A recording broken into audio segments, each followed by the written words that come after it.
to you. And if you don't give them a piece,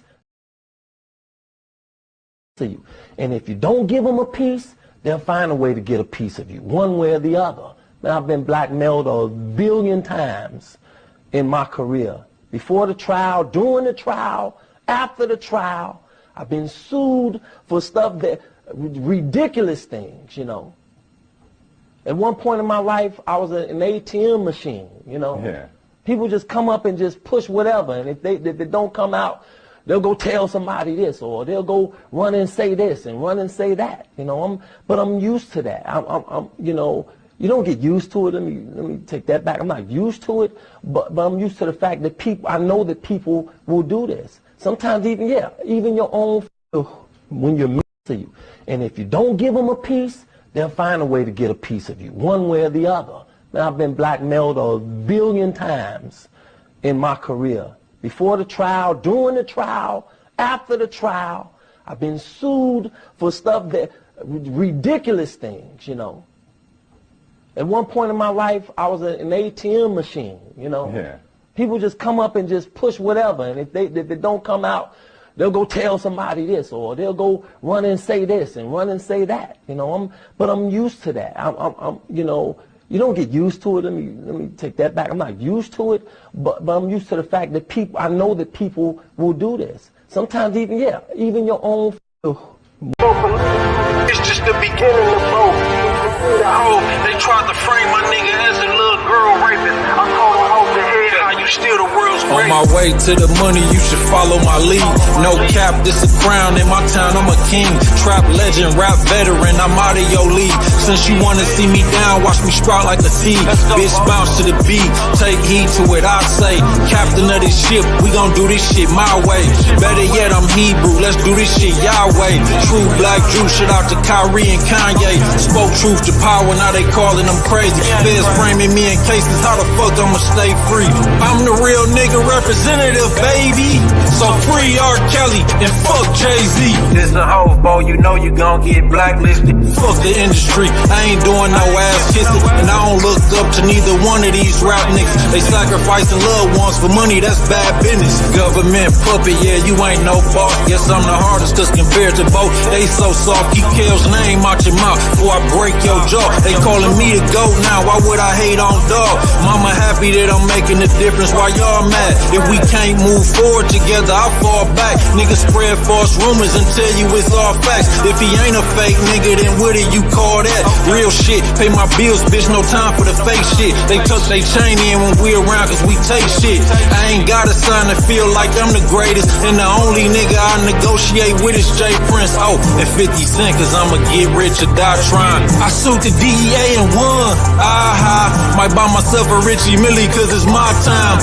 Grind mode, Goddess Mafia, God Mob. Ain't no stopping us, you call me out nigga, I'm popping up. These blocks and choppers bust with intentions to shed a lot of blood. But ain't no hate in my heart, I show a lot of love. And I ain't Jesus or Nas, but I'm God's son. Could've been on top had I sold my soul in 09. Drake and Lil Wayne stole my song. So who you think the king of hip hop is on my throne? Who wrote the holy trap scriptures? Ronnie Bo, not Ho. And I'ma make sure they mention me for the next century. Gay rappers dissing me, that shit just tickled me. You can't degrade my dignity, nigga, I made history. You living cause I love you, my brother, we ain't enemies. I feel for Rkelly cause they slander my name too. But rumors can't ruin me, I know that shit ain't true. I got integrity, we don't play by the same rules. Look at my legacy, it ain't nothing I can't do. What up, Tay, we got the juice, this that juice talk. I'm feeling like Mike Jackson might do the moonwalk. You pussy niggas been bitches, guess y'all grew balls. Plug out the blow and get your head blew off. You never seen a lyrical criminal so political, and it's just the beginning of both,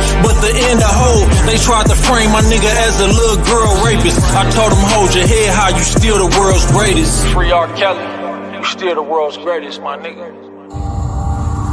Any trail that somebody cover up, they get it to a certain point, then they just start smearing the dirt, and you can't follow the trail no more. Pop your shit. This is no different. It's just on a higher level, and people's lives is dependent on that other hand the government needs to show. No bullshit. In that other hand, to show why that BOP officer did this to me, why she got away with it, why she wasn't charged, why she had no court date.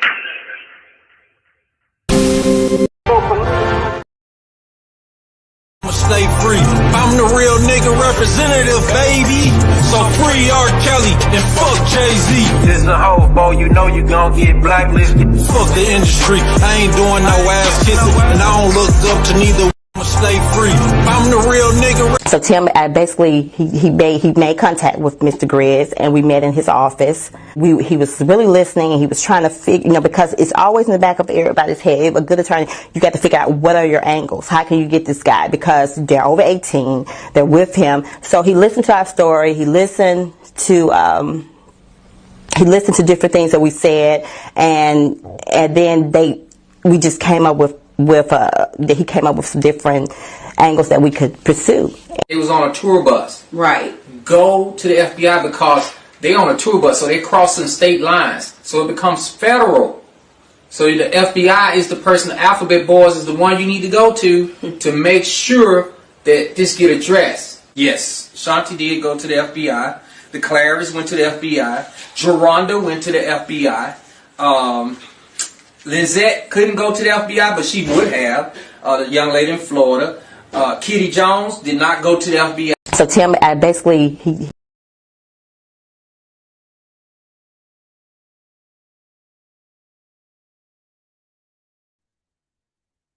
Can y'all hear me?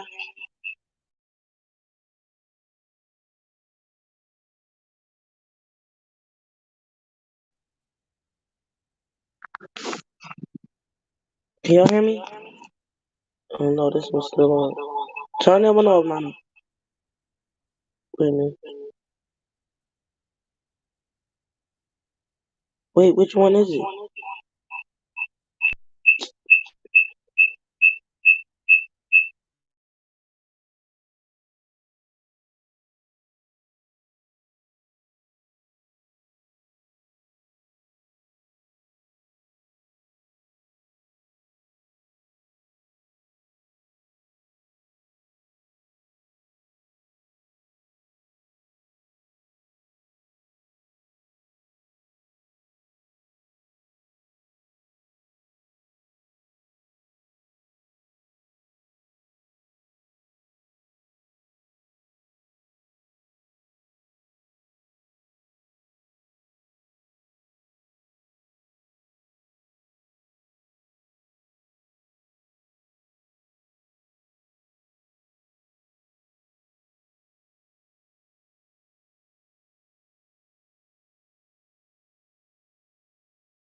Larry was in the chat talking about, oh no, dummy, you told Cash right after you called Cash right after you did it. Remember I told y'all that Cash tried to say he called her.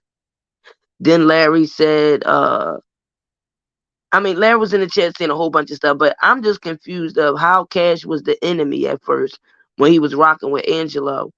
But then when it came to taking, I guess, Don Russell down, she start being underneath Larry and them. So when she came on my platform the other day, I knew she wasn't going to hit the link. She even tried to spin me and tell me, oh, play the original. Oh, go ahead, baby girl. Just play the original. What original? That's your conversation. You're on a platform talking with Larry, Faith Mom, and others. It's nothing that I played that's not more original than that. So I guess Don Russell is hurt, but Don Russell's not telling the truth about how far he went with Cash Jones. That ain't got nothing to do with Robert Sylvester Kelly. Now you want to say Robert owe you $300,000. Robert gave you the money back that you lent him to help him with his rent when he got his royalties in December. And tell me I'm lying. Tell me I'm lying. Because then I'll have to drop receipts, which I really don't be wanting to bring out too much. I try to bring out little by little.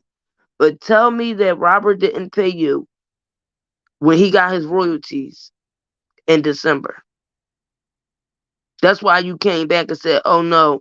When they said, oh, well, did you get your money? Oh, well, yeah, but we was investing to at least get about 16, 17 million from the investment. You inserted this man's life. Okay?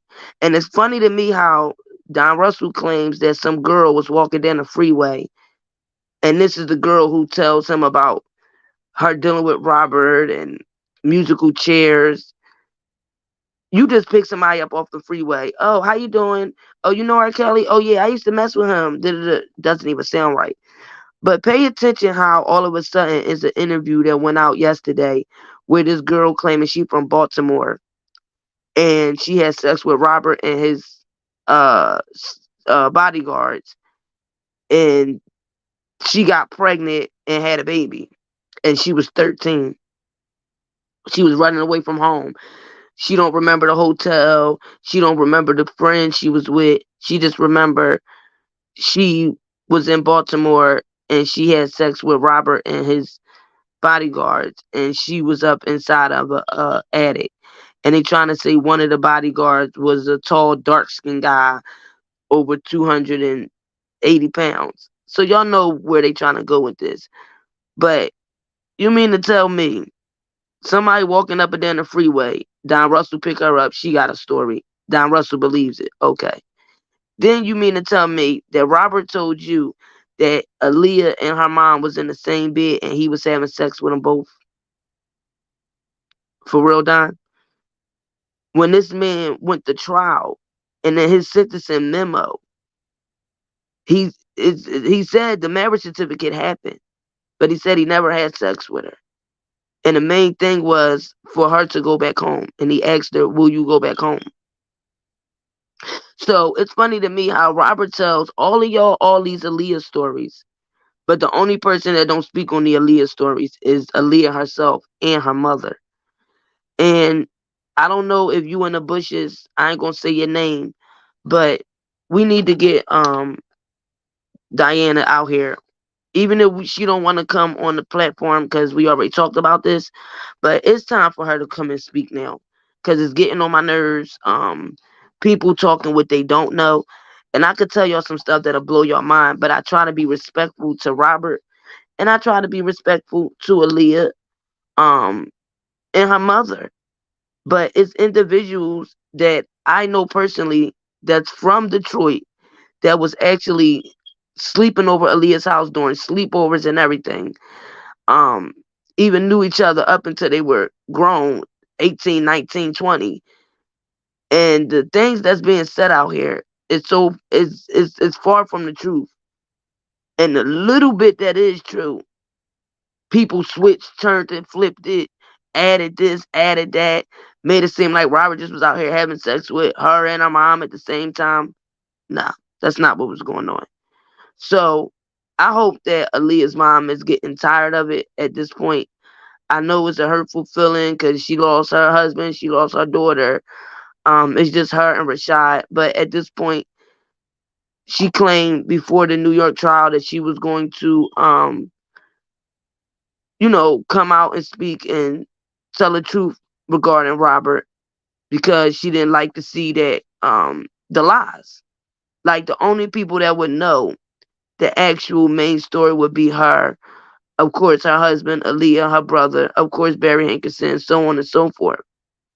Pay attention when you hear Barry Hankerson say, oh, my sister and Robert relationship was closer. Pay attention when the mom came out here. She never said Robert did these things they said in Surviving Rkelly. She said Javante don't know my daughter. And that was that. So Don Russell claims Robert owed him $300,000. Don Russell claims he came in this inserting himself in Robert's life because he heard about the I Admit song and he had a business called Indie Bill that helps independent artists, give them a platform. And so basically he was trying to invest in Robert. So you wasn't just doing this because you was being a helping friend or because you just felt like you wanted to help him. You did this because you was trying to come up $16 million. And now he claims that Faith Mom and Faith are suing him for $50 million. But Faith Mom talking about they got money. And she don't understand why Cash will want any of Rkelly or anybody in his team dirty money.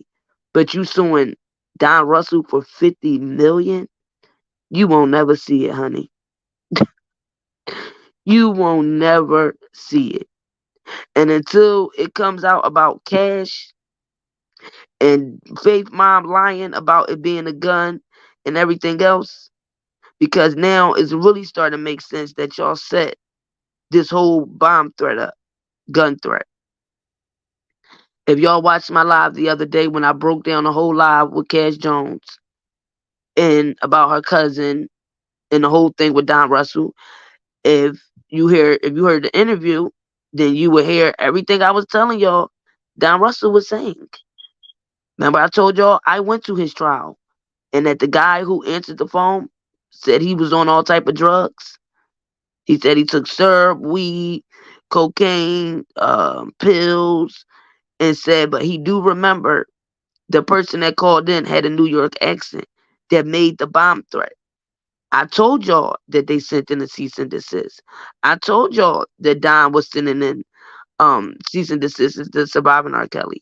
But the only thing I can't understand is they got the records of Don's phone number calling in, right? But they don't got the audio of the bomb threat.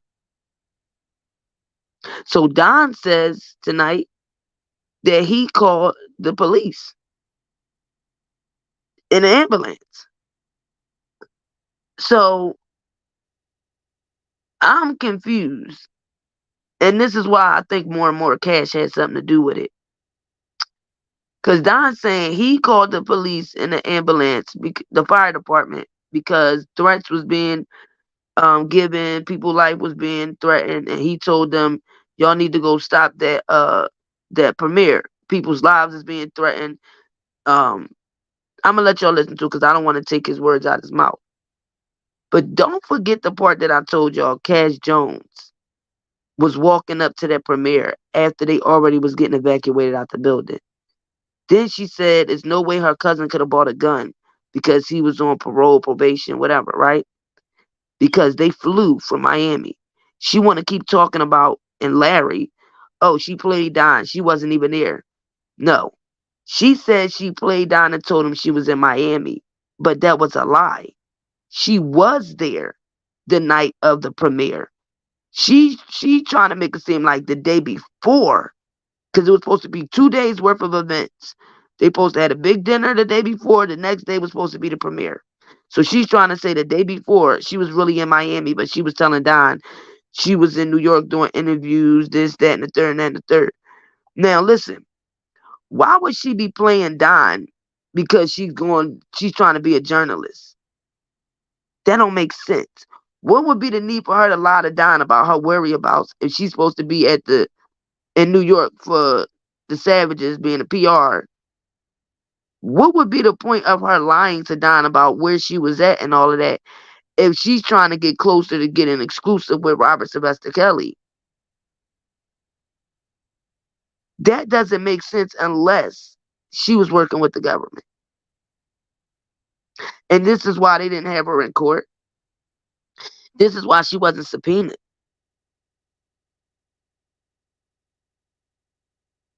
And like I said, Cash used every male that surrounded themselves around this R. Kelly thing.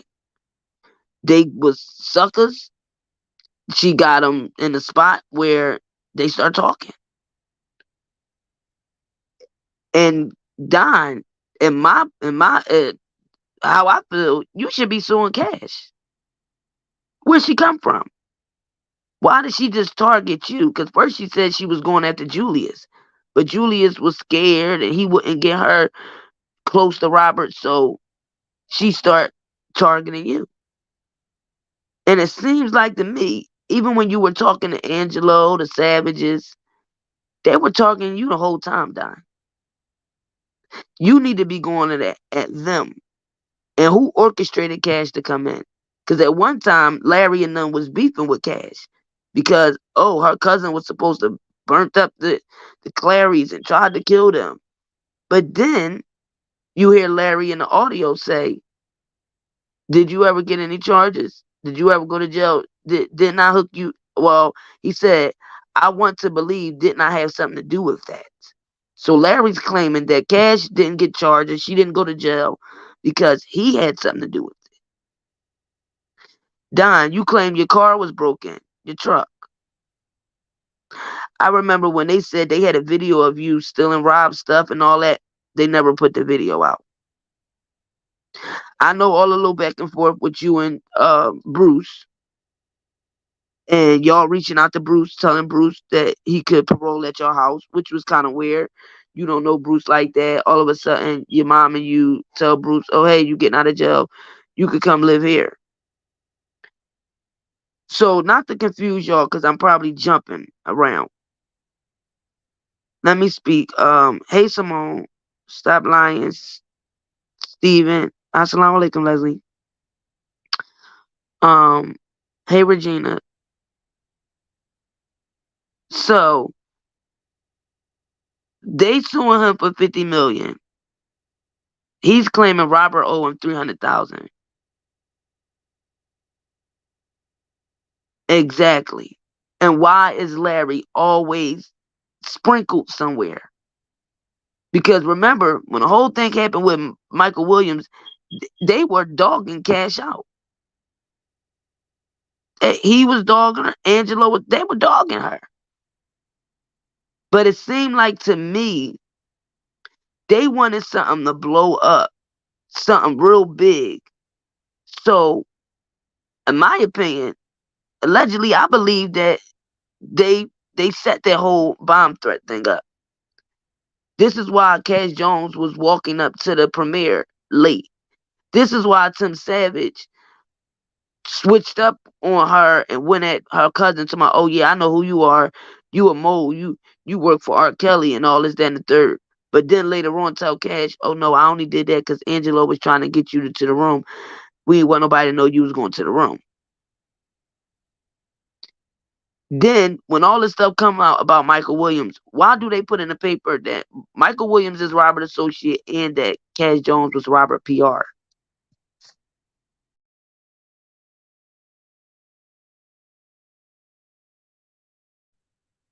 So what we're going to do is, for some of y'all that didn't see it, we're going to get right into this. And this is Early and Tia Walker. And I told y'all heard it here first before somebody else tried to say they put it out. When I said last week, she looked real familiar. I said, oh, that's the girl from Chicago Fox News. That's who did the interview with Don Russell. That's the one that I put out the receipts to show y'all that she was the one that was interviewing Mayor Lightfoot a couple months ago. So yes, that is Tia Walker from Fox 32 in Chicago, and her husband Early. And I think they was on 90 Day Fiance or something like that. They got married and had a baby all in 6 months. I think that was their big story a year ago. But I remember her voice from the news. So it's something to this. And it's funny how the same day, and for those who's telling me, oh no, Robert's opening briefing is not today. Yes, it is. When Jennifer put in the extension, she asked for the extension until today because her father died the 13th, which I thought was pretty soon. So prayers still go out to her because I thought she should have had a little extra time. Her father died the 13th. She said she had to take a trip to Florida, and all she was asking was Thursday could she get an extension till Monday, which is today. So her opening briefs most likely had to go in before, I think it has to be before midnight. I'm not sure how that go, but I'm going to be checking. I got a lot to do tomorrow, but I'm going to definitely keep y'all posted and let y'all know when it comes out. But yes, the extension was for today. She asked only for the extension until Monday, April 17th. Because I see some people saying to me, oh, we need to stop putting this on hold. We got to give the lady respect where it's due. Her father died. I know me and my father had a good relationship, and still to this day, I can't get over my father dying. So I don't know what type of relationship she had with her dad, but that's a major family member. And I got a lot of respect for her that she only even asked for basically the weekend. So shout out to Jennifer. I don't know who was that girl. I'm thinking that was his wife, but I went to the trial. His wife had a bald head. It looked like her from the side.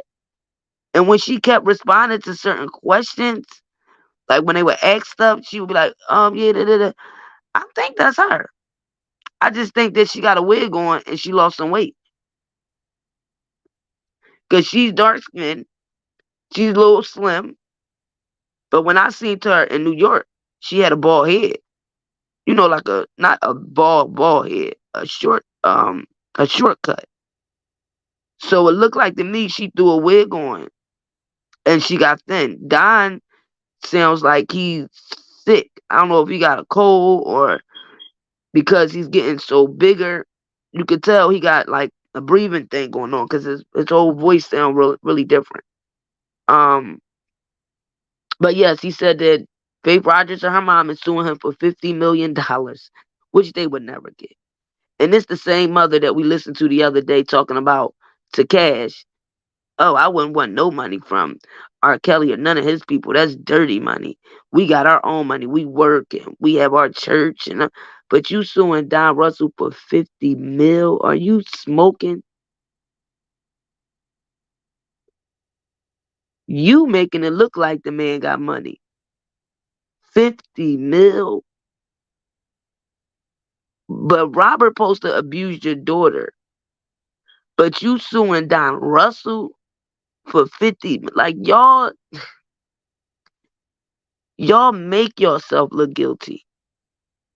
And then for you to sit up here and say y'all Faith ain't never want no money. This what all of it was about. This why she told the prosecutor she didn't want restitution. Cause y'all was going for that bank, for that civil case. But you're never gonna get it. And even if it's gonna be a judgment, you ain't getting $50 million for what? Because the man's not even on the audio doing the threat. That's the one thing I'll give him. And I can only speak for that because that's why I attend these court dates and these trials. Because ain't nobody going to just bombard me with the BS. Okay? That man wasn't on no audio. If you can get that man on a record of the number, Why you ain't get him on the audio making a bomb threat? And the person that took the call, he even said the person had a New York accent. And it's just funny to me how Cash said her and her cousin flew in to New York. But after Jongelyn told her, oh, we just got evacuated out the building, somebody called in a bomb threat, girl, I hope you ain't had nothing to do with it. And Cash said that everybody was going back to the hotel. So she told her cousin, well, we might as well go get in the truck and go over to the hotel. That's the same truck that was in the cousin's indictment. Why would your cousin have his truck in New York if y'all caught a plane? So you lied right there. Your cousin's truck was talked about at the scene of the crime. Your cousin's truck was talked about when they found it. They found, I guess, dents and stuff on the side and evidence from the scene inside the truck. And you specifically say, after Jongelyn told you they got evacuated out the building, you told your cousin and your coworker, well, we might as well go get back in the truck and go over to the hotel. How would he have his truck if y'all caught a plane? I would think y'all would have to rent a car. So she's lying all the way around the board. So let's get into this interview.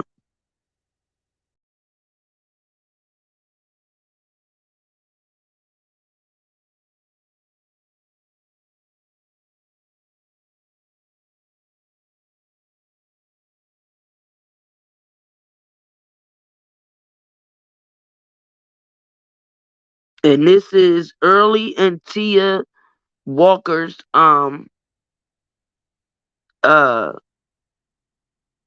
copyright material.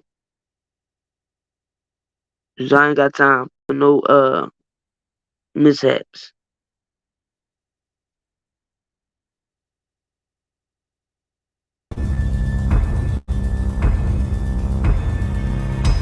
At all.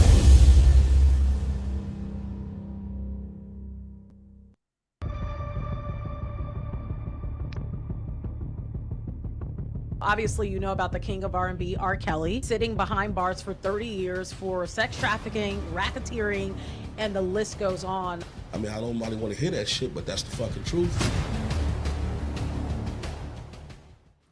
First, thanks for joining us today. So for the viewers and listeners, first, I guess let's start with, who are you? I'm Donnell Russell. I guess otherwise known as R. Kelly's manager, but really not. So yeah, entrepreneur from the west side of Chicago, born and raised in Chicago, and proud husband, father, and you know, and that's pretty much who I am. So one thing you said there is known as R. Kelly's manager, but really not. So let's start with this. How did you meet R. Kelly? Performing in the subway when I was 12, 13. Me and my brother my cousin, we used to go down to the subway, and we used to tap dance. And we met him. It was Washington Street, Washington in the subway. And this is one of those things commonly known amongst the street performers as like the hot spot. And then there was an odd end of Washington that was even better. So we went down to our regular spot, which was Washington. After we get out of school, we go get our tap shoes, our boards, and we go shoot down there. And he just happened to be on our spot. You know, so we kind of sat there. We kind of knew all of the janitors and stuff that worked in the subway, and we were sitting there because we was pissed. Like, this is our money spot. Dude is on here singing and stuff. Like, you know, he got to go. so our janitor came over. He's like, oh, man, what's up? He's like, I got you. So he went and, because he was sitting on the bench, and the bench is where people sat at waiting for the train. So he told him, listen, you got to get up. You can't sit on the bench and do what you're doing. So oddly enough, you know, he waited and started packing his stuff up. But before he left, he said, hey, actually, can I do 2 more songs? And the janitor was like, yeah, okay, you can do 2 more songs. And he did this McDonald's song that he had. And every kid loved McDonald's, right? So we sitting back, and he did this sweet apple pie, da-da-da-da-da, what I was singing, and I was like, he can stay. It was that good. It was that good. Wow. Like, he blew it out as just McDonald's. Like, who sings about McDonald's? And Right. It should have been a commercial. But so we went over and started talking to him. And was like, yo, man, you know. I don't know, y'all. That doesn't look like the We wife. got some good songs and stuff. We like to, can you do the McDonald's song again? And then we're going to go find But then again, it does. I went in my pocket, gave him some change. Wow. And we went to another spot, and that was it. So, I mean, so he didn't stay Look down how he long, laughs probably and about a year, smiles so his when he tenure talks about lasted meeting until Sunday. Rob. And then, He's a that's fan when at we heart. originally met in the Subway Street Performer. Okay. And so now, how did that lead to you being? And we'll get into, I guess, what title you want to. Well, what title do you want to be called? We'll go that route because you're saying People call you the are manager. calling you the manager. What title were you hired as it relates to? I was never hired. I mean, so one, I would say friend first, who saw another friend in a dire position, and I came in to assist him. So what made sense at that point was consultant and advisor, but the true realm of our relationship was I was an investor. I had a digital music platform called Indie Bill, where we launch independent artists and we give legacy artists a second, chance. And at that particular point, in his career, the label, his music sales were kind of, going down, and his relationship with the label was tarnished. So I said, listen, it's time for you to, do something different. So I said, let's launch some music on Indie Bill.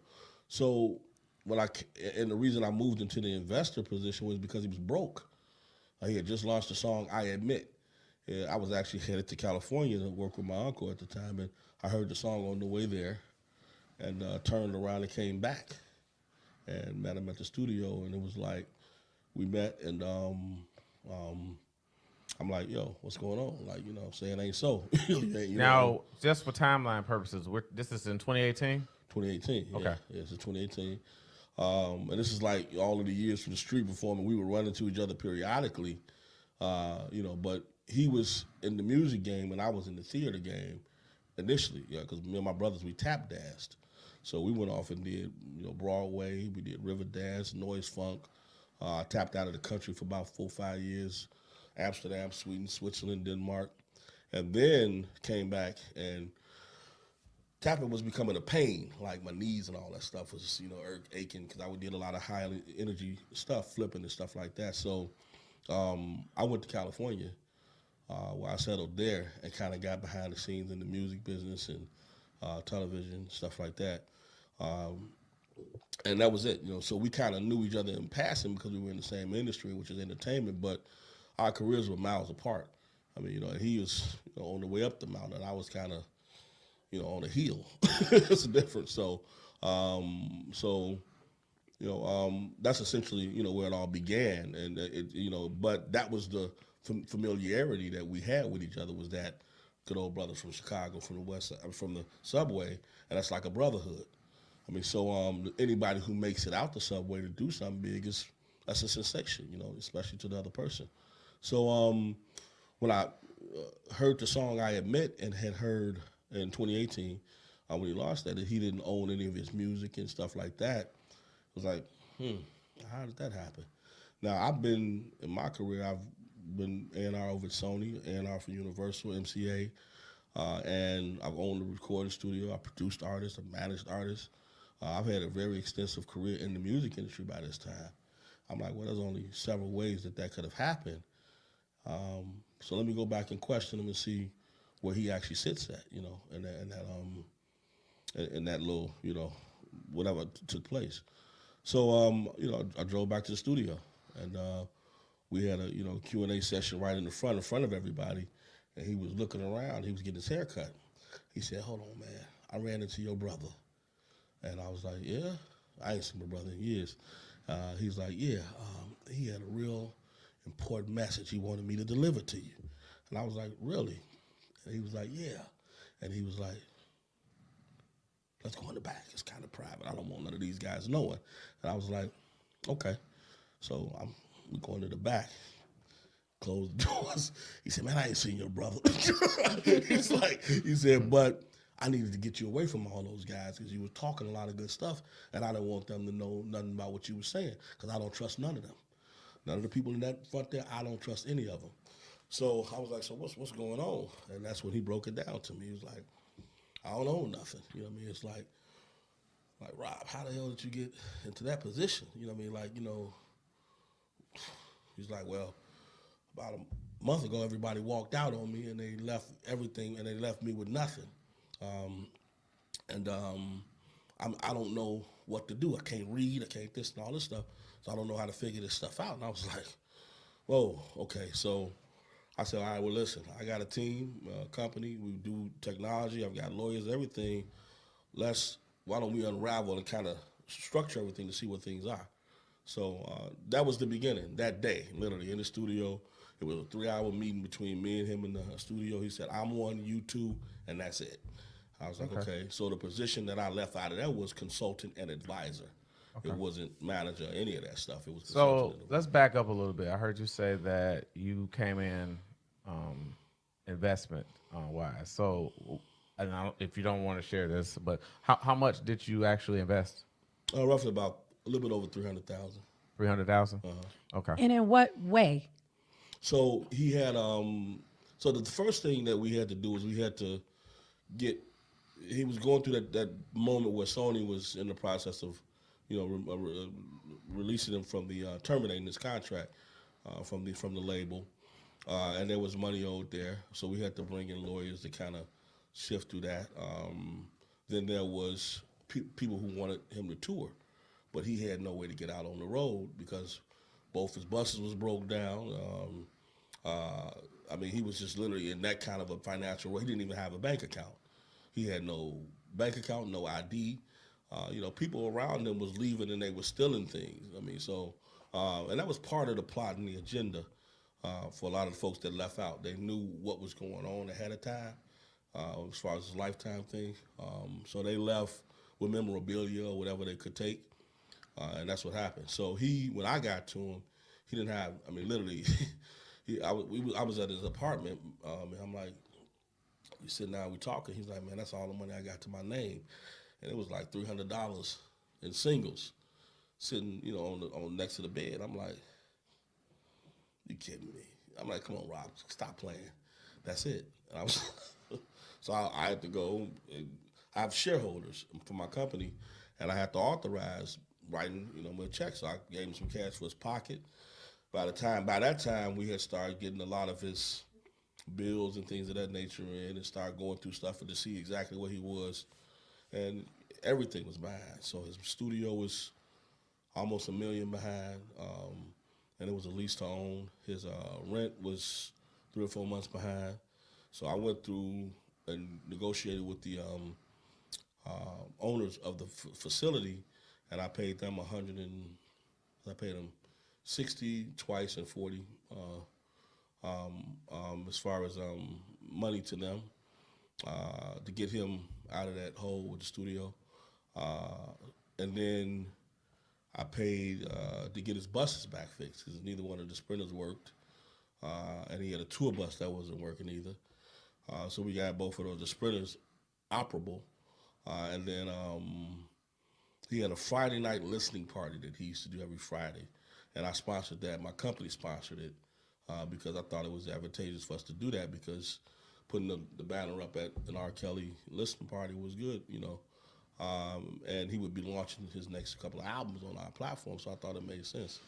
So we invested in hopes of getting a return from that investment had he launched those 2 albums that Sony released him with. He owed those to Sony, but they said they didn't want them. They openly said that, but that's not contractually what they did. So, you know, our goal was to launch those albums on the platform, and, you know, we could have potentially made about $16 million from that, from data sales and his fan base coming over to our platform. So that was the initial driving force. We got this platform, it's growing, it's becoming a, you know, industry name. Drop Rkelly out on it, you know what I mean? That takes us up the mountain a little bit, and that was it. So that was the initial plan that we saw as our reason for being a part of this thing, investing energy and time into getting him cleaned up so that we can launch him on a digital platform. And that's what I spoke to him about. I said, Rob, you got to diversify. I said, you're the only artist right now that doesn't have anything outside of music to live off of. You don't have any beverage companies that you're in partnership with. You don't have any technology. Let's put you on this digital platform, use it to put your music. And he had movies and commercials, a whole bunch of stuff that he had, and behind the other, I call them doors of his talent revolving career.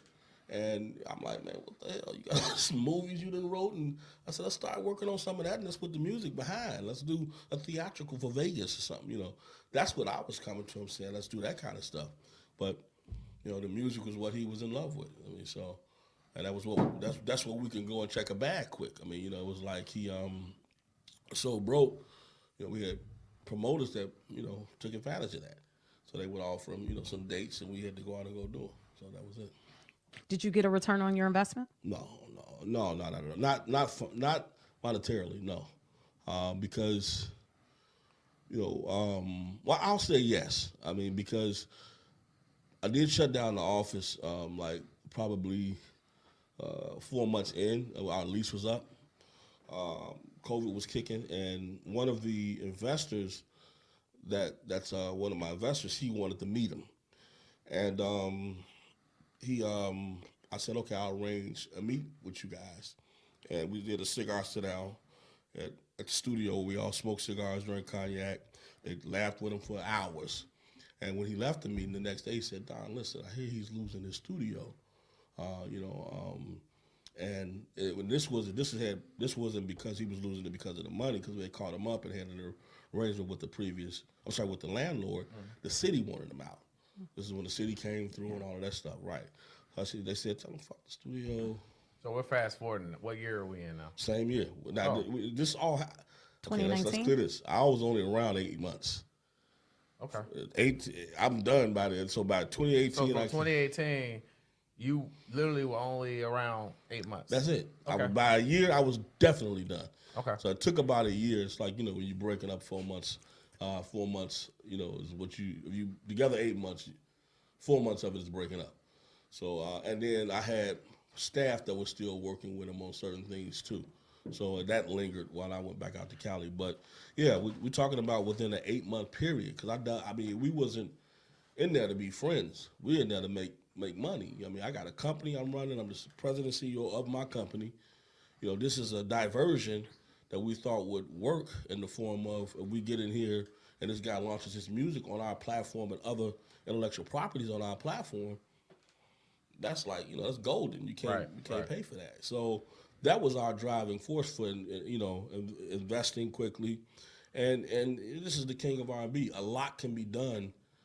And I'm sorry, you look at my schedule, you can add, my schedule is nothing compared to what his would be. I mean, you can take 5 or 6 pages of his schedule. Mine is 1. Now, it turns into 10 pages if I'm managing somebody like him, or I'm working with somebody like him. So I can understand where people came into the role, where people came into the concept that I was his manager, because at that particular point, he had no management. His manager was Henry Mason, who had abandoned him pretty much and was stealing money from him. Prior to that, it was Artie Pabone. Prior to that, it was Daryl McDavid, and then before that was Barry Hankerson. At that particular point, everybody had abandoned him. So I was essentially doing the job of management, but I was not his manager. So it's interesting you're saying that, because if he had no manager, everyone is pretty much tied to you as his manager. I mean, pretty much you were his manager. No, because what's the difference between what you were doing versus what a manager would be doing? Me taking on responsibilities because there was nobody in place is one thing. A manager gets paid to be manager. He gets 20%. I ain't get nothing. I'm spending money. I'm investing. Well, initially, in new artistry, you know this to be true because you're in the industry and Rkelly wasn't new at that particular time, but you might as well say he was new because he was broke. So you're coming in trying to revive his career. You saw an angle, you saw an opportunity, you executed, hoping that you would get a return, which in essence, that is management. No, it's not. Because one, he was still under contract with with James Mason as his manager. So that would have been a conflict. One. Okay. James could have took him to court anytime. But no, I mean, that's me stepping in something that I shouldn't be doing. If I'm general manager and we can't, and your goal is to, get this thing going and moving down the road, but it's stopping because there's nobody sitting in this handling these things, you don't let the machine not go forward because these things are not being attended to. You find a way to get those things done so you can keep moving forward. That was more of it for me. It was like, okay, this shit here ain't getting done, and I'm tired of going in my pocket to pay stuff that, if we get this stuff figured out, it could pay for it. And the it is, where's his royalties going? Where's his publishing going? Because that money coming in on a quarterly basis will cover him, and then it would get out of my pocket and back at his, and I could cover things that moves the mission forward, and his daily bread is already taken care of by his earnings. So he had no one securing or even knowing where his earnings were going. They were going so many different places. So that's basically, that's why you're saying you were a business consultant. Yeah. Okay. So we'll go with that. That's your title, business consultant. So now let me ask you this before we fast forward. Was there a written contract? No, never. So how did you think, or you just basically was what, shaking hand type of agreement, or as far as you recouping your money? Well, also I'm recouping my money from my platform. I mean, I own the platform. So I mean, if I put his album out, I mean, you can put music out on Facebook right now and don't have an agreement with them. They're gonna still make $20 million off you, or something close to it, because they sell your data. They get advertising because of you and your fans that come and they engage and they sell all their stuff. So I wasn't giving a care about this. Just put the music out on our platform. You're going to continue to be you. We're going to be us. And when these people come in to access your music or your intellectual property, we get all that data. And we mine the data. And not only we mine it, we get advertising because of the data, because of this new influx of fans that's coming because Rkelly's on our platform. And if he's on it, then guess who else? He's going to bring some other people on it. Some other folks are going to come. So that's what we... that was the initial. So let me ask you this: prior to Rkelly, were there any other major names that you were involved with business wise, or was Rkelly your biggest client? Oh no. I mean, I've been in. Yeah, I mean, I've had. Well, let me rephrase that. Rkelly was the biggest person that I personally worked with at that capacity, meaning all in. I mean, this is somebody we can. It's like getting to Jay-Z or somebody like that to, promote your brand. You know what I'm saying? If he drinks this one day, that's it. It takes off, right? So that's how. So he was the biggest person at that point that we did have our hands around that would promote the Indie Bill brand. Now I've worked with tons of artists. I can go down the list of A-level artists. I mean, I don't keep them in my head because but B.B. Winers, Michael Jackson. Luther Vandross, I've produced Kid Rock, Steve Harvey, Bernie Mac, associate producer on both of their shows. We go over to theater, you talking about Gregory Hines, Savion Glover. I can go on and on. I mean, I went from a kid that did theater at the highest level and came back and went to LA and dived immediately into the music business because that's what was cracking. My manager was Dick Scott. Dick Scott managed New Kids on the Block. He managed LL Cool J. He managed Maurice Starr, who had New Edition. They all worked for his company. So Dick would take me, because he didn't know what to do with a tap dance and my music thing wasn't as strong then, he would take me to meetings and I would be like his gopher. You know what I mean? And he would, essentially, say, son, get your briefcase, the older guy. And I want you to drive me to this meeting. I got with Norman Lear, or whoever. I'm saying, just some of the biggest names in the world. So I would show up in a suit, get in this car, drive him to the meeting, carry his bag in, and he would tell me to go sit over there and don't say shit. And I'd be like, okay. And he would be in a room with some of the highest names in the industry, and they would be making deals like, right here sitting at this table. And they would be like, Dick, you're an old guy, you don't know shit. And it would be Norman Lear here, Lucian Grind sitting right there. And these are names that if you're in the industry, you know who they are, right? And he's like, I'm telling you, this is going to be a fucking hit. It's going to be great. And he would call me, come here, son. And he would whisper some shit in my ear and sit down, which basically says sit down and shut the fuck up. And I'd be like, okay. And they'd look over like, what did he just get from him? So they would think Dick's ideas was coming from me or somebody young like me. So then he would get the job or the investment capital because they thought he was plugged into the youthful, the youth. And we were feeding him stuff and he was feeding it to them. So I got in a lot of rooms with some of the top names in the industry. I mean, you can tell on a daily basis. You have, Dark Child will call me one day, Barry Gordy the next, Kerry Gordy, Barry's son the next day. He was the first person that there was an opportunity for me to have a company that I owned, have a business relationship with that person. I'm an entrepreneur, fresh in the gate, technology, moved over from entertainment to technology, and my first client could potentially be Rkelly. That's pretty good. So that's from where I was coming from with this thing. That's why I was so committed to making it happen, because what kid gets that? And I started thinking maybe God introduced me to this guy in the subway just for this moment to happen. Me to get this technology project to a certain point when we're ready to launch it off. And I just happened to know Rkelly, who needs somebody like me at this moment.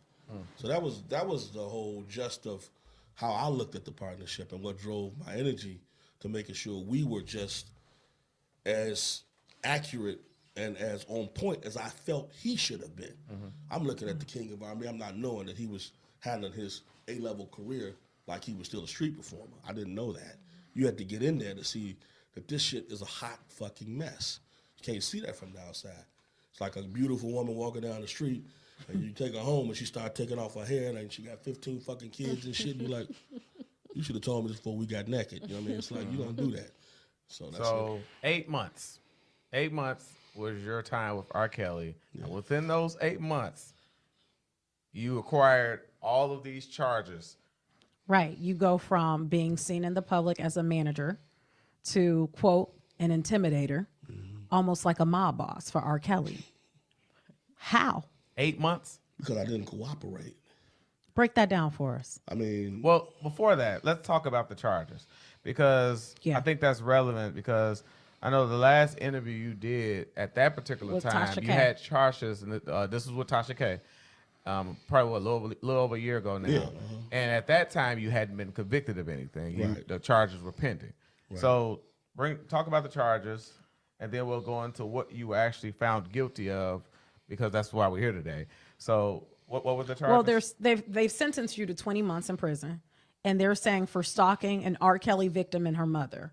And then they also go on to talk about the Facebook page that was created, Surviving the Lies, and also an Instagram account, Surviving the Lies, right? I never had Instagram. Okay. But at least the Facebook page. Yeah. And the posting of new pictures on there, text messages, etc. Well, that's not even...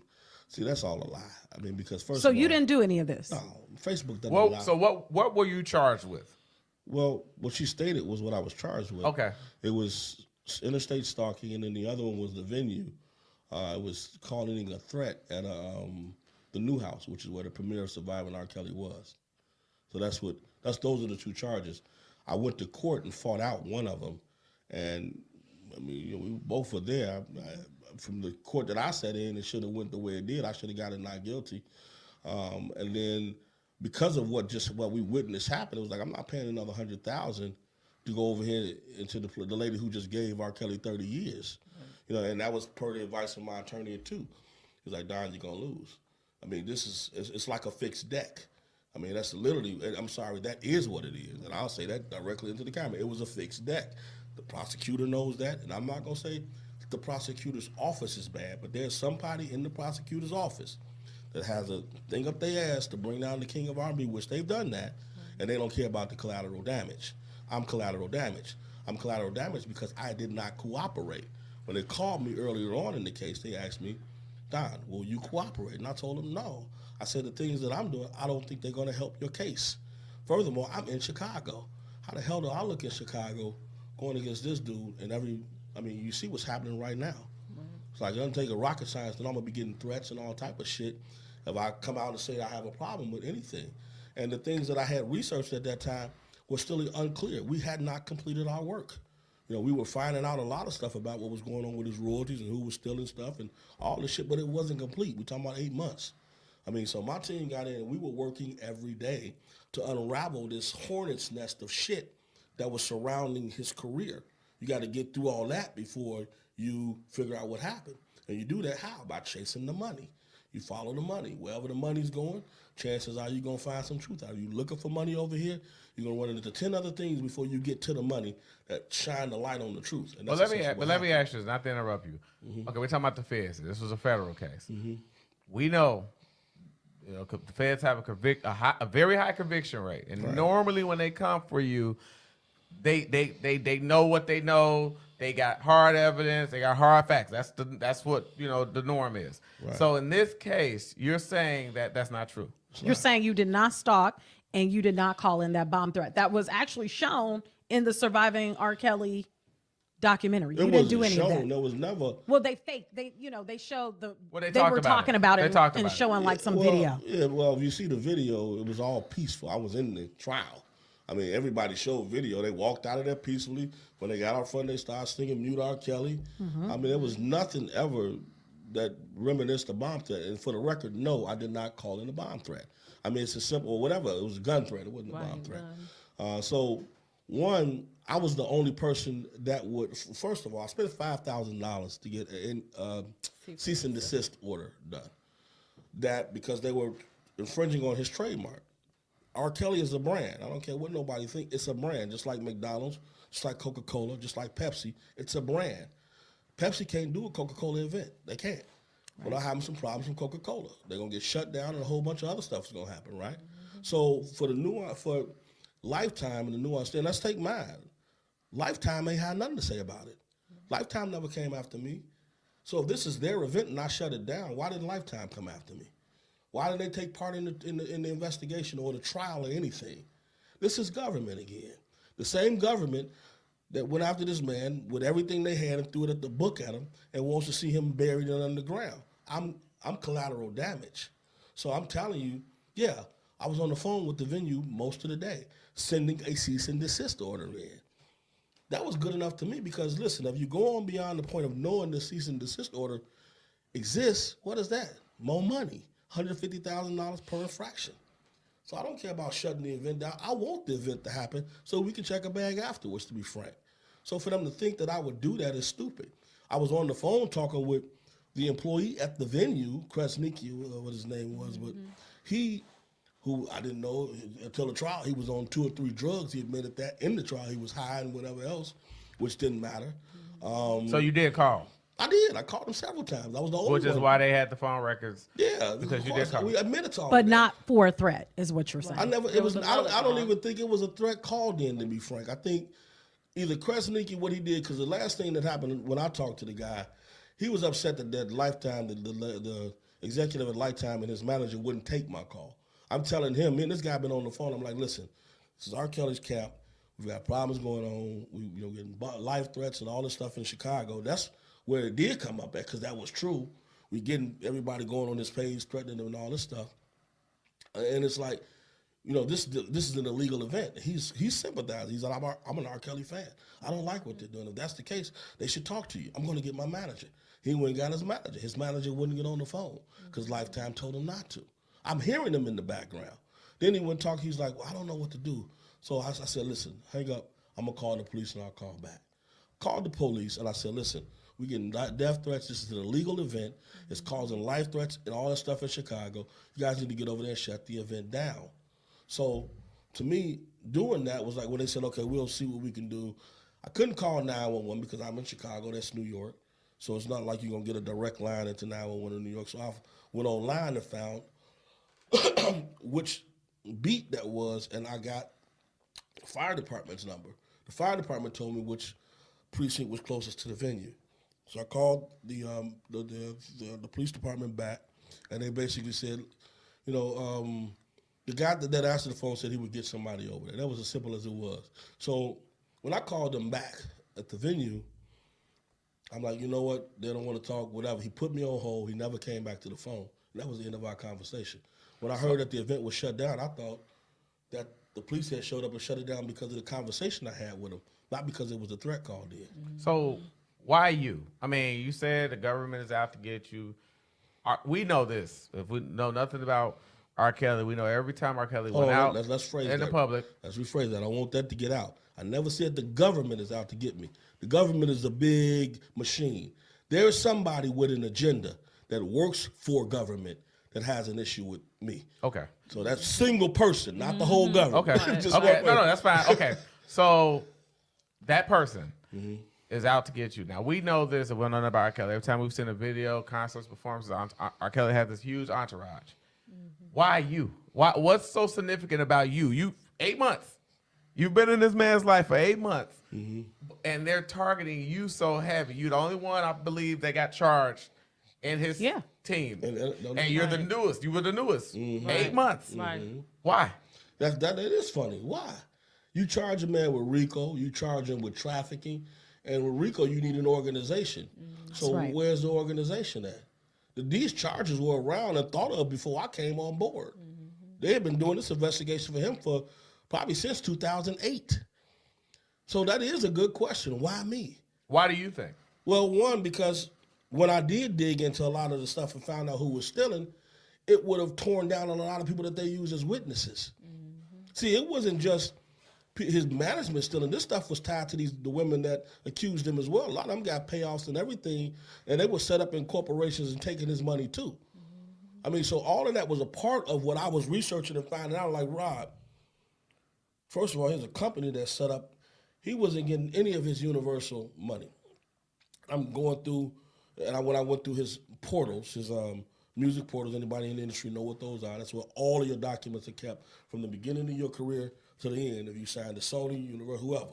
It's the different portals. You got a Universal portal, which is your music portal for movies and stuff. You got ASCAP. You got the one with the label and for your publishing and all that stuff. So I'm going through each of these portals and going through contracts from the beginning of his career, and I'm realizing now, one, the label knew he had issues with young kids or whatever the fuck in the very fucking beginning. Why do you say that? What did you see that made you say that? Because there was provisions in his contract that stated certain. I've never seen a contract for an artist stating how far he had to be from a school, and other things that were of that kind of nature in these contracts. Now, for the record, earlier on when government contacted me, like I told them, listen, you're not asking his lawyers for shit to ask for that information. Don't ask me. This man, I'm going through his personal stuff. Unless he gives me permission to talk to you guys, I'm not talking to you about it. That's what I told them when they asked me. Now that I'm about to give up my life and got to go for, I don't give a shit. My trial is over with. His trial is pretty much over with. I'm going to put it all out there. So the whole fact of it was I'm going through this and I'm looking at the line of people who are fucking stealing from him and all these women and all that. That would have fucked up their case. We got girls that got money from him that got cousins that's now about to get new money from him. We chased that shit back down to who knew who brought him in, all this stuff. Everything was in there, the payouts. When you go through the portals, they had these companies that they would set up. We would Google, we would search the state for who owned the companies, and they would be registered to people who was in his management, or there was somebody who was a wardrobe person. Like, why the fuck are they getting paid a portion of his Universal publishing? So in the beginning, I thought it was just stealing, like somebody was stealing from him. Like, this is fucking horrible. I've never seen no shit like that. I mean, I've never seen the amount of contracts for one artist that he had with all the fucking provisions about, what he couldn't do, how close he had to be from proximity for this. If anybody in his entourage was under this age, they would drop his contract. It was some of the dumbest shit I've ever seen. But because they knew he had these issues from the beginning, they added those in there to save their own ass in the event that something happened. So me being the person that went through everything and knew this because I was looking for, one, how to get him his money going back to himself because he wasn't getting any of his royalties. Two, once we cleaned that up, now we can get the label out the way, and the only output for his music, distribution platform for his music now, I own it. So it made sense for me to do that. But in doing that, I uncovered a lot of shit that I wasn't trying to find out. Such as? I mean, you can go back any. Well, before we get into that, let me ask you this, because you said this and I don't want to forget. You said that management knew he had issues, he had problems. Yeah. Did you? No, what you mean? Problems like how? Did you know he had issues with kids? Hell no, hell no. You never saw anything that let you signs. Know that he liked little girls? Nothing. Fuck, in 8 months? First of all, I wouldn't have been around nobody like that. That's some bullshit. I mean, That's beyond hard. Somebody, no. Fuck no, no, no, and hell no. I've never seen anything that, and trust me, when I went in there and I started hearing about shit, I started paying closer attention. I didn't see anything that reflected him having an issue with young women. Now, I came across something later on that directly told me he did, and from that point, it was like, I'm done. I was out of the shit.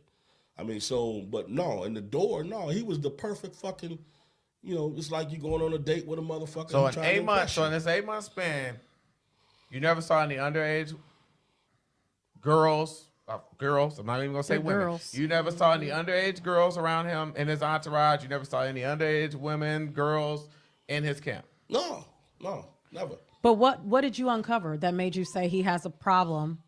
I'm done.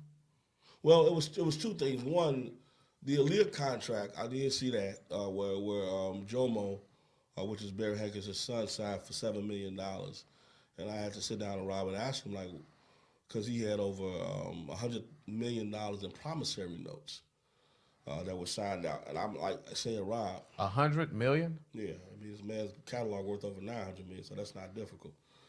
But what was difficult for me to understand is, how do you have so much money that's went out, and what did this money go for?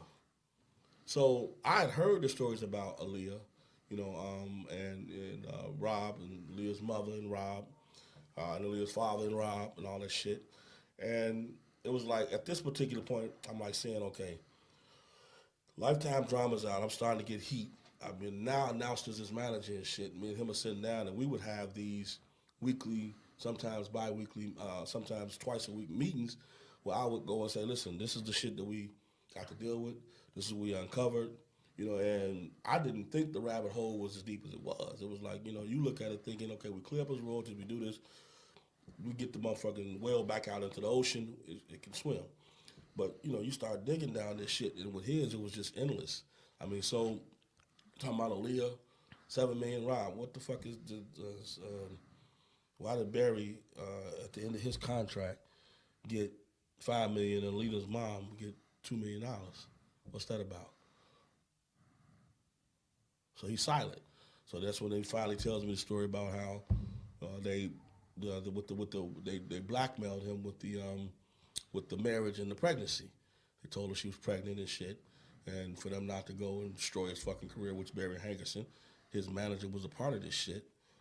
That he would have to pay out $7 million. He had fired Barry for stealing from him right before that. So that's where the $7 million went. Jomo signed for it. Then I find out through Kerry and Bruce, who were with Rob that whole time, which is his brothers, that they were with him when Rob would go down to fucking Detroit, where they stayed at, and he would be in the bed with Aaliyah and her mother at the same fucking time. I mean, I don't really want to hear that shit, but that's the fucking truth. When I asked Rob about the situation that you have in a relationship with Aaliyah's mother, he didn't say shit. Whenever Rob didn't agree with me, he would get him, man, that's the dumbest shit. That's not right. That doesn't make sense. So he's sitting there dumbfounded. I'm like, Rob, I need to know this shit because eventually all this shit is going to come out. And if it doesn't come out, somebody's going to write it in a position that's going to fuck you up even further. But I have a business relationship with you, and I have a responsibility to my shareholders to at least have some kind of knowledge of what the fuck is going on so we can better prepare for this shit. So that's when it came out. He started, the first thing I did before that was I brought my mom on. I brought my mom on because, one, it was so many fucking contracts that I could not read through all this shit. What does your mom do? Well, my mom, she works for me. She's a bookkeeper at my company, and she has more patience. So I would read stuff to him, and he would, can you read that again? Explain that to me. And I'm like, man, listen, I ain't got time for that shit. I read it to you. I'm only reading the important parts to you, Rob, because all that shit there don't even matter. This is the part of the contract where you got fucked at. This stuff here is bullshit. It's in every contract. So, but I need to know it all. I said, well, okay, well, you know what? We're going to get somebody who can read all that shit to you. So I brought my mom in specifically to read all that shit to him in contracts, and I go over the parts that were delicate or that have affected his career. Essentially is that. So that was, I brought her in. So, and to go back into his character, you know, how he, I'm going to say manipulates people, because I remember the time we were at Trump Towers and I had just brought him on, and my mom had. Now we're talking Rkelly now? Yeah, Rkelly. Okay. We were at Trump Towers, and he gave my mom power of attorney, and some other stuff that we needed to be able to do to authenticate him and all of his. We were trying to find out all of his assets, so he had to give her that so she could find out where everything was, so she could call the building people to find out how much his rent was and negotiate that. And I didn't want it. I'm like, listen, I don't have time to be that kind of babysitter. I got a company to run, and this shit here is taking up. It started consuming a lot of my time. So anyway, we were at Trump Tower. I'll never forget this one particular day, and this one I was like, this moment down the road just stood out, just how he plays people. We were sitting at the table, and he was signing an agreement, and my mom was like, "You have to sign your whole name out, Robert Sylvester Kelly." And we all sitting outside, and he wrote Robert, and he stopped at S, and he started looking around, and I'm like, "What, you don't want to sign it?" And she looked and was like, "Oh." She wrote out on a piece of paper, Sylvester. So he was acting like he didn't know how to spell his fucking middle name. So he acted like he was looking at what she was saying and writing it and Kelly and all that shit. And it was like, that made you think, how this mother, like, nobody taught him how to read and all this time. Like, they did this shit so they could take advantage of him. You know, that's how I started feeling like I got to protect him in the beginning. Like, man, this is some bullshit. They didn't teach the guy how to spell his fucking name. So, I mean, they was doing that so they could take money from him. That was the initial thought that I had. You know, so I'm going to put that thought away until later on down the road. And it was like, he knew what to do to draw you in, you know, to making you feel like he needed protection. Everybody was out to get Robert, and everybody was stealing from Robert and all this shit. So, my mind... So, let me ask you this, because that's a key word. You said protection. That he needed protection. Mm-hmm. And, of course, we know that was your title. Your title was his protector. Basically, everyone said that to the you were public, like the muscle. You were the muscle. You were his protector. I mean, we've seen several instances, even in the Survivor Rkelly, where young girls, young ladies have came out and said that, you know, you've threatened them and threatened to put out their sexual images. The one lady in particular, Faith Rogers. Faith Rogers. So Faith Rogers said that, you know, you basically called her, threatened her. You know, I mean, so her mother. And her mother. So none of this was true. So let me tell you how that happened. No. So how would I don't know none of these people. I have no emotional connection. So you don't know Faith Rogers? I know who she is now because she's suing me for $50 million. Right now? Hell yeah. Mm-hmm. Hell no. So why would I be, looking at Faith Rogers or any of them? I mean, these are all, to me, contracts that were coming in where they were trying to sue them. That's all. When you file a complaint to sue somebody in civil court, it's a contract, right? So those ending contracts in civil court, we know how to do that. I mean, you know, it's a contract. You don't consent to the contract, you send it back. You know, so what happened was in the event of FR, because we can't say the name. I right. can't. Y'all can. Yeah. FR. I remember him. This happened between him and my mom. I had nothing to do with that.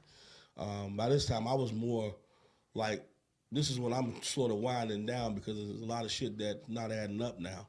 So he sent. It was a Lydia Hills, an attorney, who sent a demand letter for $250,000, or else we would take this to court. Yada yada yada. They got so many of those. There was another chick, Heather Williams, who she was suing him and Jay-Z.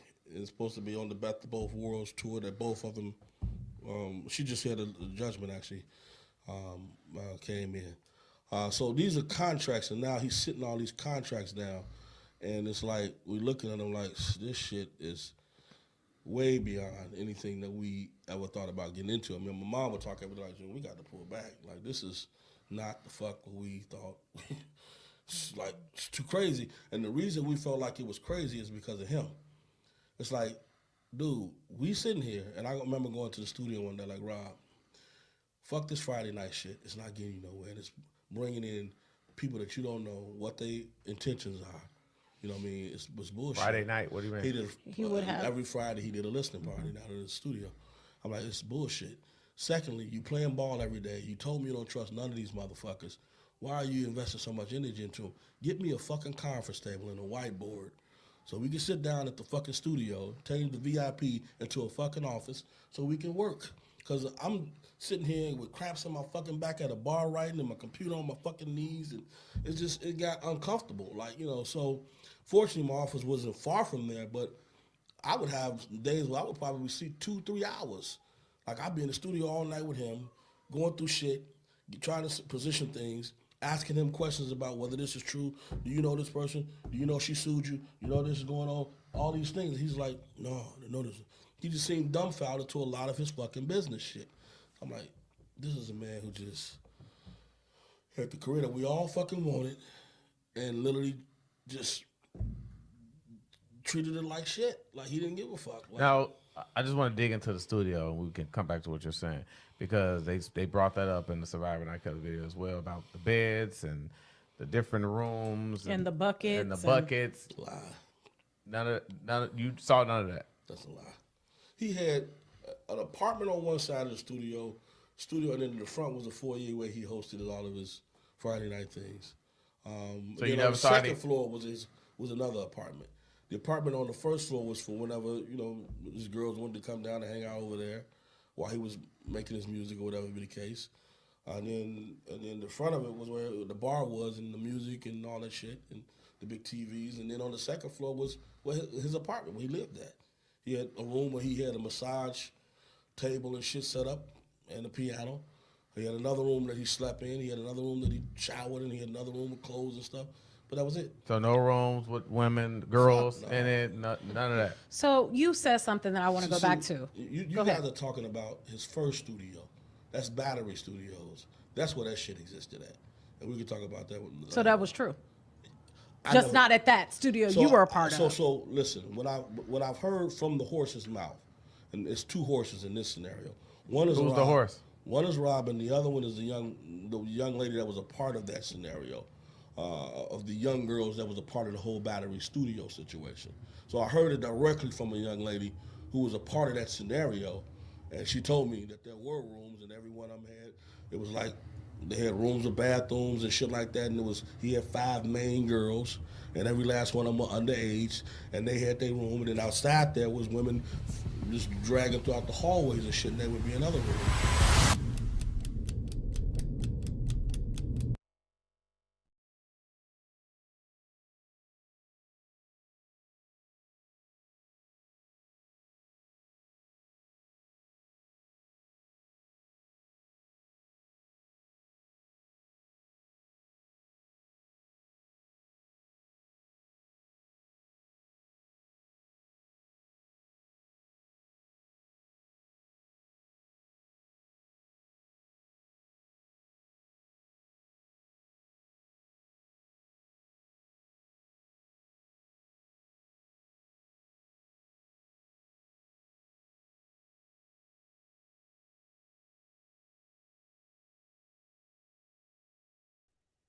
Okay, so what do y'all think? I dropped the link for y'all. I want to hear y'all thoughts. Don't be scared. Hit the link. What do y'all think? Let me drop it again. Make sure y'all see it. JoJo, you still here? Hit the link. I want to hear what you think. If it's some men in the chat, hit the link. Now, y'all hear him saying, now, I told y'all that they were going to cut this because, see, they want to make money off this, okay? They don't have a big platform on YouTube, which I noticed. That's why they aired this out on YouTube. They said it was 2 hours. They cut it around 40, 43, 44 minutes. So I'm pretty sure they're going to do either 2 more segments or 1, but I doubt it. I think they're going to do 2 30-minute more segments to equal out to the 2 hours. In my opinion, it sounds like, okay, so Don, what are you doing all this for? Because Rob owe you $300,000? What are you doing this for? Because Faith and them is suing you for $50 million. So what are you basically throwing him under the bus when it comes to the civil case. You know he has an appeal coming up. I'm pretty sure his lawyer is going to file an appeal for his case. You fine, self-love. I understand everybody's frustration because we've been down this road where you got people that literally was marching for this man in the middle of the street, people that was in front of the jail, bring them downstairs, and all of a sudden they turned. Then you got other people who came in the sector supporting R. Kelly, and some joint Team Truth, some went their other way. It's like people can't stand on, like they gotta switch up. Like, I never knew so many people who can't stand on what they say from day one. It's like if the audience don't agree with it, then I gotta go say what the audience agree with. The majority. Oh no, the majority they're not for R. Kelly, so I don't get support from R. Kelly supporters, so I'ma just switch up. That way I'll get support from the other people. That's what it looks like to me. Because I was kind of shocked when you look at the chat. It was R. Kelly supporters there. It was a lot of Oko people. And all the Oko people, oh yeah, Don, come on, speak your truth, Don, Don this, Don that. But I'm like, these the same people that was trying to align Don with Robert, saying that Robert had him out here doing these crimes. Which in the indictment, Don's mom says to him in a text message, you need to stop doing stuff and not letting Rob know. Or you need to stop. The last time you went and did something, you didn't even, let Rob know what you're doing. You just going out here doing stuff, and he don't, like stuff like that. You can't just be going out here doing things and, making it seem like this man knows what you're doing, and you just going out here doing stuff, and then it attaches him to Robert. He never took accountability through this whole 40-something minutes when they asked him, well, did you threaten the parents? And they asked him about the surviving lies. He said, oh no, I had the Facebook, I ain't had an Instagram. That's why I told y'all it said in the indictment that Cash was under the Instagram account. But of course, she tried to split up from that. She was dealing with Don and his mom on the regular. They even had in his indictment text messages with Cash and his mom, where his mom was sending Cash articles about Michael Williams. And the mom was calling Michael Williams Mike. Like as if, she cool with him like that. Like they was all cool. And what gets me is Cash cousin was supposed to be extra cool with Angelo, coming from Cash mouth, outside of her. They met up with each other and everything like that. So it's like all of y'all inserted yourself in this man's life. Then Don want to say Robert tried to play him or manipulate him by not signing his name. No, let me tell you why Robert probably did that. Remember in the Chicago trial where it came out that people had stamps, like, so they took Robert's signature and went and got a stamp board so they could always have his signature. So that's probably why he was looking at Don and his mom funny, because it's like, wait a minute, is y'all gonna probably try to go copy my signature? And then after that, they don't need him no more. This is why McDavid, Cheryl Mack, Linda Mitch, Barry Hankerson, McDavid, this is why all of them was so easy to be signing stuff that he knew nothing about, because they had them stamp boards. They take your signature, they go make it out of the stamp. So now everything that they need signed or his signature, they just put the stamp, because they went and made his signature out of the stamp board. So that's probably why he was looking at Don funny like that. And Don was supposed to be definitely helping him, show him all the money that was getting stolen from him and stuff. But you act like Robert asked you to do this stuff. This is what make me so mad about people.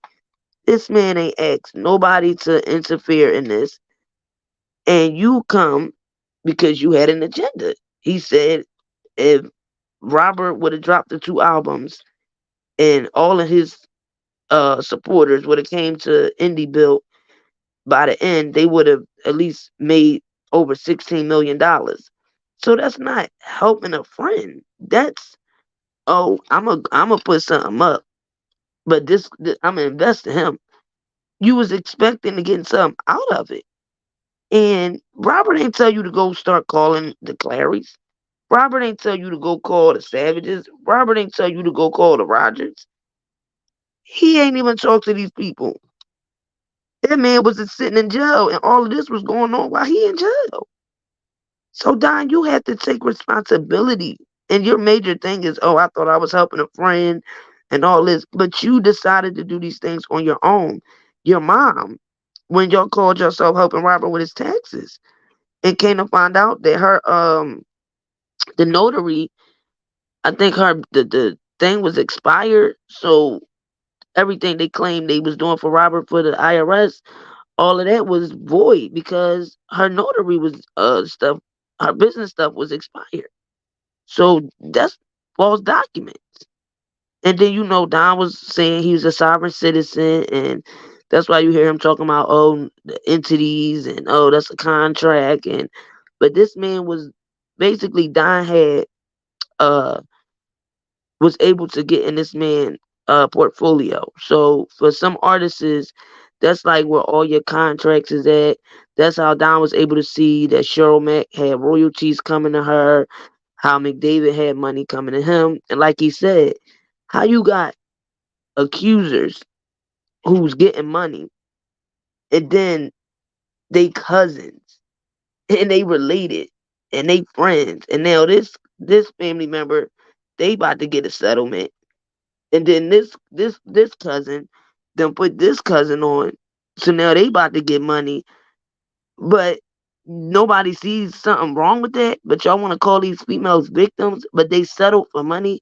And when the money ran out, everybody came around in 2019 because the government promising them, oh, if he get convicted, y'all can get restitution. Do you really believe if they didn't promise Rashana Landfair $20 million, do you really think she would have testified? No.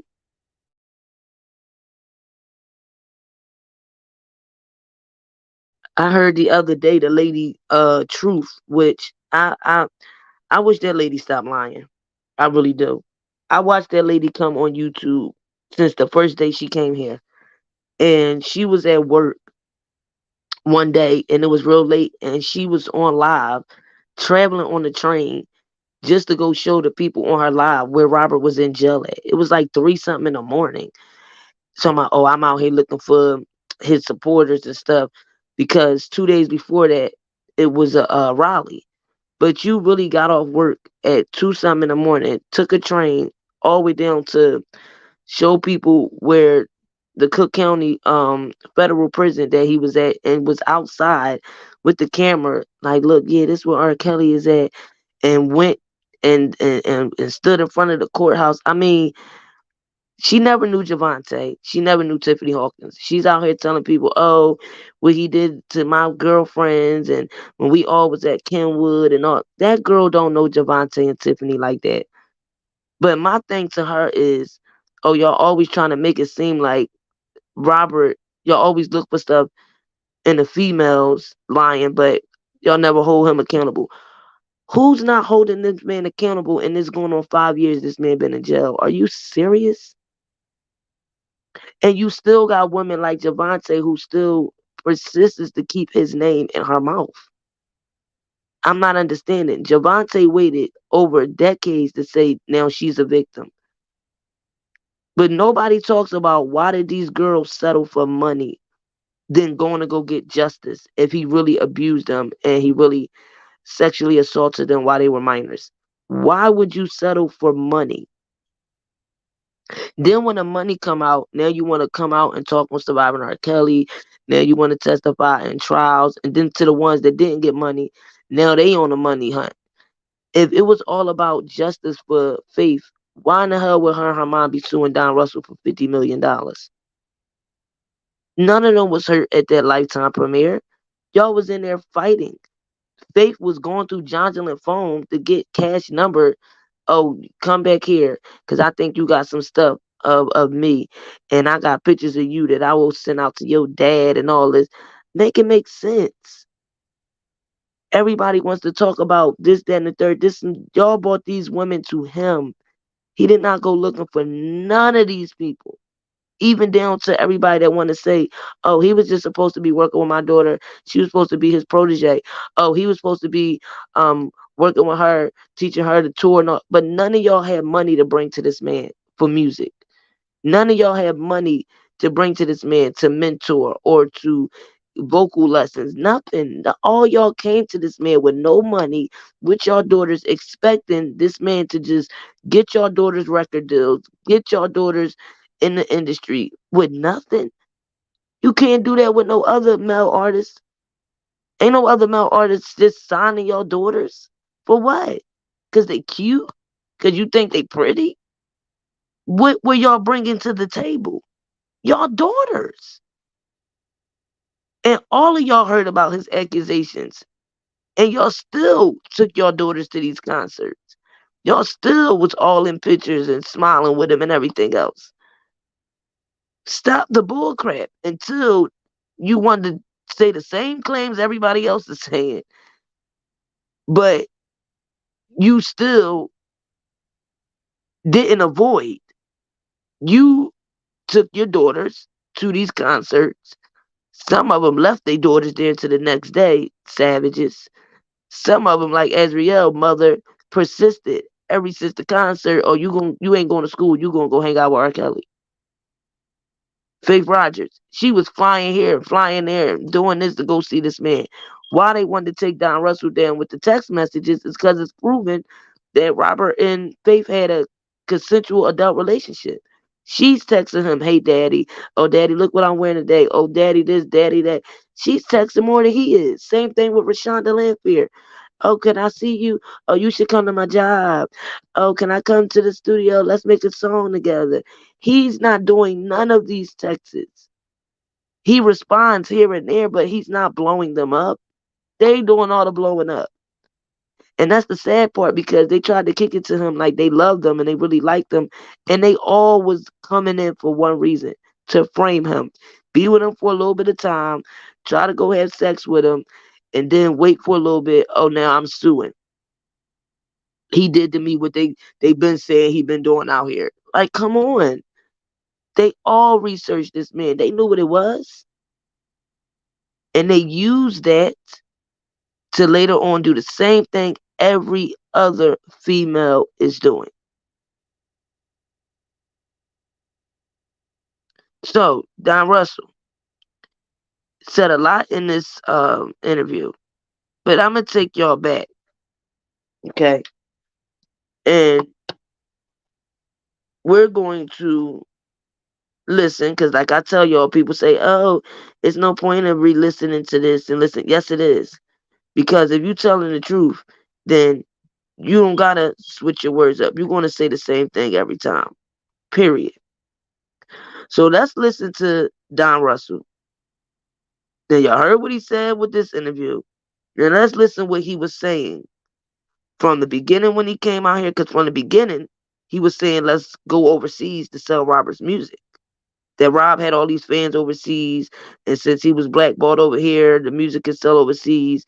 That way, you can get the money up to get new lawyers and all that. He already had lawyers. So Don was out here making it seem like it was Rob's decision that he wanted Tom Mesereau and everything else. Come to find out, Andrew Wyatt told me he sent Tom Mesereau in, not Don. So Don came out here acting as if he was given permission to say, oh, well, let's go get the music overseas. Let's do this. Let's do that. Don had a terrible relationship with the lawyers. They didn't like him, and which I know is part of the reason of people that was out here bashing Don and saying Don was connected with Hollywood Next and DJ Tyson. Then when Debosky had the interview with Don, and Don bought the, I believe, the Grammy Award and some of Robert's property, everybody started looking funny with that, because they're like, wait a minute, how he got Rob's stuff? But like I told y'all, Santee is how Don was able to get into the storage. Don couldn't just get in the storage. Santee is how Don got in the storage. Keith and Carrie also, Don claimed, was there when they all were gathering items Because at that time, Rob just get locked up. They don't want Rob to lose his things. So it's stuff here, stuff there, stuff here, stuff here. This person got a little stuff. This person got a little stuff. This person got a little stuff. That person got a little stuff. What I didn't understand was why was Don the one who was chosen to get the masters? That part I didn't get. Keith lives in Chicago. Carrie lives in Chicago. Robert's other family members live in Chicago. Cousins, brothers. Why was Don the one to say, okay, let's let Don get the masters? And then Don goes across state lines to LA with him. And then Don says, oh, I'm giving them to my brother Rob next time we see each other or when he come home. But Rob personally said he wanted his stuff back. Everybody kept saying, oh, well, why the lawyers not talking about it? Because they was trying to keep it behind the scene. Why everything that Robert goes through got to be on social media?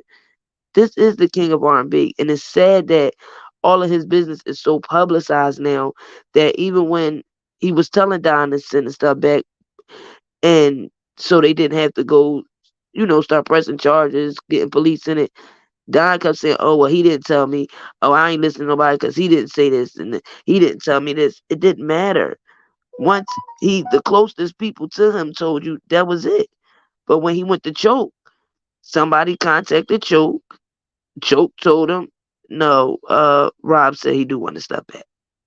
So Don still was on the defense of, well, I'm not giving it to anybody. I'll give it to my bro next time I see him when he come home.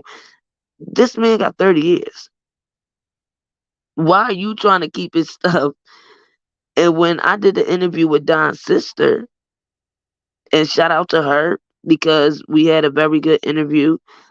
And after me and her did the interview, other people wanted to go interview her after that.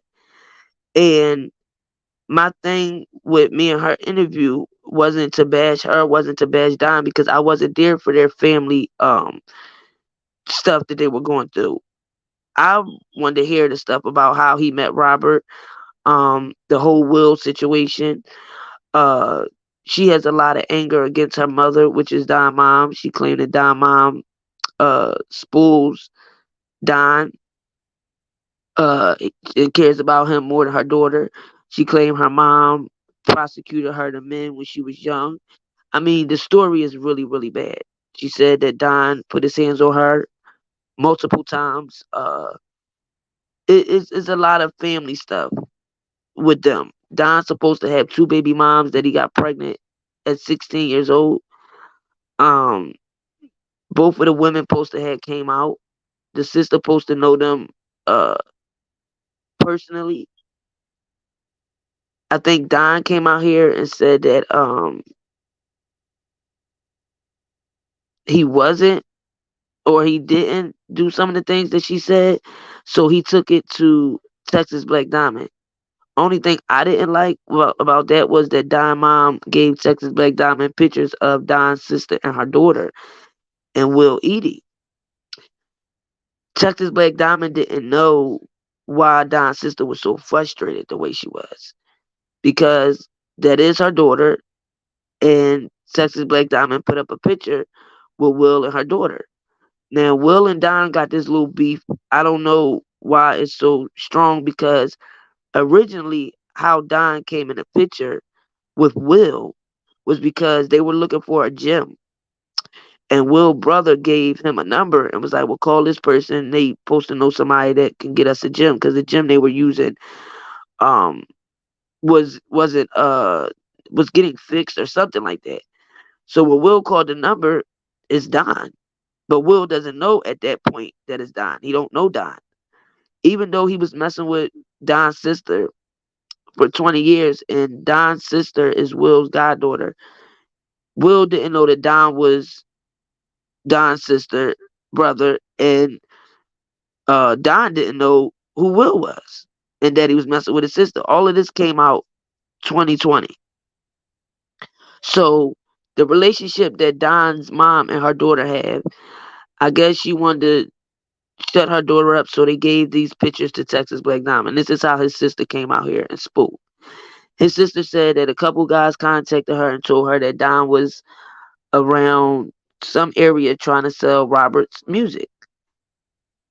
And like I said, when Don first put when the pictures first came out with him with the Masters in the back of the truck, individuals had those pictures ahead of time. They only came out once it came out that, oh, Rob want his stuff back and all that. But if you pay attention, Don took the pictures to send the pictures to somebody, to people basically saying, oh, I got Rob stuff. Everything's good. Look, I got everything. Because if that's the case, when he first took why would he be taking pictures to send people if he was still in it? That didn't make sense.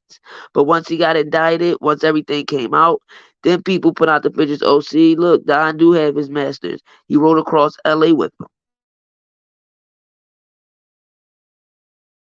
So here is Don in 2021, I think this is. And this is what he had to say about the masters and a lot of other things. This was after he claimed Angelo and them had something to do with breaking in his truck in LA. Remember, when his truck got broken in, he claimed that he had Robert music and stuff on flash drives and some stuff on his computer and documents, and that they stole the flash drives and computers. Texas Black Diamond came out here with receipts showing that Don went to the police, made police report, showing the pictures of Don truck broken out, and then showing two guys that they caught on the camera, two dark-skinned guys with tents, who Don believed, I guess, was connected to Angelo, because him and Angelo was arguing in Texas, where Angelo was saying, oh yeah, I'm in LA, what's up, nigga, what you trying to do? Or, I mean, it was like threats back and forth, and Don was saying, well, how did this nigga know I was in LA? And I guess around that time, that's when the truck got broken in. But nothing was ever said again about the truck. Did he get the items back that was Robert's? Why would you be riding around with Robert's music in the back of your truck when you already transferred the masters in a U-Haul truck? But now you got music on disc drives, riding in LA. And I think he said he think they followed him, or like somebody seen him put this stuff in the back of his truck. This is valuable stuff. Why would you be riding around with it in the back of your truck? So this was a post that he posted in 2021 when all the stuff came out after his truck was broken. He say, why? So your commander-in-chief, Angelo as Clary, and his den of thieves can steal them. The same way he looted RSK's Trump apartment. Held to the null. Tell this inner circle that you are referring to to file a complaint with CPD, because this alleged theft did take place in Chicago, and because of the participants, the report will surely make a way to a detective's desk. As a formality, the detectives assigned to investigate the alleged theft you are referring to will definitely pay RSK a visit at the MCC to substantiate the allegation described above in your video. If he corroborate your defamation of character, then and only then will shit get real. On another note, I see whenever you low-life bums, the Clary Knights, want to get your YouTube numbers up, you create false narratives. As long as you tie my name to it, you get the attention you desperately desire. Pathetic. Shaking my head and laughing my ass off at the same damn time. Keep it up. I'll cash in on it later. Until then, may your numbers continue to soar at the expense of others. Note, securing Rkelly's fans early on by posing as one of his supporters was a good move in your effort to control the narratives, but it is not. Checkmate. So this was Don writing a comment, I guess, to Sharon Wimbush. Her title was, Rkelly and his lawyers are effing pissed. Give everything back, Don Russell, before it gets worse. So Don Russell was saying in this post, why? So your commander-in-chief, Angelo Clary, and his den of thieves can steal them the same way they looted Robert's Trump apartment, saying that he filed a complaint with CBD and that a detective was going to be working with this case. Then he said, are you saying that Robert basically he was saying like, so you saying that Robert is saying that I stole his stuff or whatever. So he's saying the allegation described in your video, I'm gonna have my lawyers pay R. Kelly a visit at the MCC. And if he corroborates your defamation of my character, then and only will shit do get real. So basically, I guess he was trying to say, oh, R. Kelly better not be saying that I stole his masters and I stole his stuff. And then if my lawyers go up there and he corroborates what you're saying, then shit gonna get real. But Don, you did have his stuff. And even worse, we all forgetting about the music that just came out recently. It's still speculation of who's behind it, but when Don had music on this drives and master, it's like it's not hard to say where it came from. And when you look at Jennifer Motion, she said we have a very good idea of who put this music out, and that the person who they believe was told a year and a half ago to give it back, but never did. And that was talking about Don. And I couldn't understand, even when he recorded Carrie and Robert talking after the New York conviction, and Rob is telling him on that phone, hey man, it's me. I want you to hear that it's me. And let you know, yes, I said I wanted you to return my stuff, man. I gotta make sure I pay my lawyers. I gotta get out of here, man. I just got convicted. This is when Rob just had got convicted in New York. So he was emotionally going through it. He's trying to figure out everything now, appeals, Jennifer just coming on. So he was telling Don, like, listen, I need you to return my stuff. I'm saying it. Yes, this is me. But Don cut off the audio. And then Choke wound up taking the whole audio down because of the emotions that Robert was feeling in the beginning of the video when he found out that Bruce was in jail. And that's what I didn't like, because I'm like, I don't even think that Carrie noticed that Don recorded them, because he told Choke, Rob ain't telling me to give him his stuff back. Choke like, man, I'm telling you, people have contacted me, man. He's asking for his stuff. So Don's rebuttal to that was, oh, here go audio. I talked to Rob. He like, when you talk to him, he called me with his attorney. And I thought that was nutty that Don did that, because first of all, you know you a co-defendant. You know he's not supposed to be talking to you. Why would you come out here and tell Choke, oh, I talked to him right after he got convicted. He called me with his attorney. And then went and played audio. And that's why I was so pissed when that happened, because I'm like, dude, you about to go to court. Literally the next day, Don was going to court. And you, the day before your court, you go do an interview with Choke, and you put out there that Rob called you with his attorneys. Like, Don has got himself so caught up because of his mouth. Talking too much, even down to his mother. He lucky they didn't arrest his mom and give her charges. And even with the money, I told y'all for weeks.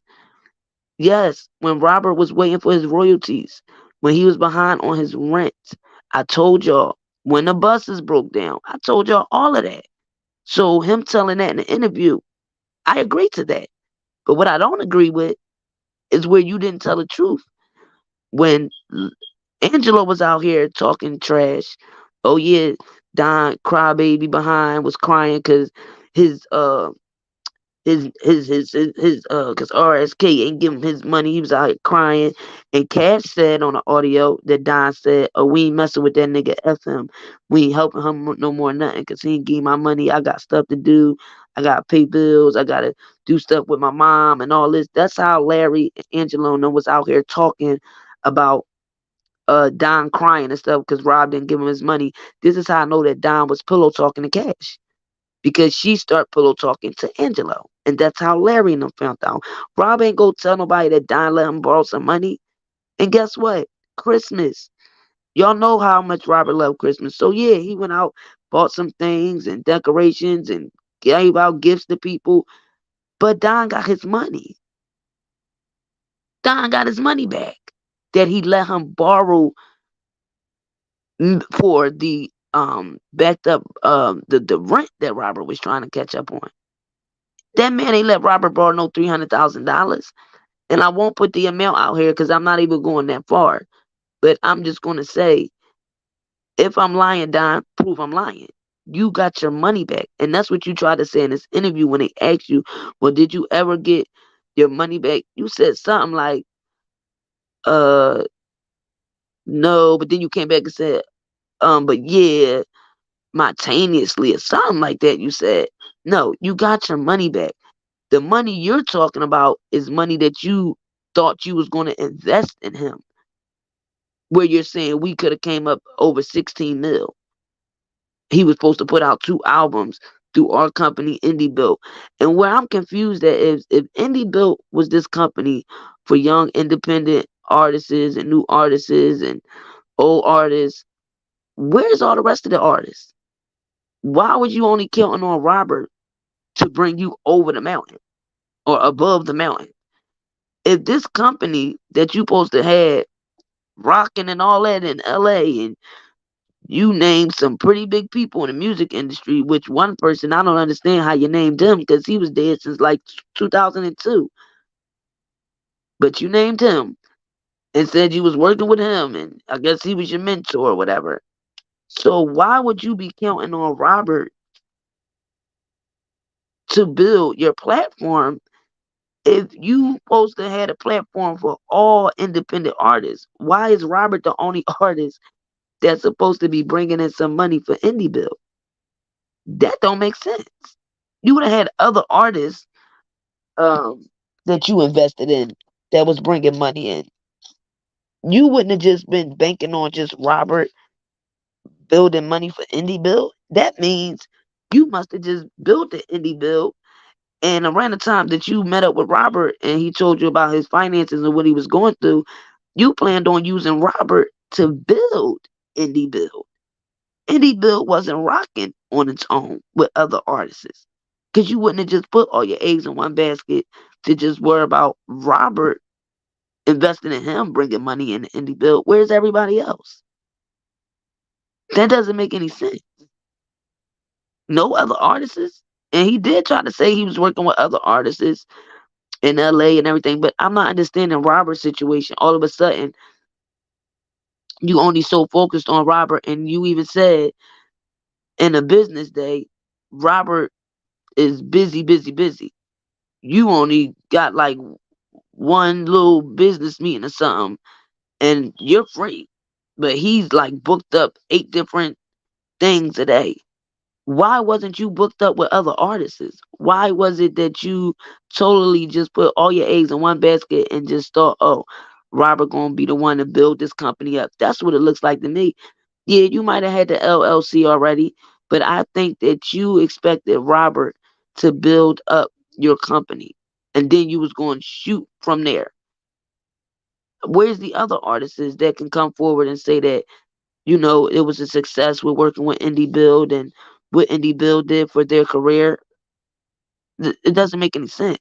Then you said you had shareholders who helped Robert pay for his rent at the studio. That's another lie. The city was shutting Robert down. And that's why the landlord tried to get over and tried to say he was trying to sue Robert for the $3 million when Heather Williams was suing. Robert lawyers didn't go to court. That's how they both got their judgment. And thank God Jennifer just went to court for that. And that judgment is thrown out. So Heather Williams gets nothing. Because the only reason the judge granted that judgment is because Robert lawyers wasn't in court. How this girl's trying to sue for $3 million and he didn't even go to court with her yet for her claims that she claimed he did to her. Who just chased after money, but this man supposed to abuse you, but the only thing you focus on, Heather Williams, is this money, this money, this money, this money. Then the landlord he tries to say that Rob owed him $3-4 million when Robert was still on a 10-year contract. So Robert would have really just only owed this man, and I'm just adding a little few extra numbers, only probably like $650K, not even $1 million, because he still had a 10-year contract, 10 more years. Then he tried to make it seem like, oh, he had to raise the price for the studio because of the damages. It wasn't no the man made bedrooms and decked it out how he wanted to. This is a studio that this man is paying for. How you gonna tell me I can't put beds and stuff in the studio? I see people say, oh no, you can't let I know many studios where they cut certain sections off of it and make bedrooms and kitchens and bathrooms, because artists is being in the studio so long, they basically living in there. So how you gonna say you can't turn some of the rooms into bedrooms? He had a whole side that was him living. Don was right about that apartment. Then a whole nother side was for him, other artists, VIP part, other artists that was recording, a part where he was recording. Then the other part where he had the massage room, he had bedrooms, kitchen, um, living room, dining room. Some of y'all might have seen when he had his tree up, the Christmas tree that was at the studio. And remember when Angelo and his wife was throwing them rocks? After that, that's when that landlord tried to come suing. And I'm starting to think, did Angelo and his wife bust them windows out or something? Because how you gonna say this man owed $3-4 million because of damages over a bed, when all you got to do is take the bed out? That didn't damage the floor, that didn't damage the wall, that didn't damage the property, because a bed was in there. And then I guess he said he had to raise the price because now everybody's gonna say Rkelly had girls kidnapped in there and was sexually assaulting girls in there, so people not gonna want to use the studio. That's bull crap. So you didn't give him no money. Your peoples didn't give him no money for the studio because the city had gave him a letter and told him he had to leave. They didn't want the money, nothing. They just wanted him out. And I believe that was all from the government, because the man didn't owe no backed up studio rent, whereas though the man couldn't accept the payment. They just wanted to be smart about these females and try to make this man life difficult any way they could, knowing the man makes music there. And some of the women were staying there, and they made that an issue. It wasn't no shit buckets in there. It wasn't no piss buckets. Diana Copeland testified to that when they would go on tour and Robert would be in the concert performing, some of the women wanted to stay on the bus. That sometimes it would be really late. They would be on a road where there ain't no bathrooms or nothing, where they would have a bus that don't have a bathroom. Then she said one time they had to sprint where the toilet was broke and somebody stuffed it up with poop. So they kept the door closed so people wouldn't smell it. And of course, you don't want nobody going in there using the bathroom and the toilet stuffed up with poop. So some of the women would be lazy and stay on a bus instead of when they did stop to go over to the gas station, some trying to use the bathroom, and they would pee in a cup. And if you on a road, you don't got nowhere to stop at. It's pitch black. You in the middle of nowhere, and you have to use the bathroom. All you got is a gas station cup. You're gonna pee.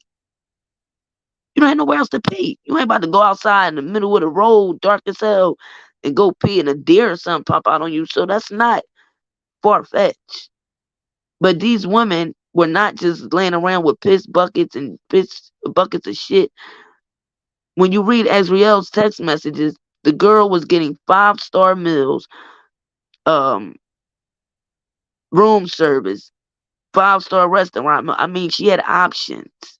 Even times where Robert was going here and going there, but dropping food off that she didn't even ask for.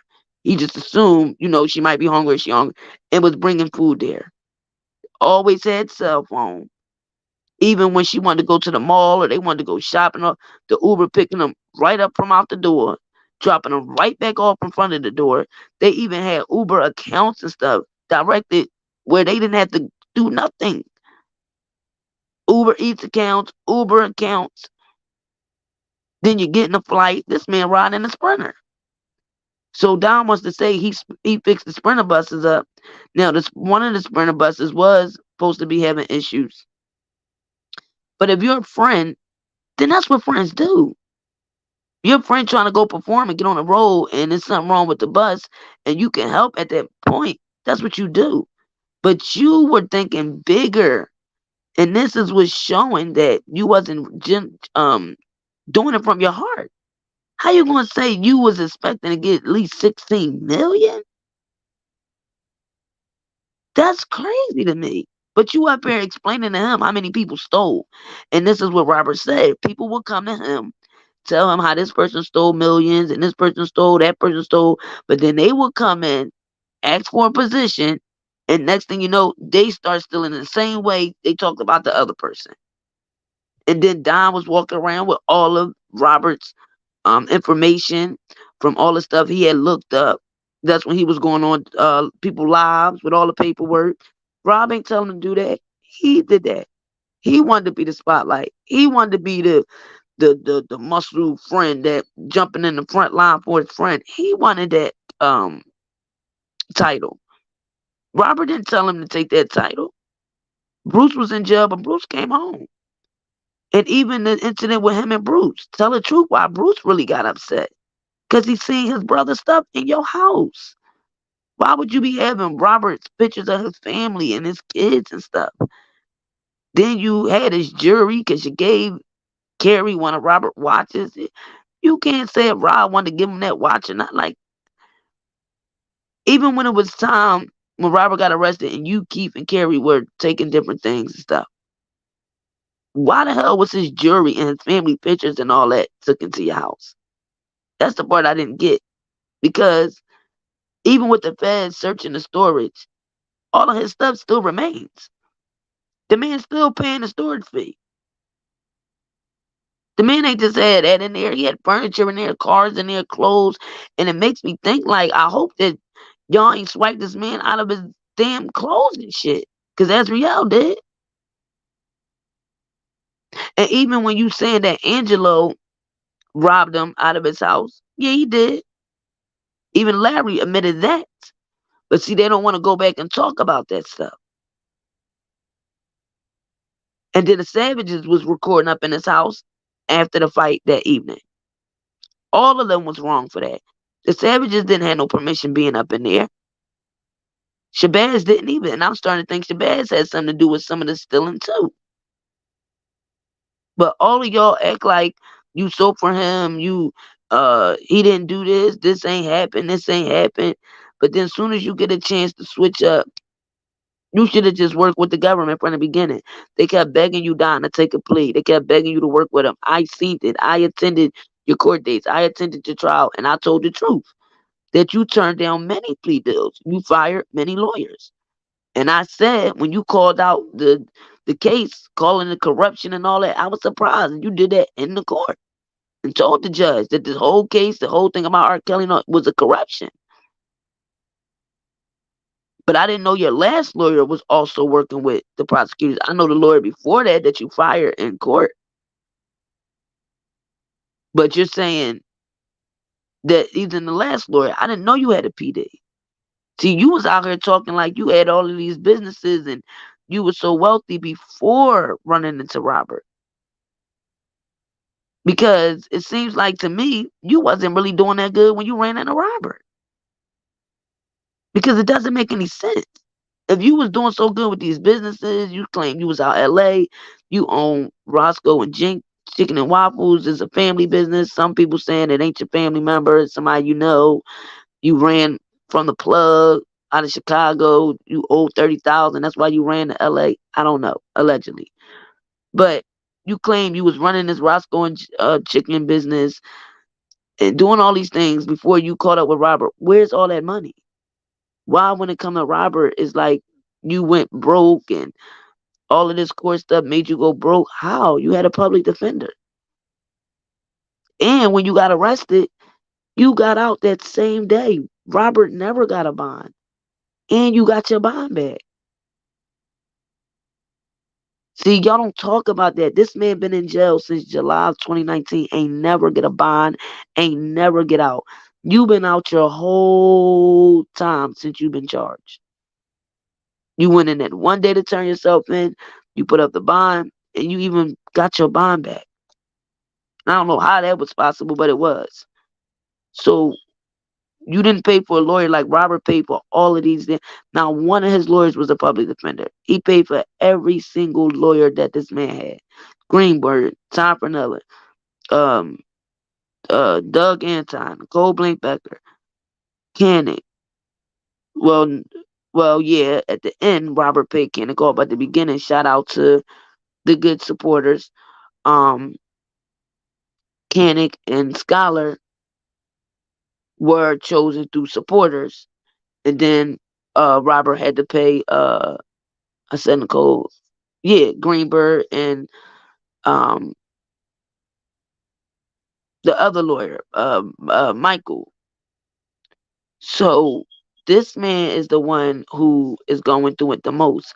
And even when you was coming out here speaking on Robert, he didn't ask you to do that. This man came out speaking on a BOP officer and his stuff being stolen. Don't forget, you had an interview with Tasha K after his New York trial. And Tasha K stole his stuff and then went to your house and came out here and said, oh, Robert Sylvester Kelly is innocent. I met with his new management and his old management. And the stuff that they showed me, oh, I'm fathom. So she was calling you new management and old management and said she met with Carrie. That's when y'all did the interview. So you told Tasha K that you was new management and I guess old management was there. That's what she said. So once again, inserting yourself. You didn't have to do that interview with Tasha K because this is the same lady who did what she did to Robert. Now, Carrie, yeah, because he got on her platform and lied on Robert, so he had to fix it. But you didn't have to say anything. So let's go back to what you were saying on Chokes and try to compare the things that you were saying there to what you're saying now. All this here.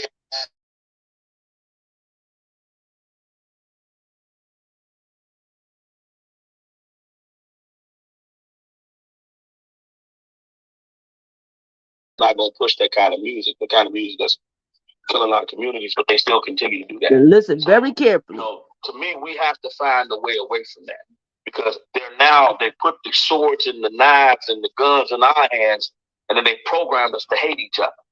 So we ain't defending our honor. We're killing it. You know what I mean? We're killing our own honor, our own culture, all that stuff ourselves. They ain't got to do nothing but sit back, eat popcorn, and watch these niggas and see what they do today. You know what I'm saying? That's interesting because you said something that made me think. You said you went from gangster rap to what you say after that? It was hip hop, gangster, trap. Oh, yeah, hip hop, gangster, trap. Now drill. The gangster trap drill is the same fucking shit, different areas, but it all promotes us killing each other and destroying our community. Drugs, And listen what he say on here. He's going to talk about Robert being on tapes. He's going to say he's seen Robert on tapes. I don't know what the hell was going on with Don this day. This is the next day after he popped up on the live with Choke when it was Debo, Dana, Sharon, Texas Black Diamond. The day that Texas Black Diamond was arguing back and forth with Sharon and Dana and they was saying all the stuff about Don. Rob asking for his stuff back, and Texas Black Diamond was saying, nah, Rob ain't never asked him for that stuff back. And she told Choke, can I call him? And Choke was like, yeah, I would like for him to come on the platform. So she got in touch with Don. Don came on. He was like, you gave them a platform to speak. Now, I think it's only fair if you give me a chance to speak. Everybody was speaking how they felt about Don around the table or whatever. Don didn't respond to nobody because he said he wasn't responding to Dana because that's bamboo talk. He wasn't responding to Sharon Wimbush because he felt like she's working with Barry Hankerson and them. And like I said, I think Don's beef with Sharon because he was close to her at one point. Him and his mom. Y'all seen when Sharon Winbush was out here taking up for Don until after he got indicted. But when Don was cool with Sharon, that's when he told us that Texas Black Diamond was working with the feds. And like I said, I think that Don did that because he didn't understand how did the feds get the video of her channel and all that. So that wasn't a lie when Sharon said that. He said, don't be around Texas Black Diamond because she was an informant. Then when he stopped dealing with Sharon because he claimed he was going out to eat one day and he was in California where she's at and he wanted her to come meet him to have lunch. And he said when she denied the lunch, he felt like all this time I've been talking to you, we sharing information back and forth. I'm giving her personal information and this lady don't never show her face or she can't even come meet me for lunch and we both California. So after that, Don started saying that Sharon was working with Barry Hankerson and that she was a op. But like I said, she used to be closer to him than anybody. Her, Cash, and I believe Don liked the Sharon Winbush at one point. That's why I said men gotta admit when you start letting the female get that little spell over you. Because this is why you start being so trustworthy and sending stuff to Cash and showing Cash this and showing Cash that, sending stuff to Sharon. Then you got your mom talking to all these different females. So when he fell out with these females or things start occurring, now he, hate them or whatever, and they saying this about him, saying that, because at one point Cash was taking up for him and Robert when she was talking on Toxic Diamond. Then all of a sudden, right before Robert trial ended in New York, Cash starts saying, oh, well, I don't believe R. Kelly is innocent of everything, and he shouldn't have been doing this, he shouldn't have been doing. And then she was bashing Don. I'm like, damn, where the hell this came from? But now it makes sense when Larry's saying, oh, did you ever get locked up? Did you ever have charges? Well, I want to believe that I did help with that. So she had to work with the government, in my opinion, and that's why in her cousin's indictment it says that they knew that he knew about R. Kelly's case because when she testified to the grand jury, Michael Williams was there in the hallway. Over a lifestyle. Right. Over a lifestyle. Like you said, some of these kids was good kids, like Ice Cube. You know what I'm saying? But when you looked at Ice Cube music, I thought this nigga was a straight killer for real when I was young. Then to come to find out, he was the least gangster out of everybody. Exactly. He was the one with the college degree and all that stuff. Yeah. This nigga never was a gangbanger or nothing. You know what I'm saying? But it's crazy that how hip-hop just changed with NWA. Niggas wasn't even cursing. Next thing I know, MC Light is cursing because these niggas is cursing. And it just changed the whole shit from niggas wearing beads and Afrocentric to this gangster shit. And then niggas is like, fuck being positive. We killing niggas. And they just kept going like that. Yeah, it never went back to Afrocentric.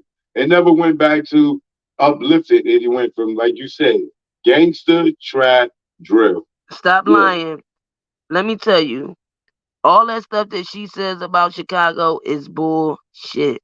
First of all, when Debo had that pop-up Raleigh, and she was there smoking weed, drinking Debo's liquor, y'all remember when she was like, I don't hate R. Kelly. We love R. Kelly here in Chicago. We just want R. Kelly to tell his truth. We just want R. Kelly to speak his truth. And she was all bragging on about R. Kelly and all that when she was over there with Debo, when Hollywood Next was showing her breasts. And all of a sudden, when she got back to YouTube, she started bashing Debo and started going back to bashing Robert. She just goes along with the audience. She does not know Javante. She did not go to no school with Javante. She did not go to no school with Tiffany. And she want to say, oh, Robert raped her friends. Well, where your friends at? Where was your mother at? That you saying he was trying to pull y'all in cars and all this. And don't forget, the man was going to the school because of Miss McGlynn. Everybody want to keep like Xing in that. This man put that lady in a freaking condo and paid the lady bills off and everything. Lifetime went and dragged that old lady up into there. And that was pitiful to me. But that lady, the truth, that's all she do. Me and her had one altercation on Angie's when she said she wanted Robert to get shot in his head. I told that lady off and never said anything else to her. She's a clout chaser. She go around bash and rob this, bash and rob that, linking herself to this person, that person. She don't know these people. She met these people online. And like the lady said last week, this man's going on 5 years in jail. How much time he's supposed to serve for this? Nobody else is supposed to take accountability for what they did. So when you have a machine that's fueling that, you know, and it's advantageous for an artist to push that agenda because that's the way they make money. That's where the problem comes in. I'm gonna just play one part and then I'm gonna stop it. That we could do so much better. We could do so much more for each other. You know, we could do so much more for our communities. We can do so much more for our culture. But we are now puppets to their agenda. You know, and the fair that I'm talking about is the elitist powers that be. I mean, because it's good white folk, it's good Mexicans, it's good everybody. But it's people that just like the capitalism and the capitalists that just want everything, you know, and they want, you know, one world order and everything to go as they command. And that's where the problems come in. A lot of us are not realizing that we're all right now an experiment. You know what I'm saying? It's a big ass lab and we the experiments.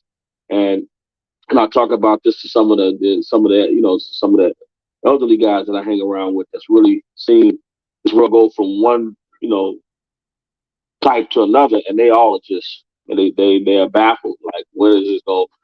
When is this going? You know, implode or what's going to happen? It's like right now. Did y'all hear in the interview where he said he told the feds, "Oh, the information I got for Rob ain't going to help y'all case. I pulled up stuff, you know, that people stealing from him and all that." So he said, you know, that the feds kept coming at him, asking him to work with them. Did y'all hear when he said, you think I'm stupid? I'm from Chicago. You think I'm going to be dumb enough to go against him so I can have people threatening my family and people trying to come at us and hurt us? Did y'all hear that part? When he said that? Like, as if he would have went against Robert, he would have been in danger.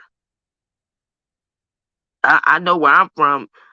You see what's going on in Chicago. Imagine if I would have did that. So, like, saying like he didn't have a choice. I didn't understand that part. Now, the beef that him and Will got has nothing to do with Robert. I don't know if y'all remember when I played that audio a while ago with Dana and Larry, when Larry was telling Dana to back away from Don because Don know a bunch of KILLERS's from the South Side. And he told Dana, you don't want to play with that. Even though Don look all sweet and all that, I'm telling you, man, he got a lot of them KILLERS's behind, around him, and them dudes from Chicago, man. They would do something to you, man. Matter of fact, if I was you, I wouldn't even go back to Chicago and all this. That's when Dana told Doug Anton that Don and DJ and them threatened him that if he came back to Chicago, something was going to happen to him. So it's funny that Don said he told the prosecutors, y'all think I'm crazy? What I look like going against him so people can be attacking and threatening me and my family or try to hurt so like putting the narrative out there, like if you go against Rkelly, things gonna happen. First of all, if this man was such a killer or a scary person, a gangster, like y'all want to make it seem, half of y'all wouldn't have did half of the stuff y'all did to him. Nobody's not extorting no gangster. Nobody's not extorting no killer. Because you're going to be too scared of the consequences.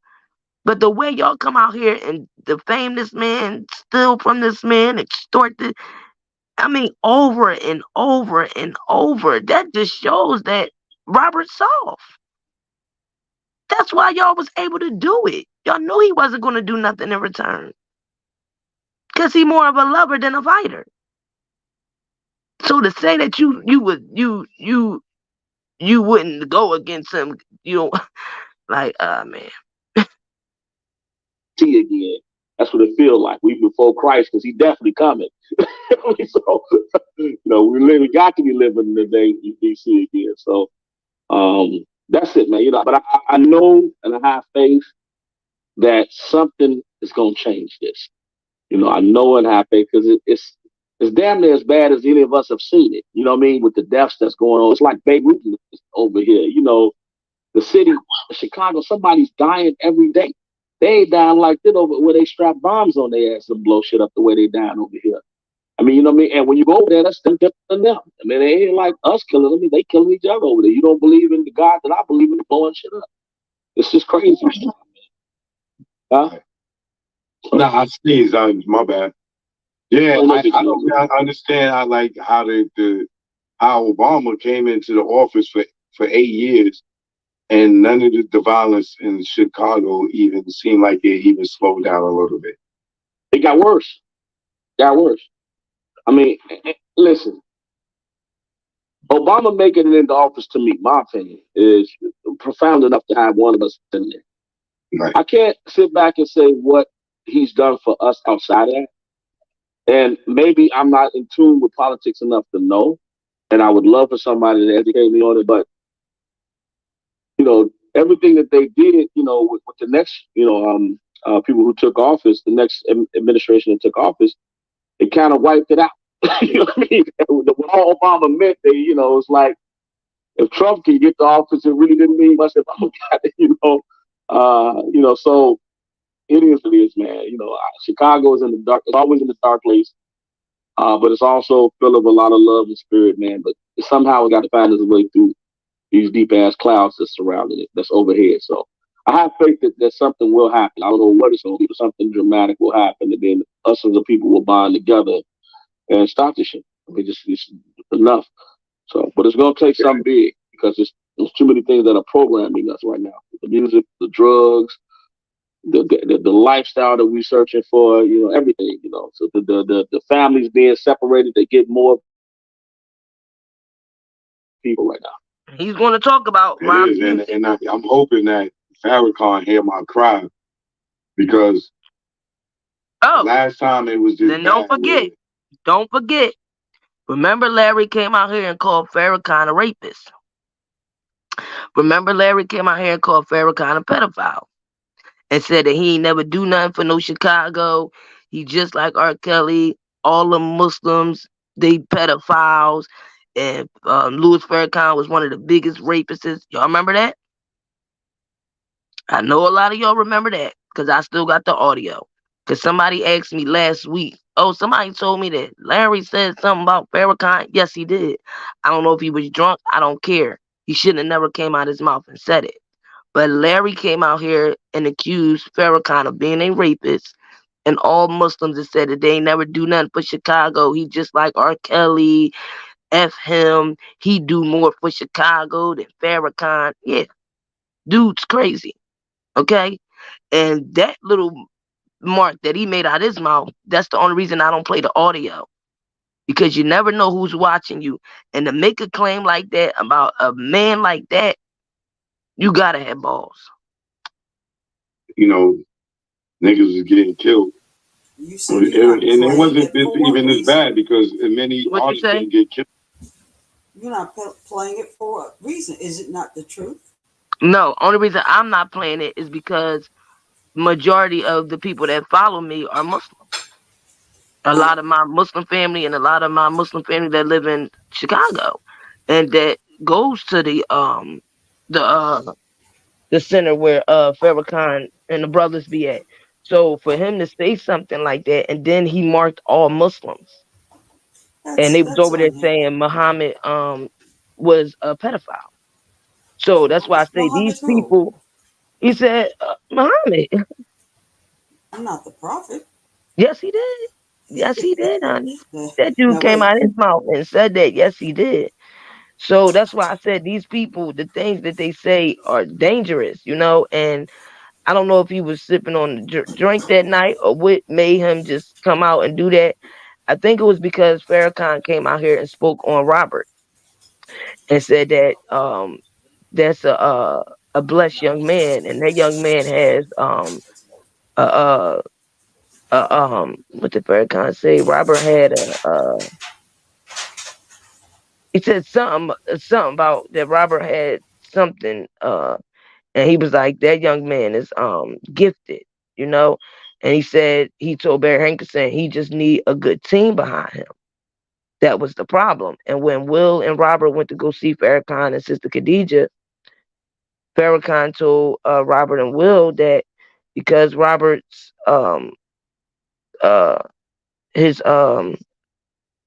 catalog is worth over 900 something $1 million, that man, they're gonna try to do anything to hurt you or hurt anybody connected to you. And he even told Will, like, your life in danger too. That type of money, they gonna either try to take you out of here or put you in jail. And Farrakhan was telling them, whenever you're ready, whenever you need us, we here and we'll protect you in jail or out. Because he told Robert, they're gonna try to put you in jail. They're gonna try anything to get you away from your catalog, because you know it was time for Robert to get his catalog back. And Farrakhan was right. Robert got arrested literally about 3 months after that. And he said he had a talk with Barry Hankerson because Barry Hankerson supposed to had a stroke. And when he was in the hospital, the first person he called was Farrakhan. Farrakhan went up there and Barry Hankerson took his shahada. And I felt like that he did that to try to get them to not be cool with Robert.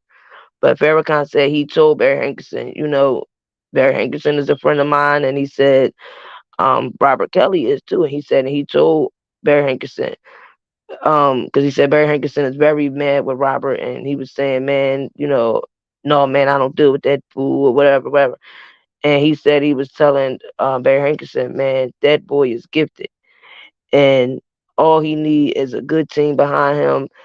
And a lot of people that was around him, they used that young man. And he said we need a lot of gifted or people that's gifted like that to be protected and to be you know, supported. Like, we're not supposed to just up and leave them out stranded or just throw them and to the wolves. And he was trying to tell Barry Hankerson, regardless of y'all background and what y'all went through, he was saying, I'm gonna be there for this young man.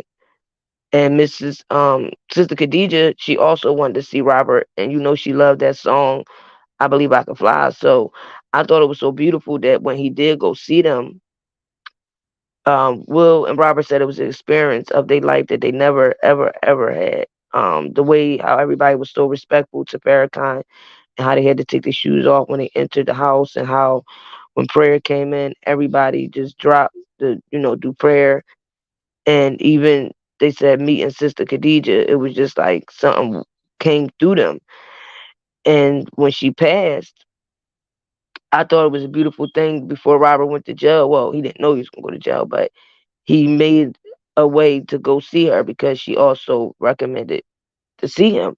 So when I seen Larry out here trashing Farrakhan because he spoke good on Robert, and for you to say as a whole, Muhammad was a pedophile and Farrakhan is rape, like the things people say, and it's like for you to say he didn't do this for Chicago, he didn't do that. First of all, when the pandemic before it got bad in 2020, all of those men plus Rizza Islam that's underneath Louis Farrakhan, all of them young men that have turned their life over, that dress in like men in them nice suits and disciplined and respect, um, morals, integrity, and they walked the streets of Chicago for 4.5 hours. They didn't care about them having guns, none of they walked them streets to let the women and the children know that there still were men out here who will protect you and who's out here trying to make sure women and children are okay and safe, because there was so much murder going on coming in 2019 to 2020. And for Larry to say that, and these men are out here making a difference. These men are going to go do conferences to talk to our people. When it came down to the whole COVID thing and how a lot of our people was manipulated with that, and for you to say that they ain't doing this, but you a man that stole 1.6 million from your people, and come to find out your co-defendant, it was one. The other guy was you. You was dealing with, I think, the guy, he's either Mexican or Puerto Rican. Well, he said one. He says he usually does business from between $1 million and $10 million. So Yeah, he said what he anything got, I do. let's just say what he got caught doing was Right. 1.6. Cause it's way more Okay, than what that. he got Exactly. caught. But Exactly. so we can just take a minute. Like I want people to understand that Islam is a religion or a way of life. It's a way of it's a peaceful way of life for those who know. And sometimes people can't stand peace. They want to just show that it's a violent religion. It's a bunch of terrorists, quote unquote terrorists, so that they want to say things and try to incite things. But if you're on your deen, that's why things just don't matter. Whatever he was trying to do and say, it's not going to work. He's very weak, Yeah, but I'm and still saying, like, I'm not saying everybody out here perfect, I'm but glad you I brought it. just I'm don't glad you brought it understand up. why this man thinks that he could slander. I see he loves slandering Muslims, and even when it came down to the Kanye and the Kyrie Irving thing, and Farrakhan came out here and spoke for both of them two men, and he talked about the past that our people went through with the Jews and how they controlled the music industry, the NBA, NFL, and our people, work for them for this money, but really our people is the one that's making them this money. And for you to say that he's not doing nothing for society or for Chicago, first of all, Larry, you was in Chicago and you were allegedly, Debo said that he was, putting um chemicals and providing the streets with drugs and everything while he up and moved to Vegas. And you were dealing with this man who's, I think, Puerto Rican or Mexican. And supposedly he was even getting over on this man, at Arena, the guy, his co-defendant. He was scamming him from day one. He used his kid's disability to scam the man. Then he had a system where he could pull people's identity, guys that was in jail for life. And majority of the individuals' identities were black. He got over 78 victims, and they were pulling all type of credit cards, and his wife was able to get some way they hooked up this SSI, and some way with the credit cards, you got to report the stuff stolen. It's a whole big thing. I got his whole indictment. But my thing is, you can't talk about another person doing something to the community when you poisoned it and then you up and move somewhere else while you steady putting that in the community to bring you money back. But you want to talk about somebody else not helping the community, and then you sat there and took from your own people, and you went and work with other cultures to get this revenue, but you didn't give back to your community. You made it worse. Destroyed And then the and community. then you came together with these people to do these crimes, and then when it came out that you were indicted, you went and worked with the government. And you bought Rkelly in something that had nothing to do with your case. Well, do you think that's why he shouted out Honorable Minister Louis Farrakhan? It was a shot thrown because Farrakhan came out here and spoke on Robert. Right. It's probably a shot thrown, but it's not going to, it didn't Yeah, but land on I'm anybody. saying some things in life you gotta watch what you say. And I'm not saying I condone violence on here. I'm not saying I'm trying to send nobody at nobody. But again, they think on this internet it's so cool to just call people rapists and pedophiles and just loose just come out your mouth and say that. I know so many Muslim men in different countries, not just here, okay, because my kid's father, family's from Mecca, okay? And I'm not putting a high horse on them saying, oh, they're not perfect. I mean, they just perfect. They do no wrong. But the way of life in Islam, it really humbles you. And the men that I know in Islam take care of the women and the children, period, point blank.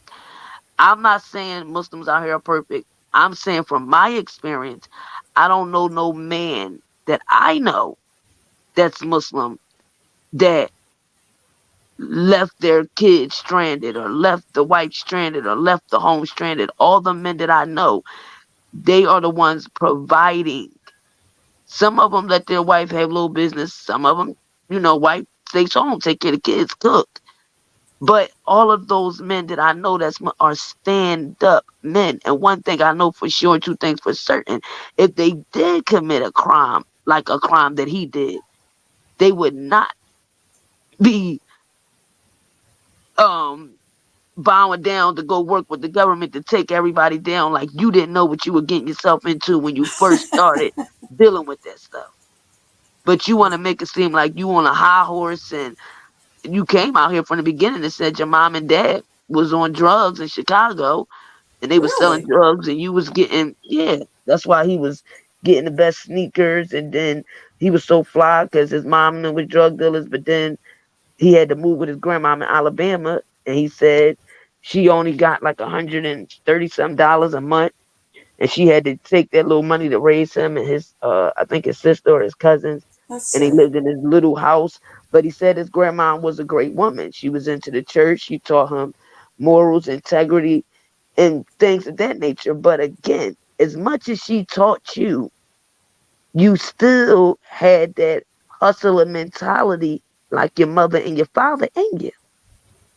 Even though they tried to send you to your grandma to get you away from that life they were living, you still wind up having that criminal mindset because you start dealing with the cracking of cards and scamming people. So how can you sit up here like you on this high horse when, dude, soon as you got caught, you cracked? I just can't respect that. And what I can't respect is that you praise that you are an informant.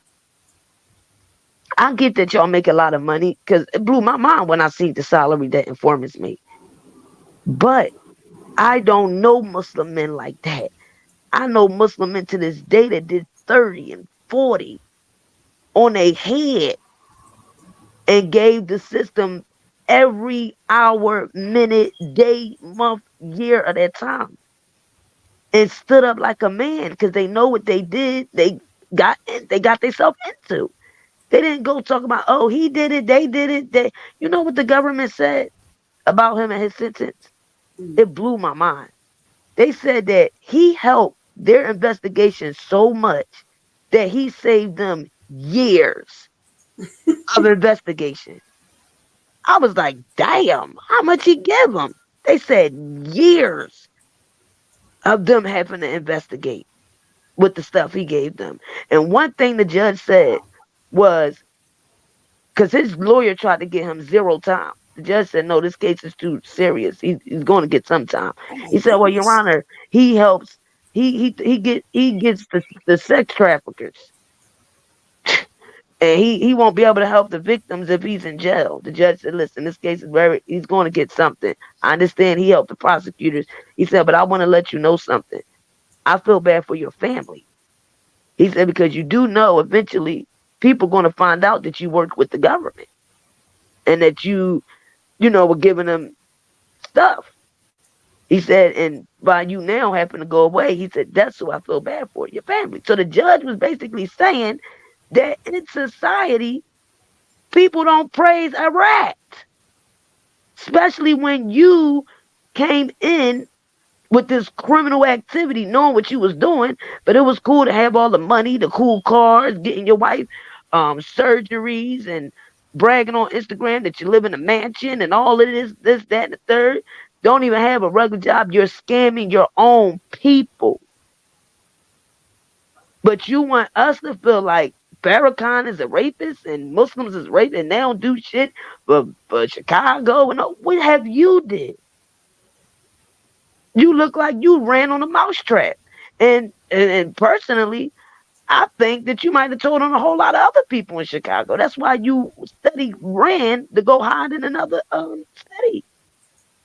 You are the worst kind to me. That's the worst kind. Somebody to do something with you and probably be the one to come at you with it. Hey, you want to get down and do this?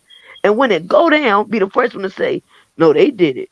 Yeah, this what they did. That what? You ain't no man. You couldn't even do 18 months. And to sit up here and talk about Muslim men, you need to learn the values of Muslim men. Because one thing and two things for certain, if they had to go out here and do anything for their family, they ain't about to go tell on nobody else. See, my dad always told me growing up, you don't do stuff with other people because you don't need a co-defendant. You can't tell on your damn self. But I want to know what personally has he did other than what Muslims ain't do for their for Chicago.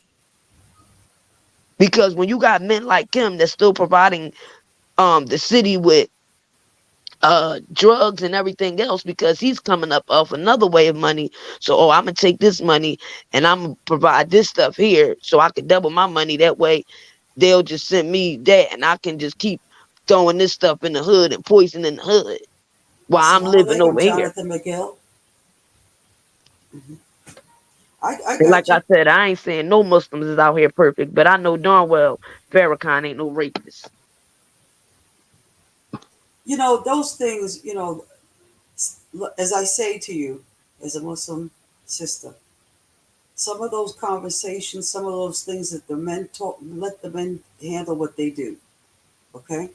That's how they work. I don't worry about those things. Don't let it stress you, sister.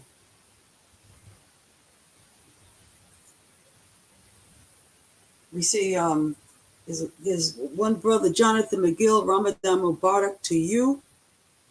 He says he's a Muslim from Chicago. Welcome. Sister Just Jazz put the link in the chat for us to discuss Mr. Don Russell and his last interview. I think that's where we're at, sister, isn't it? Yep. And what do you think? To get the conversation started, because I hope other people come up and hit the link, I think that Don Russell was double-crossed, or he got in too deep. He didn't. Well, did you hear him say when they said, and by the way, I told y'all that was Tia. I was correct the other day when I said she looked familiar in her voice. Yeah. That is Tia Walker from Fox 32 from Chicago. That's her and her husband who Don Russell did that interview with. How did he get hooked up with them? Don't know. But he wants to give an interview. He's trying to make himself give himself a value before he goes in. For whatever reason. I think he's trying to get up as much revenue as he can off this, right? Because when y'all gonna hear on the next part, they had a clip on Instagram because they clipped it. So I know some people were saying to me, no, Jazz, they edited. I'm telling you, they changed. Listen, when you see a person talking and the words are coming out their mouth, you can't edit that. Editing is what they did the other day when they just dropped clips and we didn't know what he was talking about, referring to the clips the way they dropped them the other day. Like certain things they dropped didn't match because they didn't play the whole thing. That's the editing part. But when he's sitting there talking out of his mouth, that's not editing. They edited when they dropped the clips. They dropped one clip when he was talking about a 15-year-old. Then they dropped another clip when he said, I'm telling everything. All of that was mixed up in the whole conversation. So they wanted to get everybody's attention, and this is why I said they didn't play the whole interview. But I think is something with this. I believe what Leslie's saying, he's trying to make himself relevant before he go to jail. I also agree with Texas Black Diamond when she said, you're watching an angry man. Mm-hmm. But I don't understand where's the anger coming from Rkelly, because even when they was it's out, not from Rkelly. No. It's not from. He's not angry with Rkelly. well, he did say when they corrected him and said, "Are you saying the government was after you?" He said, "No, I'm saying one person that is connected with the government, I That's right. believe, was Who has after his me." own agenda, and that is true. But That's what he said. But this 300,000 with this Robert thing is bullcrap. And let me tell you how much Robert took up for him. I'm gonna see how many people been around for as long as I did, 4 years. When Dana was beefing back and forth with Don Russell, this was in 2019, and Dana called Don Russell mom all type of bitchs, and he was talking about the sisters. Do y'all remember when a letter surfaced on YouTube when Robert wrote home and said, "Tell him I said," no, first Don Russell said, "Oh wow, that fool had a nerve to disrespect my mom like that. Rob ain't gonna like that. That's one thing. Rob might not take up for me or because I'm a man, but Rob don't play when it come to my mom." And he was right. Rob sent the letter home and said, "Tell that guy if he's a true fan and supporter of me, then he will at least do me a favor and apologize to Don's mom and to the sisters. And if he doesn't, then just tell him he don't have to worry about supporting me." That was in 2019. So when he said he's mad because Rob ain't even take up for him, or since Rob been out here speaking, he should have cleared his name. Rob came out here and spoke through a letter while that man was suffering the beginning of the time in the hole, to tell somebody on YouTube to apologize to Don's mother because they were calling her BTICCH. I don't know where people want him, Rob. They expect Rob to be able to take up for Don Russell or not. But we have to remember back when Rob was in New York, people looked out for him. Rob was in Chicago area, people looked out for him, right? You just heard Ronnie Bo talk about how he, wrote a letter and had him come into general population, right? I think, like I said the other day. Did I say right? Yeah. Okay. But you remember what we said the other day? I don't think it was me. Go ahead. No, so what I was going to say is, Rob says to trust the process. He says that all the time. His mouth shut. Will Edie told us from the get-go, don't think the family wasn't there before YouTube. Okay? There's things going on that folks just didn't realize and don't realize until now. So, let them do what But they're even doing. with the trust the process thing, again, even when Rob was quiet because one, his lawyers told him to, and even when, because like I said, just because he started doing these interviews with people, Rob's always been in connection with fans and supporters in his family. He just wasn't speaking out. You had certain people recording them and dropping little snippets and stuff, but the man never spoke on nobody in his case. The only time he spoke on Don is when, like I said, they disrespected Don's mother. But Don was coming out here like he wanted to be seen. Don kept going to Nick at Night, Talk to Diamond. He went to Debo channel. And even with the Debo thing, Debo got attacked for a minute because Don came to Debo with Rob Awards and stuff. Debo ain't know that man. Wait, Don, let's back that up. It wasn't like he had an invitation. Don showed up. No, I never said that. I said right. he No, went to these. I want you and I know, but I want the Yeah, he went listeners to to these know. platforms. He did. He went there, and didn't you see? Because I spoke to Debo afterwards, Mr. Dubowski afterwards, and he says, yeah, he was nervous holding that trophy. I said, how did it feel? Debo said at first he thought he had a gun or something. He didn't know what to expect. Didn't Yeah, know what to and then with expect. Debo being a fan of Robert, and Don like, oh yeah, you can have this, you get. So he thinking that, like we all thought, that he was close to Robert, and whatever decisions he's making or things he's saying, we trust in that, Rob knows, or he's doing stuff at the Rob's best interest. Nobody's not thinking that Rob didn't know he had these items and these things. So again, he never had to come out with that stuff. He never had to go back on Texas Black Diamond channel back to back to when he did the interview with Trent, when they started the $1 Million Initiative. That was Don. Well, you know something you just said tonight that I think is interesting. You reminded us, or for me for the first time, you said that he went to California, and when he was in California, he was in touch with a couple of people. Like, was it Cash and Sharon Winbush? He was trying to hook up with somebody in California. And he was trying to meet with Sharon for lunch. Okay, and he told her where to meet him. Right? And he got mad because he was talking to her for almost 2 years. Yeah. Okay, and but was that the same time around when the car was broken into? Okay, around the time when them two fell out, it was like right before he got in. And see, all of that stuff started coming out later. So when it happened, we didn't know about it when it happened. We found out after it happened, if you understand what I'm trying to say. Right. Like when she didn't show up for the lunch and all that, they kept that behind the scenes. But once he got indicted and them two started feuding back and forth, then he came out and did another interview with Texas Black Diamond. And that's when he was like, oh, y'all trust that lady over there? I'm telling y'all, that lady's an informant. Me and my mom is suing her for defamation. She calls my phone 50 times a day. She working with Barry Hankerson. And that's when he finally told about the lunch thing. She say she didn't meet him because she's not interested in him. I guess she took it as he was trying to date or liked her. Well, did you remember Cash Jones and one of the things you played this weekend? You said it sounded as though Cash Jones says she acted as though she was interested in some people because she was playing a role.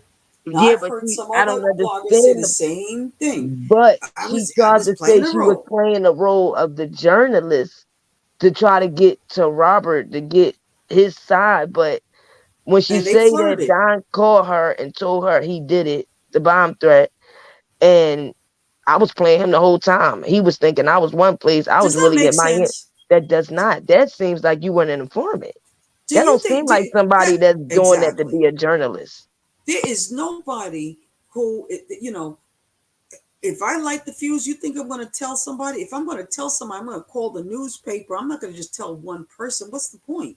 Where's the And fun then in I that? don't like how she did Julius. And she just says this stuff like it's cool. Like, oh, Julius was acting all scared. Like he couldn't get me close to the camp. Now I see why they started this camp stuff. Because she was like, oh, they're not just going to let you in the camp. They're not just going to let you come up. Like it was a secret society or some And type this is of. the same person that Larry said, did you get locked Yup. up? He said, I would like to say I had something to do with that. She said, yes, she did. So you got somebody who is done what you see right now. Yeah, you see him on TV. You see, you see him talking. You see him looking a little nervous and everything. But I don't think it's being. I don't really think it's nervous. I think he's just like Rob, upset. Like when Rob had tears or his voice was the emotion. Yeah, but I when he agree with talked the about fans BOP. when they said Robert, he talking about money. Rob lost everything. He talking about 20 months. This man facing 30 years. And all he want to talk about is the beef he got with Will and them. He feel like Will and them should be in jail. But let me speak on them for a second. They were all investigated. Will was, Keith was. They went all through Keith's banking accounts. They searched all through it because of him being Rob's best friend and him being the main beneficiary. Because they wanted to find that enterprise. Right. But again, they had nothing. They were not tagged to anything. They weren't talking to the parents like he was. They didn't even, one time people was asking Will, well, how is Joy doing? He like, to tell y'all the truth, I know this is going to sound crazy, but he like, I don't know her like that. He like, Rob had his relationship, but that was his relationships. Like we wasn't, like I seen her here and there, but we we wasn't like talking like they extra cool. So we don't know nothing about that. And you think that But the that, wait, fans stop right there. You and I both know that's the way it is. When you're exactly, seeing a man, you don't need to talk to his friends. There's nothing to have a exactly, conversation about. exactly. So So I don't when understand Will why was out people. here saying that and keeping them, people was Don's whole thing is, oh, they've been around for 25 and 30 years. They should be the ones locked up. You think them feds ain't investigate them when they locked up Robert? They Before they locked up Robert, grabbed keeping them too. they wish they They could didn't have have gotten anything somebody. on them. But Don, again, you popping out on interviews with Tim Savage, telling him to go to TMZ, telling him you already got the Clarys on board. You're talking to Angelo. You heard Angelo say it was him, Tim, and Don on three-ways when Don told Tim that his wife was having sex with Robert. He went to Neek at night, told everybody all the parents was having sex with Robert.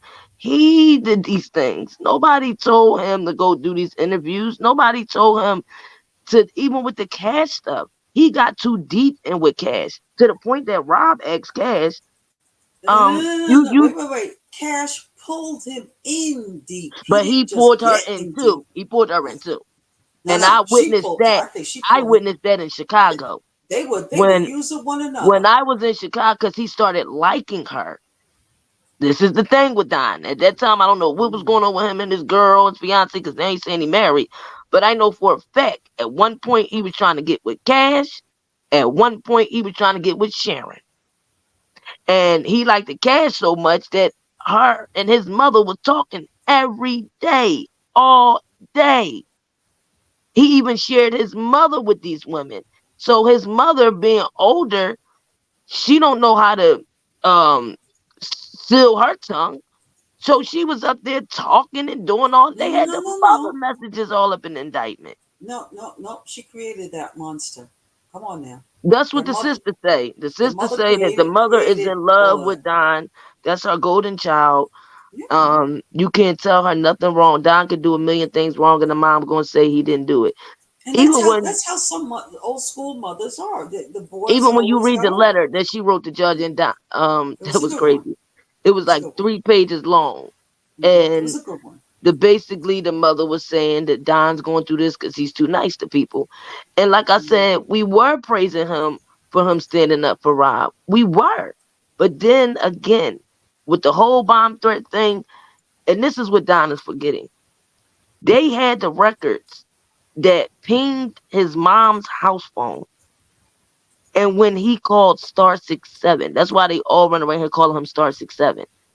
Because when he supposedly was calling the operator or whatever, he was calling from his mom's phone but dialing star 67. And some way they still were able to pick it up. That's why I said they can get all the records of him doing the calls, but they couldn't get the audio of him doing the bomb threat. That's what threw me off. So was it But at the same time the threat was made? honey, they had the calls.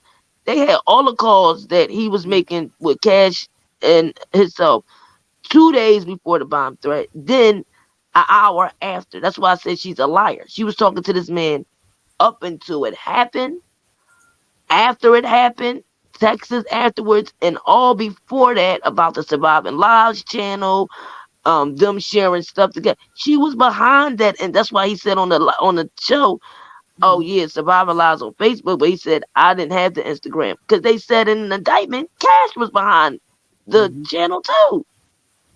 So we have a question. Jason Finch is in the chat, and he asked, "What about the text message between Alice Clary and Azriel Clary?" Yeah, that's Jason. Jason be coming here trolling, but yeah, the text messages. We spoke about that, Jason. I don't know if you was here. Right now we were speaking about Don Russell and his interview regarding these females, Robert, and the whole thing surrounding his case. But far as the text message goes, the text messages what the text messages is that Alice Clary coerced her daughter to having an affair with Robert. And I will say this, if y'all check my community post, I posted Everybody's running around saying that she was born 1997, she was born 1998. Now think about it. Her dad is saying she's born 1998. So that told me, oh, so when she gave Cheryl Mack the birth date of 1997, they talking about, oh, y'all so dumb. Duh, she lied because she was trying to act like she was 18. But wait a minute, because they said that they were blaming Rob for getting her this flight and her being underage, and that she gave her birth certificate up to Cheryl Mack when she got her flights.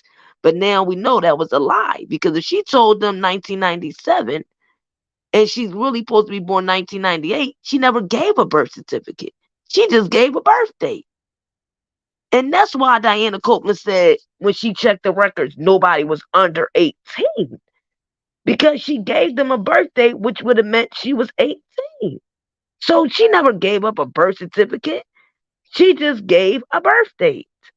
And how the hell is you flying with the wrong birth year? And you gonna tell me that this man is in trouble for as they want to say, RSK paid for her flight, and he paid for her to come across state lines to have sex with her underage when she provided a 1997 birth date? So she never showed a birth certificate to nobody. And this man's supposed to take all of this, and she went so far that even on her plane ticket, the birth date was wrong. You got to remember, she didn't go to the airport to get these tickets. Every artist have travel agencies they work with. That's who the assistants work with when they need to fly out artists and for meetings and family members, girlfriends, whatever. They don't go to the airport to book. No, they go through a travel agency. So the travel agency, apparently, they're not looking for birth certificates. They just putting in inputting whatever you get them. So this girl was flying around with the wrong birth year. So that ain't even her. That's what got me, because I'm like, when we was in court and they kept trying to say he flew her out at 17, and I kept saying in court, how? When it's showing the date she gave was 18. But now it makes sense. She wasn't flying at 17. Her flight, her airport ticket always said she was 18. Well, what about the sister? Did the sister make any arrangements for the family? Well, I don't know. The only ticket that they showed in court was the one from Florida to Phoenix to California. That's the one they charged her with. Mm-hmm. When she finally flew to California and she said he had sex with her. Huh? Any flight manifestos? I bet you. They didn't show no other flight tickets. They wasn't interested. They just wanted to get him on the charge for California, and they used the California law with that charge. Now that sister is the one whose baby daddy killed the brother. No, I told you that's not true. It wasn't the baby father. Well, whoever it was, the brother got killed by her boyfriend. That wasn't her boyfriend either. That was just a guy that her brother knew from the streets. That's a shame. I find that that's. I talked about that the other day, and then it just came out yesterday. Tim Savage. Remember when I told y'all that John Jalen got arrested in 2019 for DUI? Mm-hmm. Well, now it just came out. Tim Savage got arrested as well in 2019 for battery, domestic family violence, for beating on John Jalen. Mm-hmm. And Angelo came out and said that he's about to do, which I'm gonna show y'all. He put a video out to Tim and put out the arrest record saying, oh, you forgot you want to be out here talking about me. You forgot in 2019 when you punched your wife in her mouth and you called me from the precinct to help get you out of the jail because you didn't have no money to bond. So when I went and looked up the information, damn sure enough, Timothy Savage was arrested in 2019. Yes, he was. Matter of fact, I think I pulled it up so y'all can see it. And I pulled it. I thought I pulled it. because Angelo came out with this. The power of a law, stay woke. People have launched a major slander on YouTube with small-minded individuals that need to be a part of something. All their time and energy and work just to get me and my family on a major network interview. Now you dummies can sit home and wait on your faith because it's coming. The power of a law.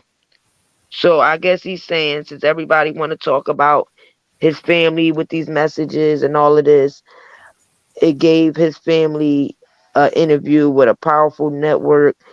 The interview was coming, but I heard Goddess Dawn say last week that she spoke to Angelo, and the first thing he said to her was, "Oh, I ain't ducking no smoke. Go ahead, ask me anything you want.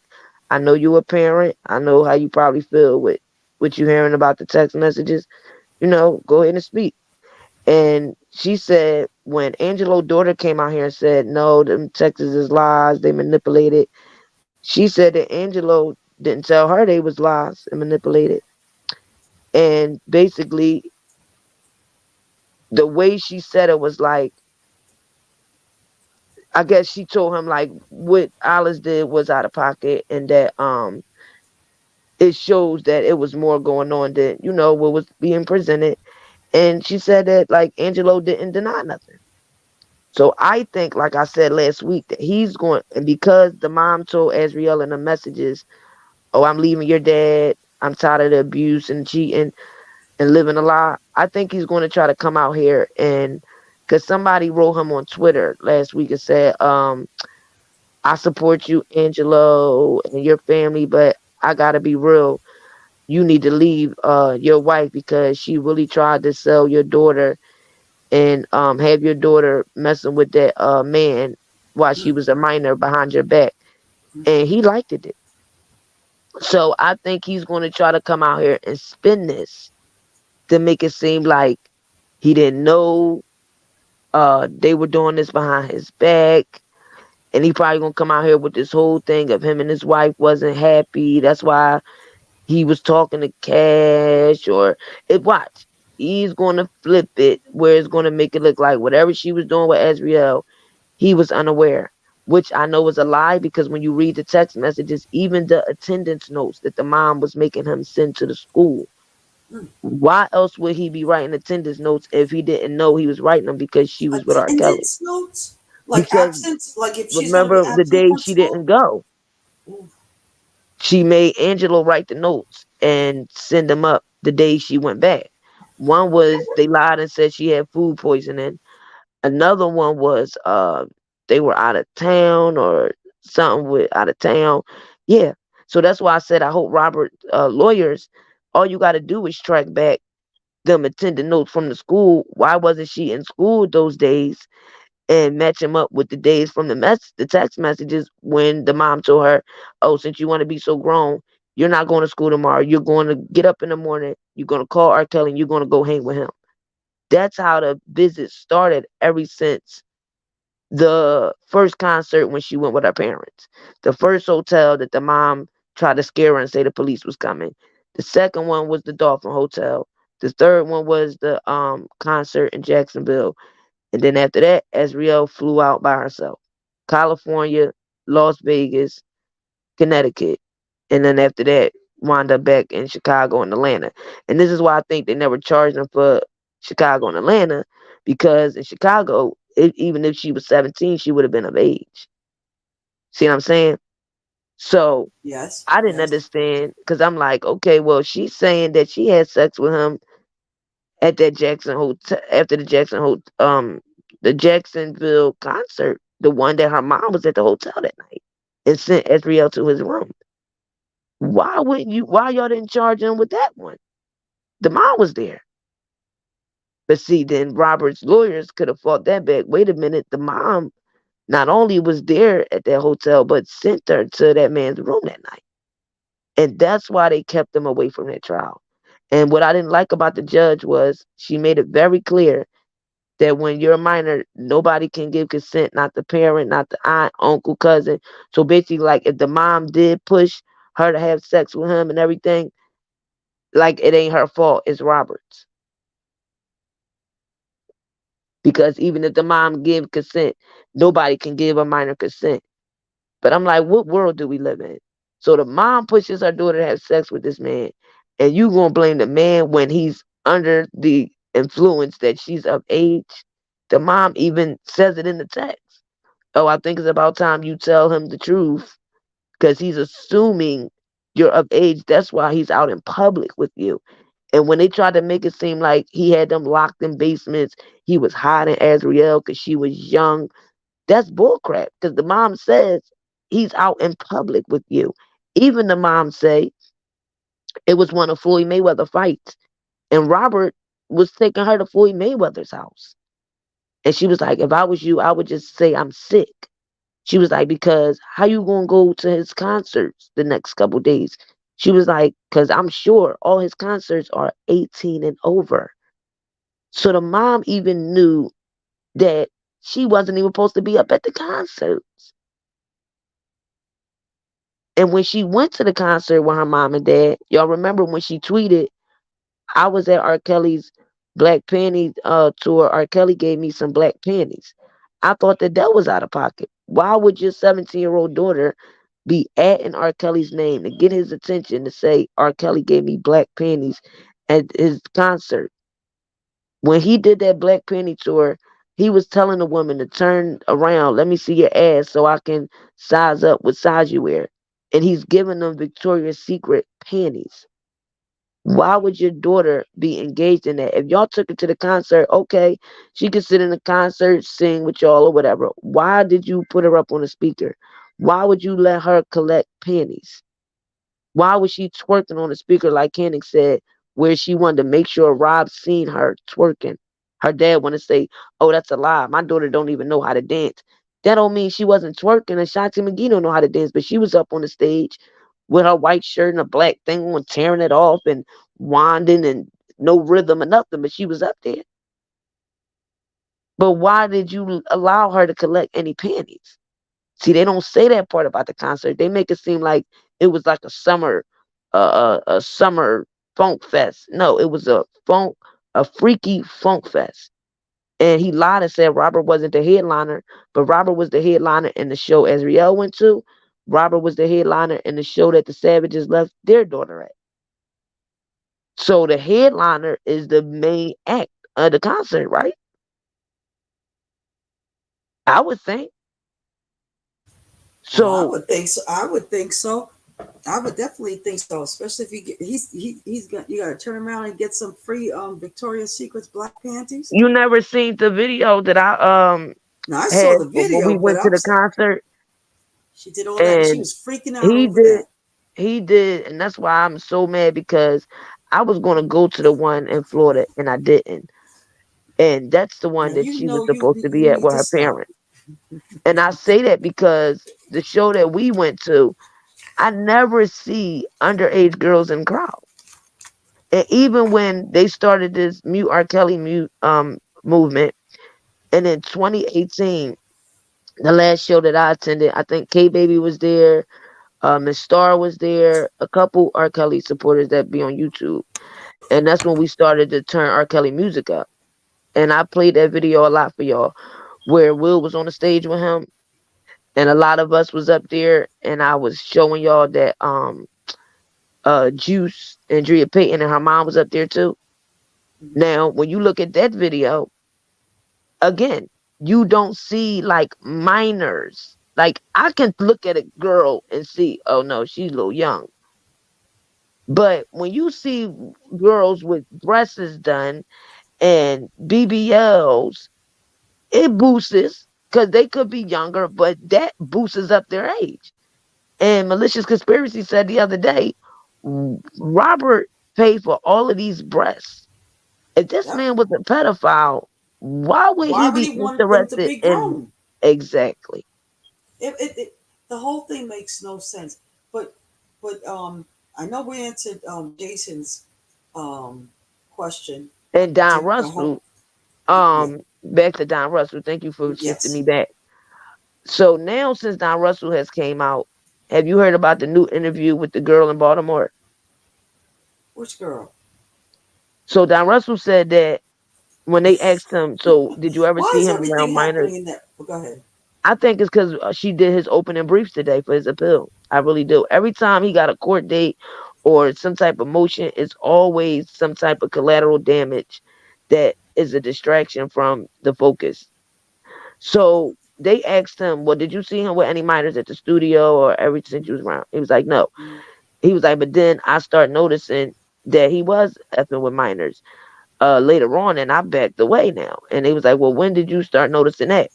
So y'all gonna hear on the next episode they put out about this girl that was walking up a freeway, and supposedly he picked this girl up from the freeway.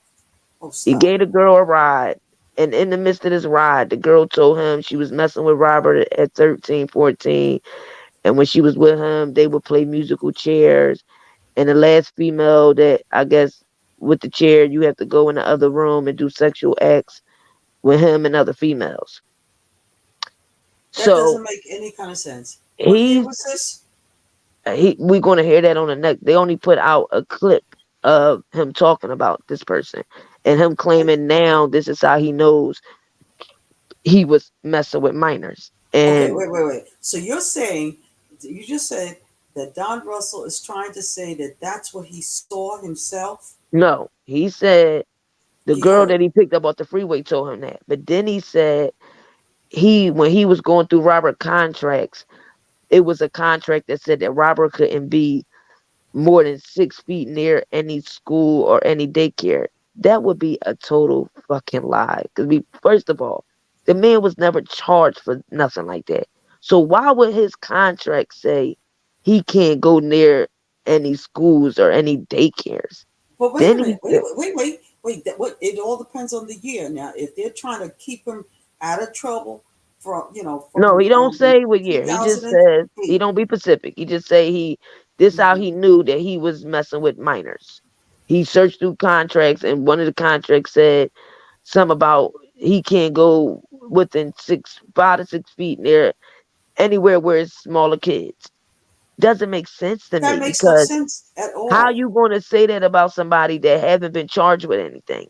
And it's just Secondly, children, you he know. said he knew that he was messing with minors because when he looked through the contracts, he seen that J-Bo um had a that Robert some way J-Bo had a account I don't want to mix this up.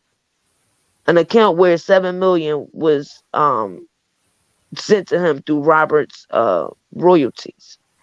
And it was a settlement with 2 million to Aaliyah's mom. And then, the record that Robert wrote for Aaliyah, um, he gave Aaliyah's mom the publishing.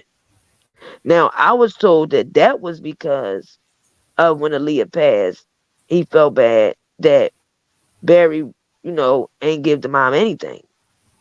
And that's why he let her get that. Now, I Right. also was told, and let me get my notes. Yeah, and the When I father did my even said nothing was going on. when I did the interview with Demetrius' sister years ago. Now we talked about the whole thing with the marriage and everything, and everybody want to say, "Oh, he admitted in his sentencing memo that he was messing with Aaliyah." No, he didn't. He said that a marriage certificate took place, but he said he never had sex with her. He said, but he asked Aaliyah to promise him that she would go back home.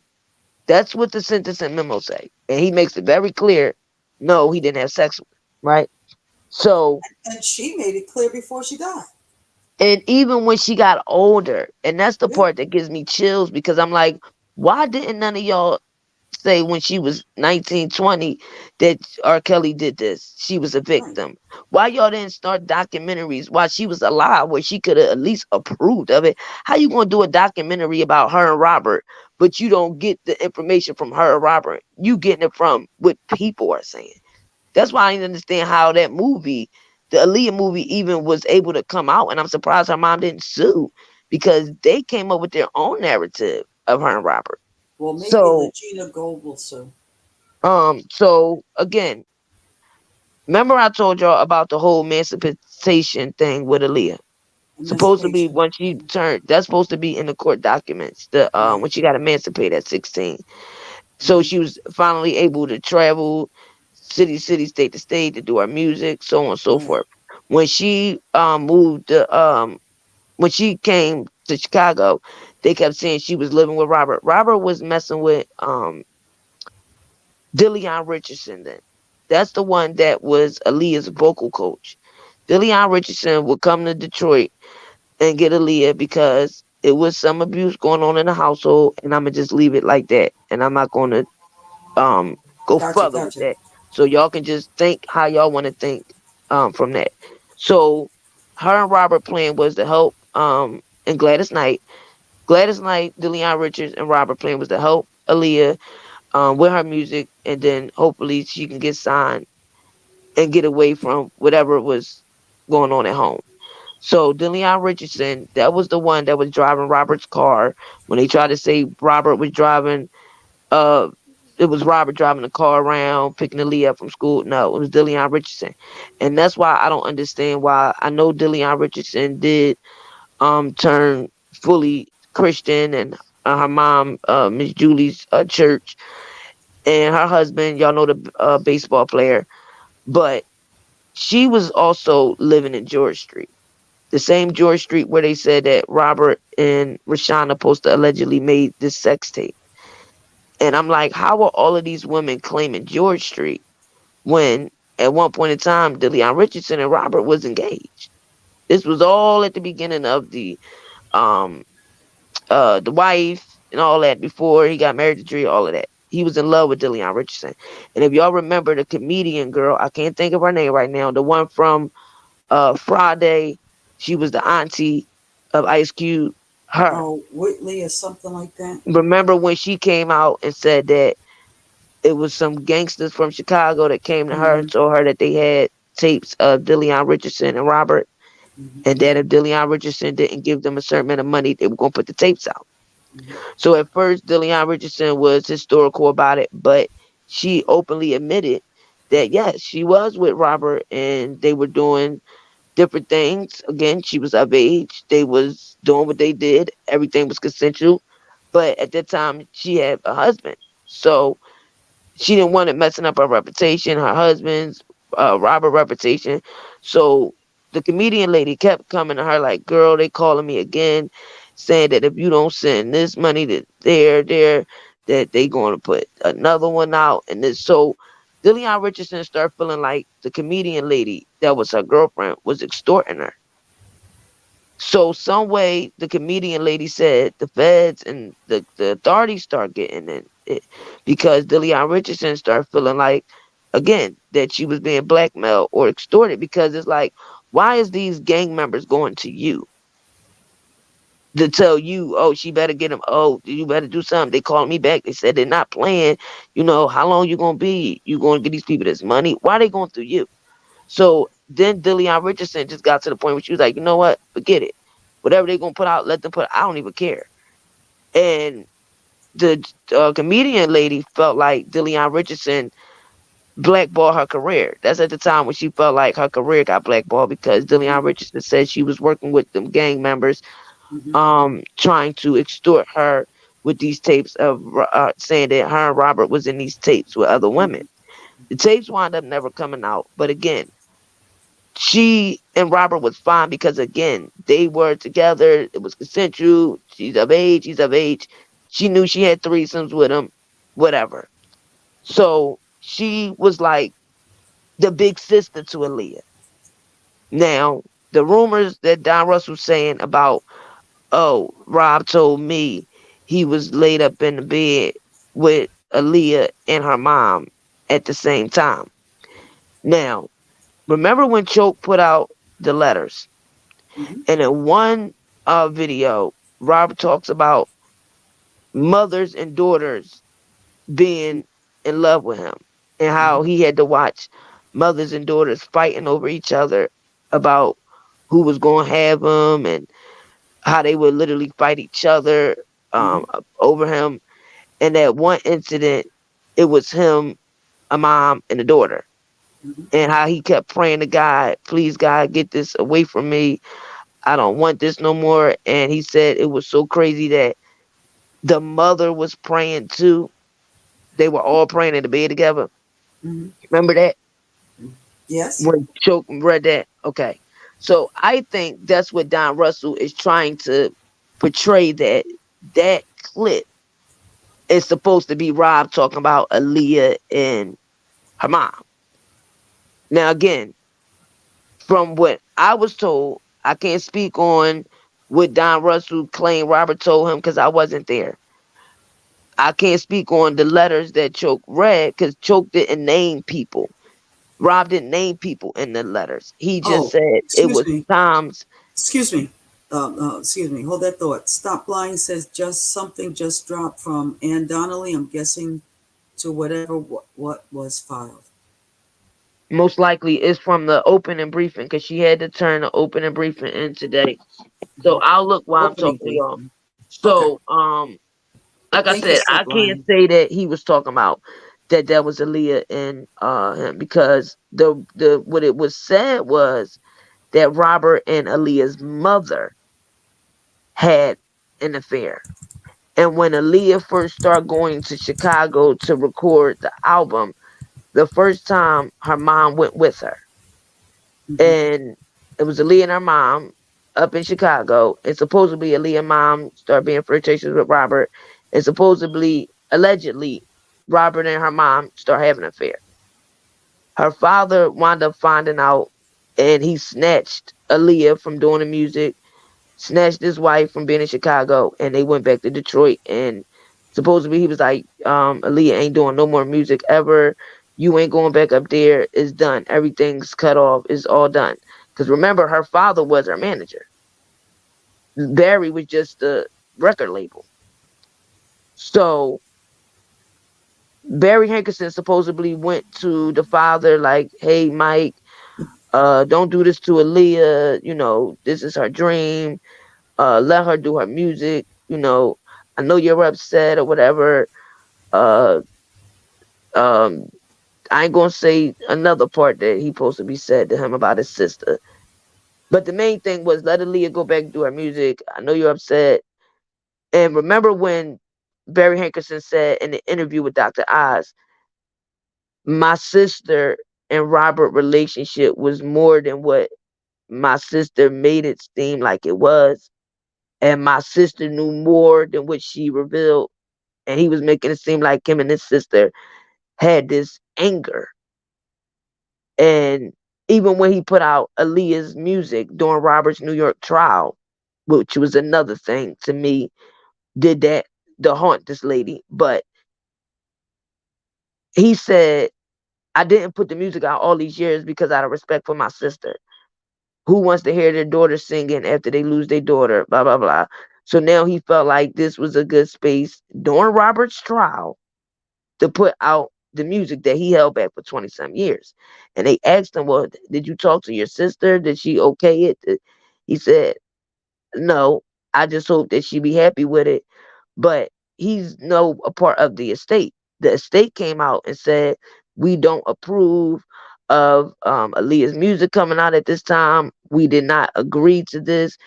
Basically, this was all Barry Hankerson's idea. We don't have nothing to do with the label or the music. The estate was separate. So that let us know that, wow, him and the sister are still beefing after 20 some years. Okay. So when he went on Oz and said Robert messed up the family and that my sister knew more than what she was out here portraying, and basically he tried to say like his sister and Robert's relationship is what messed up their family thing. And this is why, in my opinion, the way he claimed like he hate Robert so much because of that. And you can tell she must have took Robert's side than Barry's, right? Okay. So eventually they let Aaliyah go back to singing. Now, like I told y'all too, I'm not gonna go in details, but I'll just say this and then you can think how you want. Remember, Aaliyah's mom used to stay wearing black shades all the time, long black sleeve shirts, long leather jackets, long black pants. She always wore dark colors, and even in the summer, she would still wear long sleeve. At first, I thought that was just like people that believe in like darkness or whatever, but come to find out, a lot of people say that that's like women who are being abused. That's covering like, I guess, the bruises or whatever, whatever. And when you see somebody in the wintertime wearing real big dark shades, it's usually because they're hiding stuff on their face. So that was the rumors. And like I said, y'all can take that part how y'all want to take that. So now you got Aaliyah going back doing her music, but now you got supposedly Aaliyah's father is angry. The mom is in the situation she's in. The brother was traveling with Aaliyah majority of the time because it was coming out that he was starting to become real feminine. If y'all remember Rashad back in the day, he was so close to Aaliyah. I couldn't see the feminine thing, but as he got older, I guess his dad did. So it was a big thing about that. Like, oh, Rashad looked like he's going to be GAY. So it was all that about that. Remember Demetrius and everybody that was around, Kid, everybody always said when Aaliyah's dad was the manager, Aaliyah's dad was always around. Her mom was always around. The brother. Every other concert, any trip they took, any city or state, mom, dad was always around. And if mom wasn't around, dad was definitely. Because at one point, Michael was her manager, her father. So when you hear Demetrius saying they think something was going on, you hear Kip saying he seen something inappropriate one day. So he went back and told Michael, no, Barry, I think you should look into this. I seen then at the studio looked like Rob was being a little inappropriate with Aaliyah, man. I think you should look into it, man, because I lost my company lost a client due to, I guess due to Kip coming out saying that he think he seen Robert do some um inappropriate with Aaliyah. So the company Kip worked for, they stopped working with Robert. That's how Kip stopped working with Robert. Now, Barry says, oh no, man, everything is all right. We got it, man. We watching everything good. Her father, Michael, same thing. No, everything's good. We got it, everything fine. He said the same thing to Demetrius. Just like the guy that came out that said that his wife, the Muslim guy, and his wife that was Muslim, he came out and did an interview like 2019. He was from Detroit. And remember, he said that Rob and them would make his wife stay back. She was Aaliyah's chaperone, and they sent her to go to watch after Aaliyah while Aaliyah was doing her album in LA. And the Muslim guy said that his wife came back and said that she seen Robert touching Aaliyah inappropriate. And some way he was saying if Diana would have found out, it probably would have been totally different. But the father told him, don't say nothing to Diana. Don't say anything. Leah's about to get this deal. Everything is all right. We got this. We're going to deal with this as a family. Then he say a couple months later, Aaliyah supposed to ran away. And she was supposed to be 13 and ran away to Miami with Robert. And she had a separate phone in the house. That's how Robert was contacting her and telling her where to go and what to do. So Michael possibly called the Muslim guy and all these other brothers, and they came to the house because it was like an emergency that they was looking for Aaliyah. So supposedly, this was the guy saying that all of this happened. And after that, eventually, Aaliyah went back to work and his wife went back to chaperoning her. But some way the man said that Robert told Barry, man, who is this lady that's sitting around? I can't work with Aaliyah like this. I need some time alone. This lady got to back up or something. This is what the man say about his wife. So they would still pay his wife, but they made her like give Robert and Aaliyah some space so they can do the album together. And this was all supposed to be in LA. So he say that Michael, the dad, say, don't say nothing to Diana. Lee about to get this big break. Don't worry about it. We got it. He ain't doing nothing or whatever. But all of these people saying all of this stuff about her and Robert supposed to be having these inappropriate touching, and the chaperone lady supposed to say she told that this happened, but Rob said, oh, I need space with her, and Barry and all them say okay, and make the lady just go sit in a hotel for some hours, but they still paid her. But then he say, the husband say, don't tell the mom. Don't sound right. So all of these people that supposed to seen all of this, nobody called authorities, right? Nobody ever brought it to light then, meaning when the marriage certificate came out, it was, oh, this marriage certificate comes out, but nobody came out, oh, yeah, I seen Robert touching Aaliyah inappropriate. When Aaliyah came out telling everybody, no, the marriage certificate not real. Y'all know how this industry is. People do certain things to try to shift things, to basically publicity is what Aaliyah was trying to say. Now, why nobody came out then? This Muslim guy that was working, he was the bodyguard and his wife was the chef. Why he didn't come out then? Why didn't Kip come out then? Because when the marriage certificate happened, the day that the marriage certificate was printed, Demetrius went and took it to Barry Hankerson. Right? Now, he supposed to pay this government official to get this identification, because I guess this identification would have been the only way to get this marriage certificate, right? Now, the pastor that supposed to marry them, he came to court through video. I didn't understand it. Don't ask me why. He couldn't come in person. Now, this supposed to have been the big person that married them. Never heard about this guy. This guy never came forward. You talking about over 25 years. You know how much traction this guy would have got just to say, oh, I was the pastor that married Aaliyah and Rkelly. But you mean to tell me all of these years, decades, even after Aaliyah's gone 20 years, you never came forward and said anything? But now this trial is here. You can't come in person, but you coming on video. Okay, cool. He said he married them. It was only a couple minutes. They both had the same clothes on, the same outfit. Posted it was like 3 other people there. And remember I told you that Latasha Scott from Escape, husband, Rocky, that was Robert bodyguard at that time, he tried to say on a BBC interview that he was at the wedding too.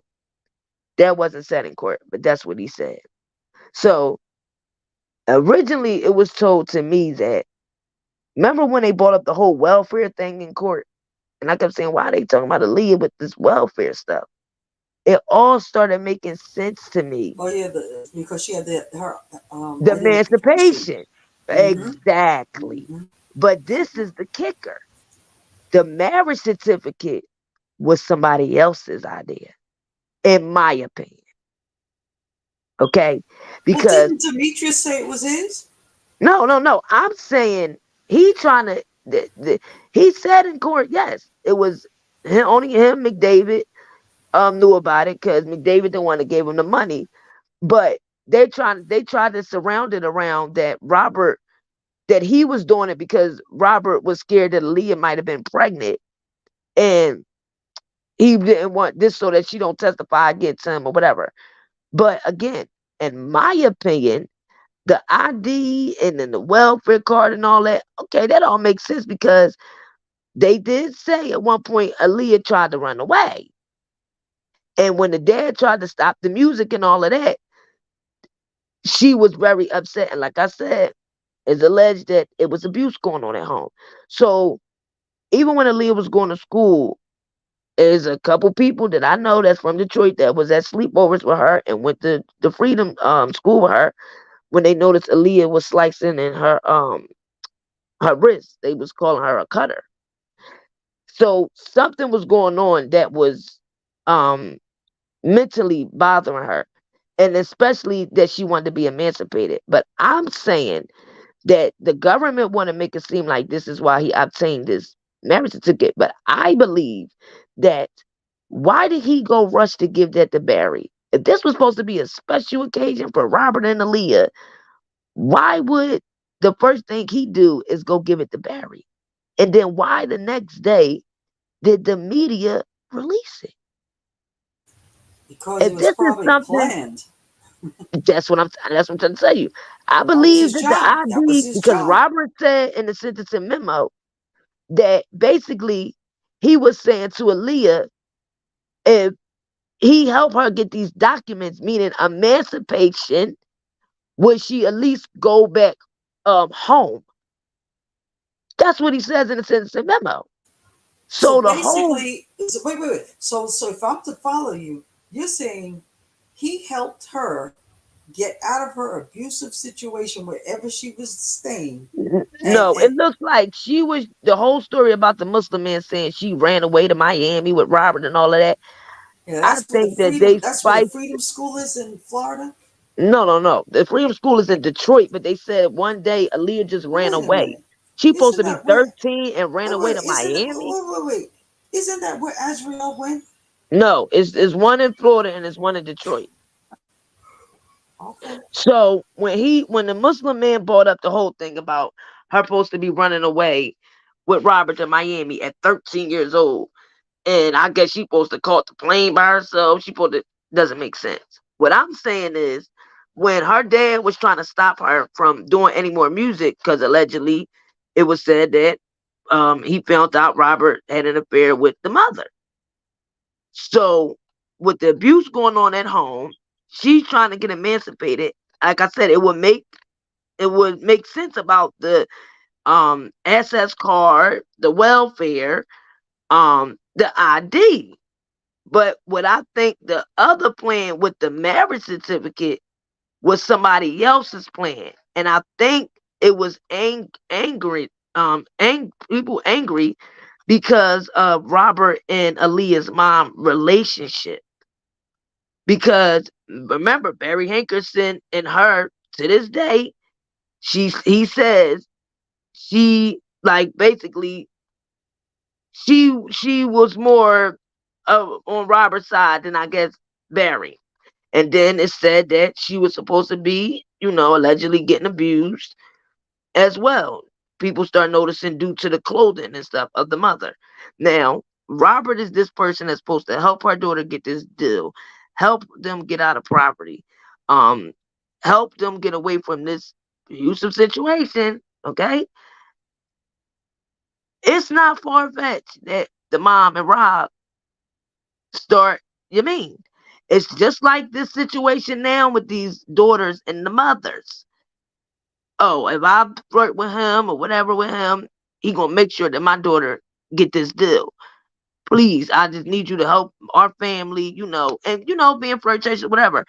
If the father is abusing her, they're not happy.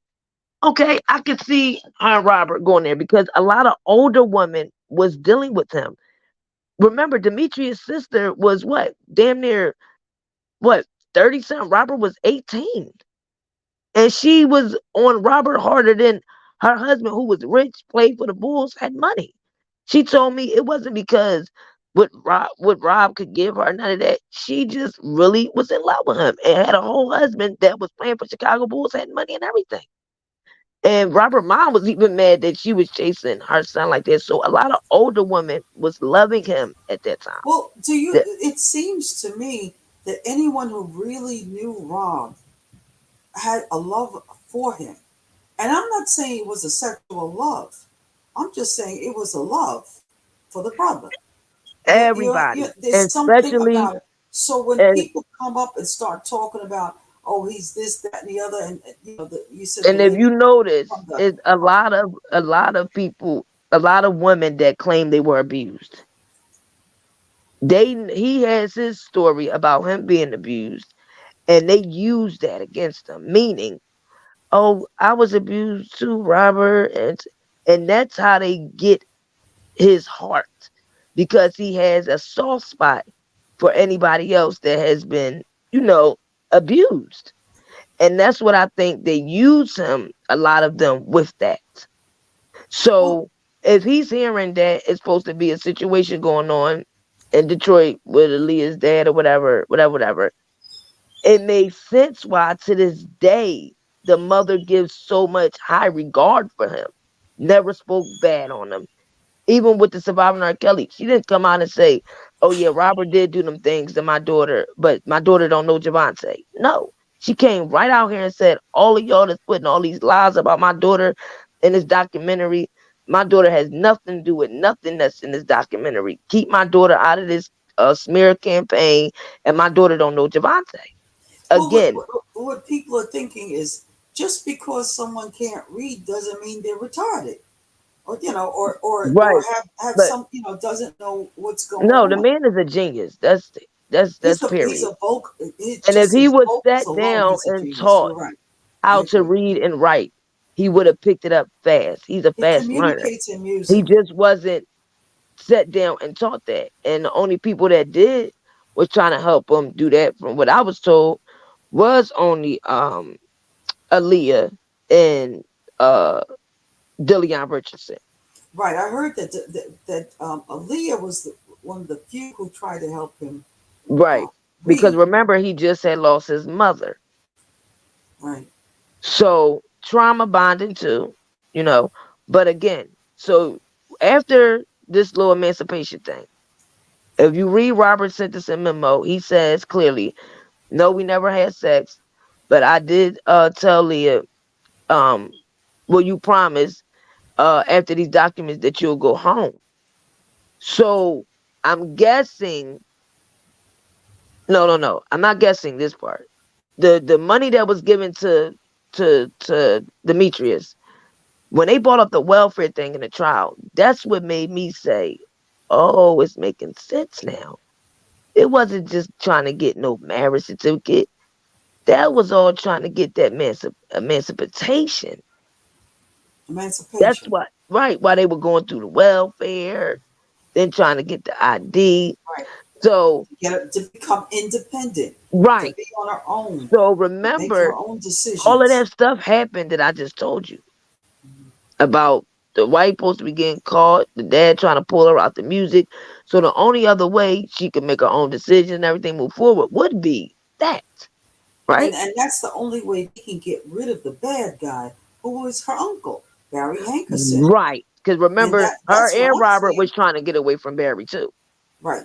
So all of a sudden, all that beef is going on. Now remember, a lot of people said when Barry lied on his first interview, when he said, when he supposed to found out about the marriage certificate, he was done with Robert, that was a lie. He was still his manager for years after that. That's why everybody kept saying it don't make sense that Robert was abusing your niece and all that, because why was you still his manager for years after that? And the only reason you stopped being his manager is because Robert caught you stealing and fired you. It wasn't because you beat Robert's ass for messing with your niece or nothing like that. No. If Robert didn't ever fire him for stealing, Barry would have still been a manager. What does that tell you? Well, what happened about your niece being abused? So I think that when they supposed to found out that Robert and Aaliyah's mom or whatever, when Aaliyah was trying to get emancipated, I think Barry started noticing that Aaliyah and his sister was more on Rob's side. So this marriage certificate, remember, Rob started noticing Demetrius, the stealing was going on. Barry Hankerson. So Rob is getting tired of these dudes. And in the back of their mind, they know this. But at the same token, I believe they were trying to secure their position. Now, Demetrius told me that McDavid, they all was thinking they was all helping Rob. The Demetrius trying to tell me that they were trying to get him out the way. Because McDavid had his own what he was trying to do. Barry, what he was trying to do. So they were trying to get him out the way because he claimed he really loved Robert. And he was really trying to help Robert. But you went and gave Barry Hankerson the marriage certificate. The next day, the major media networks, they're publishing it. So right then and there, I believe that's when the beef got even bigger with Barry and his sister. Because it's like, who would put this out so fast that the mom went and got it annulled in no time? And this is where people don't pay attention. Annul means it never happened. Yep. If that judge would have knew that Robert was abusing Aaliyah, okay, because the marriage certificate said she was supposed to be 18, but everybody would say she was 15, and Robert was 27. And let's get this straight too: the man wasn't 50 something all his life, okay. So at that age, 27, but let's think too, Rob was like 19, 20, mentally wise, okay. So she gets that annulled. Robert doesn't get arrested for messing with a minor, and it gets annulled. And if they got married, like everybody want to say, how the hell did it get annulled in a whole nother city? Wouldn't it have to be? That's probably where she lived. But no, but I'm saying if they really got married, like everybody want to claim, wouldn't you have to go back to the city that you got married in? I don't know. Somebody brought that up to me. Something like, it's just like if the annulment, it all depends what the other states' agreements are. Sorry. No, somebody was telling me that's why they were able to go to Detroit and get it annulled there, because it was never a real document. If it was a real thing that happened, she would have to go back to the city of Chicago where they did it at, supposed to be. That's what was told to me. So after the annulment, what Don is talking about is what he said he claimed he's seen in the contract that J-Mo, which is Barry Hankerson's son, Jomo, who automatically gets $7 million in an escrow account. Aaliyah's mom is I forgot how he put it, but he claimed he's seen $2 million for her. Now, if y'all remember when Jomo came out and said that when he spoke on a marriage, from the rip, he said it was a publicity stunt. Mm-hmm. That Aaliyah album just was coming out at that time. By Aaliyah being, remember the video I let y'all listen to where Aaliyah said, finally she was telling people her age when she turned 16. Mm-hmm. And she was like, now y'all can know, yes, I'm finally 16. I wasn't really saying my age before because I didn't want people not to purchase my music or listen to me knowing that I was young. Mm-hmm. And the words that, the songs that I was singing at that time. So she didn't want people to not support her like, oh, wow, she is young. She's too young saying that. So that's why when she turned 16, she like, okay, now y'all can know my age, whatever. Now, J-Bo said it was a publicity stunt because, for one, Aaliyah was a young artist at that time. For two, it would be a big support system for her if Barry Hankerson and them could put this whole narrative of, oh, Aaliyah, this young girl, and this older guy prayed over her. Oh, she's a victim. You get it? So he said that was a big publicity stunt to boost the record sales. And it made sense because right after Barry put it out, even though the mom got it annulled, all the media networks, Aaliyah and Rkelly got married. Aaliyah and Rkelly got married. Now think about it. Why didn't that pastor come out then? You come out after Aaliyah did, 25 years later, 2022, talking about you the one that did the marriage. I don't believe it was ever no ceremony. I don't believe that. I believe that the document was created and that was that. You mean to tell me ain't nobody take a picture? Nobody got all these other pictures they got of Aaliyah and Robert where it looked like them two sad as hell in the picture, like somebody forced them to take a picture. Remember what they look like. Oh, they had the same sweatsuit on. He remembered what they both was looking like. All of this foolery, right? So after that, it gets annulled, everything. Robert's still working with Aaliyah. All of a sudden, Barry Hankerson see that Robert is acting funny towards him. It was a big fight, which was in Choke's video that he read Yeah. about. They was in a restaurant, and that was the last time Rob was fed up, and Barry Barry flipped the table over. It was mad about Robert finding out about that original show that he told Robert it was a promo tour. But Right. He really, didn't they pay him. gave like 750,000 or something like that, and he gave Rob nothing. Gave him nothing. So Told he him it was like just a promo. he gotta go. I'm sorry, he gotta go. He gotta go now. Like it's too much. Every time I approach him about something, he flipping tables in public areas. No, this is too much. And him and Rob was actually fighting outside. Barry Hankerson jumped on Rob. So now he's trying to do collateral damage, in my opinion. I think that because I don't never think it was Michael or Leah's mom that was trying to like bring charges against Robert, none of that. I think that He's trying to do damage control. that's what I just said, because Yeah, when the you said guy collateral came, damage. had the meeting with Robert from New York. I won't say the mobster name because I don't, that's somebody really, really big. But at that time, he was in a wheelchair. And Choke talked about that in a letter where the guy said, man, I'm coming to meet you. Must be the chin. Barry Hankerson sent him. And Rob claimed, he went in the projects. He got all his project dudes, to protect him. Because remember, Barry Hankerson told him, okay, so you fire me, you won't regret you did this. Because every day of my life, I'm gonna make sure that I forgot the exact words he used, but it was something like, I'm gonna get you back for this. So he sent the guy. The guy comes to the south side of Chicago. Robert has him meet him near the projects because Robert, like, he don't know. Barry putting threats on his life. He don't know what this man about to come and do. So, he called his Chicago dudes. Like, they all outside, ready in case something go down. Guy pull up. He come in, and he like, wow, you got all these people out here. He like, man, Rob, like, I don't know. Like, Barry Hankerson threatening me, talking about for the rest of my life, he gonna make sure that it was something that Barry said, like, for the rest of my life, I'm gonna make sure that your career's ended or something.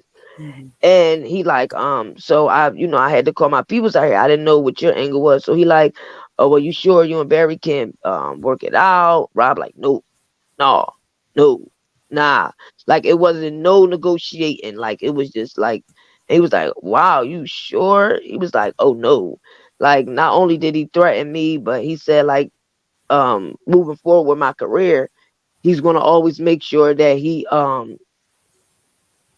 like, extort, blackmail me, or he's always going to keep coming after me because of this. So he was like, I can't, trust it. He was like, and you don't understand, man. Barry stole a lot of money from me. He said, I'm up here doing tours. He's telling me they promo tours, $750K, another one, $3 million. And the $3 million one was the one that hurt him the most. Because I think forgot how Robert said it went, but it was jam-packed. He was so tired. He even went extra hours after the concert, did a little VIP thing and everything. And that's when Demetrius claimed at that time Robert fired him.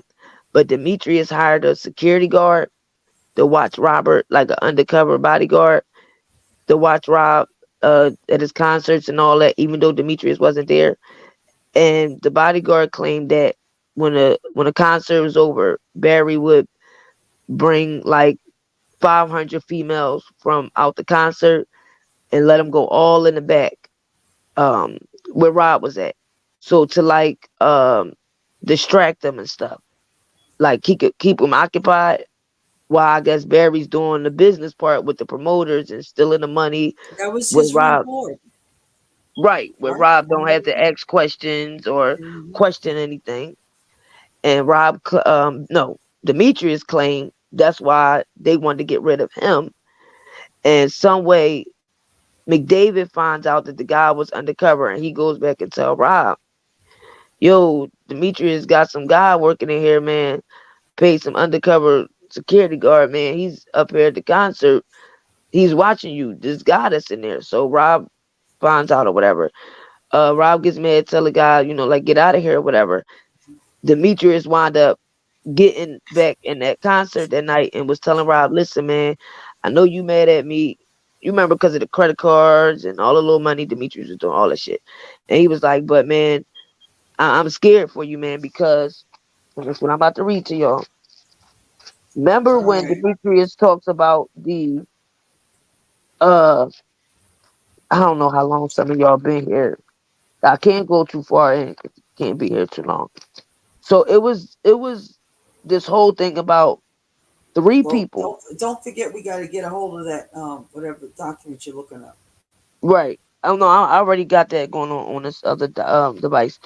Oh, Remember, Demetrius said it was supposed to be three people that when this whole thing happened with the marriage certificate. They never say who the other person's name is. Never. Right. He always says, let me make sure I got the right one. Don't know how to keep my notes. Got to. He always say Barry McDavid, himself, and there's one other person. But he never says who the person is. And by the way, when that big bag of tape supposed to have got missing, he always says that is the person who's supposed to took the tapes, and that's the person who also is supposed to got the marriage certificate. Because everybody kept wondering, well, you got the pastor in here on the video, why you don't have the person who did the document? The person that's supposed to work for the It's the same person? No, wasn't. The pastor was the one who supposed to claim he did the ceremony. The person who Demetrius gave the money to get the fake ID and the marriage certificate signed, because when the lady came and testified that works at Cook County Records, she wasn't the one that did it, but she was explaining her job title. That once you get the marriage certificate, that it has to go through the process through a person that works there, and both parties supposed to sign, and then the witness and all that. So the defense was questioning her on is there a way that somebody else could sign Aaliyah and Robert's name and still get this document? And she was like, well, yeah, it's possible. But basically she was saying, long as she been there, she wouldn't do that. But the reason that the defense was saying is because this person is the mysterious person they don't have. That would have been the most important part. Not the goddamn pastor that you saying did the ceremony. It would be the person who sat there and said, okay, Robert, you sign here. Aaliyah, you sign here. Right. A witness and the person that fill out the thing, right, and put it through the system. That's why the marriage certificate was never in the actual system. Mm-hmm. Because, in my opinion, and the way how the defense tried to word it at the trial, is that McDavid, Barry, and Demetrius also paid this man to forward this signature.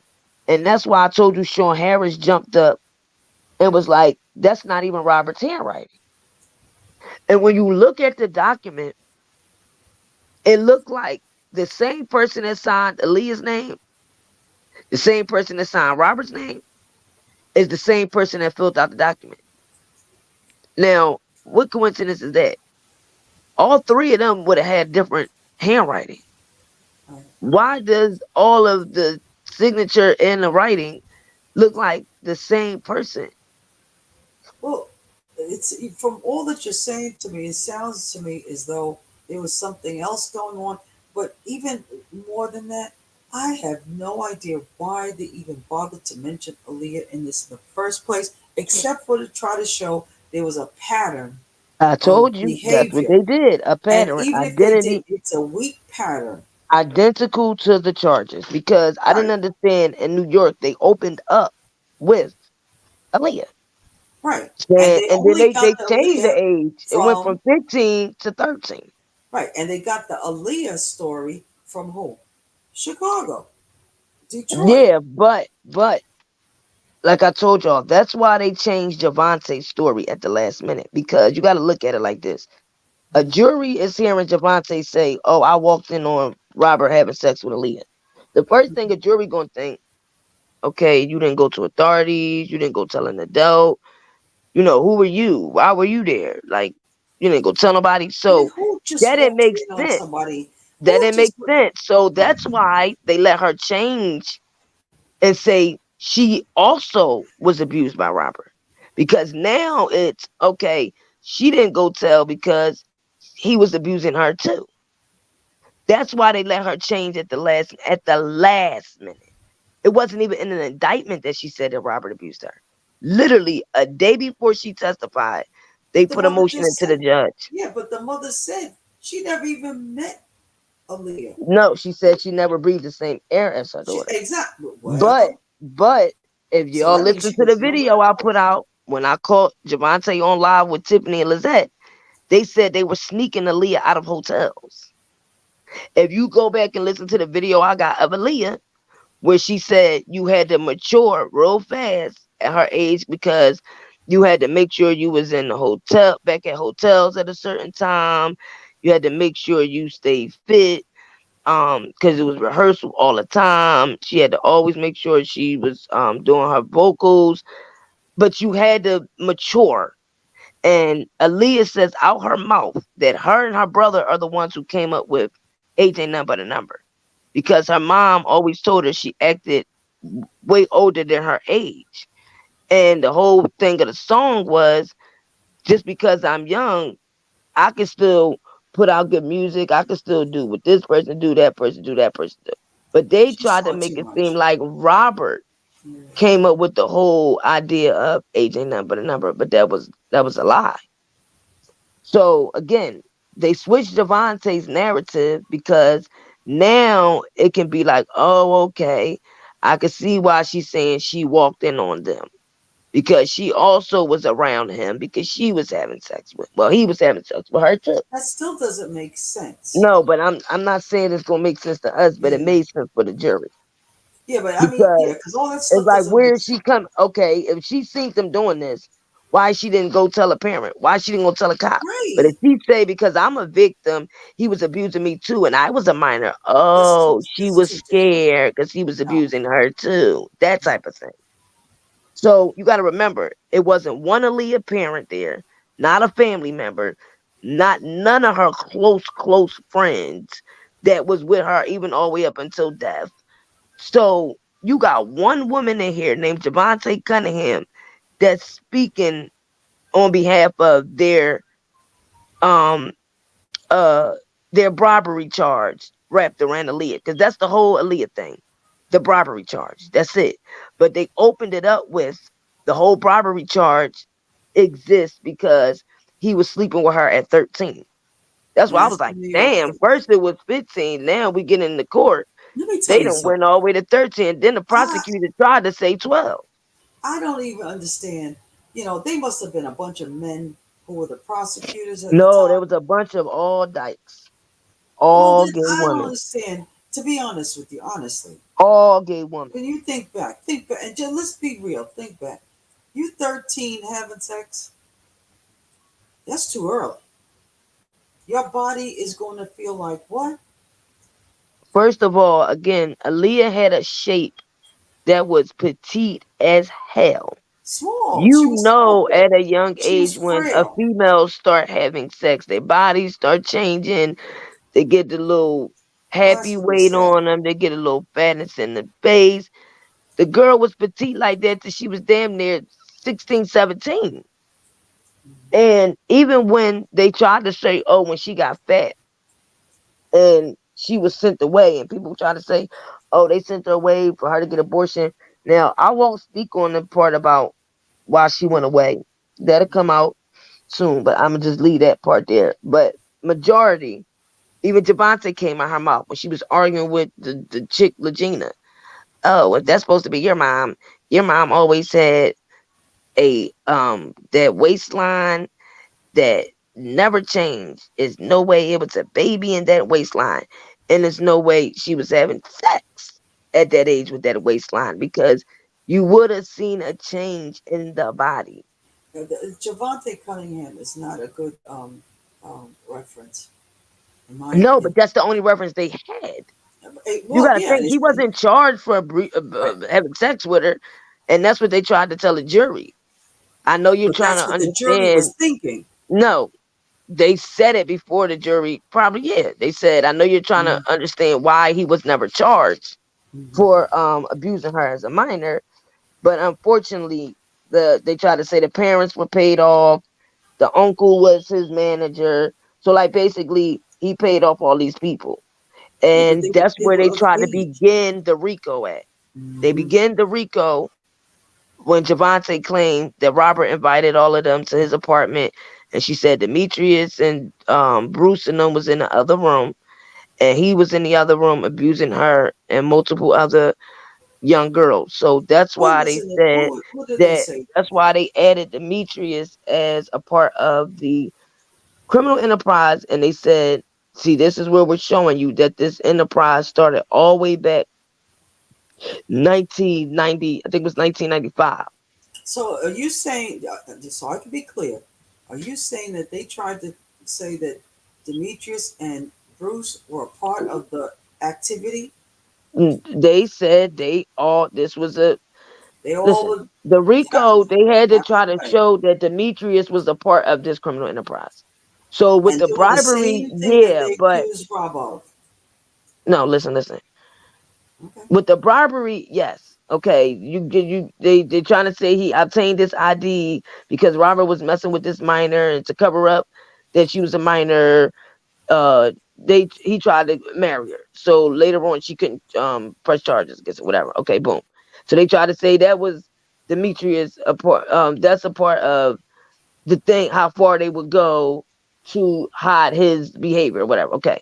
But with Javante, it made them it made her point Demetrius out at a event where she claims Robert was abusing her and multiple other females, and Demetrius was there, and Bruce was there, and Carrie was there in his apartment in another room, and basically, like, they knew he was in the other room abusing her, Tiffany, Ebony Wilkins, and other females. So that was their way of saying, see, Demetrius got the ID and all that, but this proves to show you that Demetrius been a part of this enterprise since 95. It wasn't just about no ID. He knew that he was having sex with Javante and them, and all of these people were there. So that was Yeah, their way of but what I'm saying. trying to get to you, even though I hear all that, what you said just now, I didn't say that they said Demetrius was having sex with nobody. I said that they said that. No. But what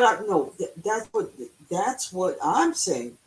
No, that's not what they were saying. They're Hold saying. on. What I'm saying is, does it make sense to anybody that if you got a bunch of females, right? No, they were saying that they were there to guard, meaning make sure Ain't nobody nobody gonna comes sit up in. there and guard Make that. sure they didn't say that they were in the room while he was. Javante didn't say they were in the room with him while he was doing it to them. She said that they were in the vicinity, meaning they're trying to say all of these people was around, and when these females claimed the events was taking place, So and they what would wanted to they go do? so far back that they had to try to make the bribery charge stick. So by saying that So what would Demetrius they was do? there always since this with Javante, it would make it seem like this criminal enterprise started since Aaliyah. Oh, what I'm asking is, so what were these men supposedly They were doing? just supposed to be sitting in the other room. But the point is that they're Does that make saying, sense? no, I hate when you do that, Leslie. I'm not saying that I'm just giving the people the full thing because this is what was said in the trial, and this is No, the notes I'm that I feeling have. you. I'm feeling you. Like But when when I the other asked, side try to say we only speak on just the side to make Rob look good and all that, I never do that. I speak on the whole thing, and however people want to objected in their minds, that's how you take it. No, But I no. The never reason just why I speak ask you on the these good questions part. is because sometimes when people hear us for the first time and they just happen to come on, so we gotta get Yeah, I both got my sides. opinion, but I'm gonna tell them Right, the and truth I'm in just case throwing they it. go look at the documents. The Right, and I'm documents just is being the devil. they didn't say Demetrius was having said. They said that Bruce, Carrie, Demetrius, Barry Hankerson, and others, that this enterprise started since the 90s. And they had Javante to get on the stand and say, yes, I seen Demetrius there. Yes, I seen Bruce Kelly. I seen Kerry Kelly. They were there the day that Robert invited us to his apartment and was abusing us in the other room. That's the whole point Mm-hmm. of I her. got you. Like I told y'all, the judge said a victim testimony is direct evidence. They don't need physical evidence to prove what's coming out their mouth. Them getting on the stand and speaking of events that they can place their self at and Robert at, that's direct evidence. That's why I said this trial was based on the jury believing the accuser. Right, for this type of case, yes. So, because I didn't want to forget that part. So after that, with the Javante thing, um, the marriage certificate got annulled and all of that. Demetrius sent their little bodyguard there. They told Robert about the bodyguard. Demetrius tried to kick the robber like, I think you need to watch yourself. I think they trying to do some stuff to you, man. I know you mad at me about other stuff, but man, I'm worried. Because now Demetrius is That's feeling what like Demetrius Barry claimed that he Hankerson and said. McDavid is against him. And they were just Mm, trying to get him out the way so they can abuse Robert and do all this. So they were sending 600 females to the VIP with Robert after the concert. Instead of for Robert just going home, Demetrius said he would try to just get him just leave and go home and rest for the next show, whatever. They would leave Robert in the VIP with 600 females, 3-4 hours, 5 hours to distract him from the party promoters, the money, the business, that and that. Demetrius claimed he was trying to get Robert to notice what Barry and them was starting to do, but then after that, yeah. I don't believe it. they told Robert to get rid of Demetrius, so he got rid of Demetrius all the way. So Demetrius says that Robert definitely didn't pay him to get this marriage certificate. Um, the government cussed him out. That was the whole big argument because they was like, are you doing this because you want to lie to get Robert out because you did not say this before? And he was like, yes, I did. Y'all trying to make it seem like I said something else and I didn't say nothing else. He said, I remember. I never said Rob was in the car. He was like, because I don't never remember Rob being in no car. And they was like, oh, yes, you did. Your Honor, can we stop this? Because he's really trying to, I guess, take up for Mr. Kelly. He did not say this at the original, I guess, interrogation meetings. And he was like, yes, I did. Y'all up here trying to make it seem like I said something else. Yes, I do love Robert. And I do say Robert is not perfect, but I never said that he was there. And then they said, well, you originally said that Robert was trying to get this marriage certificate because he was at a show and Aaliyah supposed to call him and he supposed to call you and say, hey, I think Aaliyah pregnant. We got to get out of here. We got to go get to Aaliyah. Demetrius changed it and say, I never, just because her period don't come on, that don't mean she pregnant. I never said she was pregnant. Rob said he think Aaliyah is in trouble. So I don't know who came up with the whole the period ain't come on and all. Demetrius trying to say he never said that. The government said that he did say that, and that's why Robert was scared that she might have been pregnant. Okay. Demetrius said no. All Robert said was she was in trouble. Now remember what I said about they claimed that she allegedly posted was running away and all of this, that, and the third. Now this is supposed to be surrounding around I think Leah's in trouble. What are you playing something right now? I'm playing nothing. Talking. Oh, okay. I thought you said. So I was trying to I was trying to explain what Donna's talking about Aaliyah, mom, and her in the bed. So Supposedly that's why Robert and him ran off, because everybody was saying that, oh, Aaliyah's supposed to be in trouble, and it was supposed to be surrounding that running away stuff. And that's where the emancipation and stuff comes in at. But instead, they want the people to think that she ran away to be with Robert because she was supposed to be pregnant, and they wanted to go run away to That's get not a true. marriage certificate and all that. So I'm trying to tell y'all that it was other things going on at home. We know. Okay? And this was after Michael found out that Robert and Aaliyah's mom was allegedly having an affair. And I'm only saying allegedly And because I Michael ain't got is, time. is Aaliyah's father. So remember, he said Aaliyah can't go back to sing, do nothing. Everything was done. Nobody's going back. And the Barry even got to the point where he was like, please, man, Aaliyah, don't do this to her, whatever, whatever. And instead of for Barry, like, nigga, don't hit my damn sister. Like, F you. If you going to hit my sister, oh, well, it wasn't even that. It was all he was worried about was Aaliyah not going back to sing no more with Rob, and his wife is not going back either because supposedly his wife was supposed to go to make sure Aaliyah was good and, watch her while she was out there. So when he want to say Rob was having sex with both, now, again, for some reason, older women liked their Robert at that time.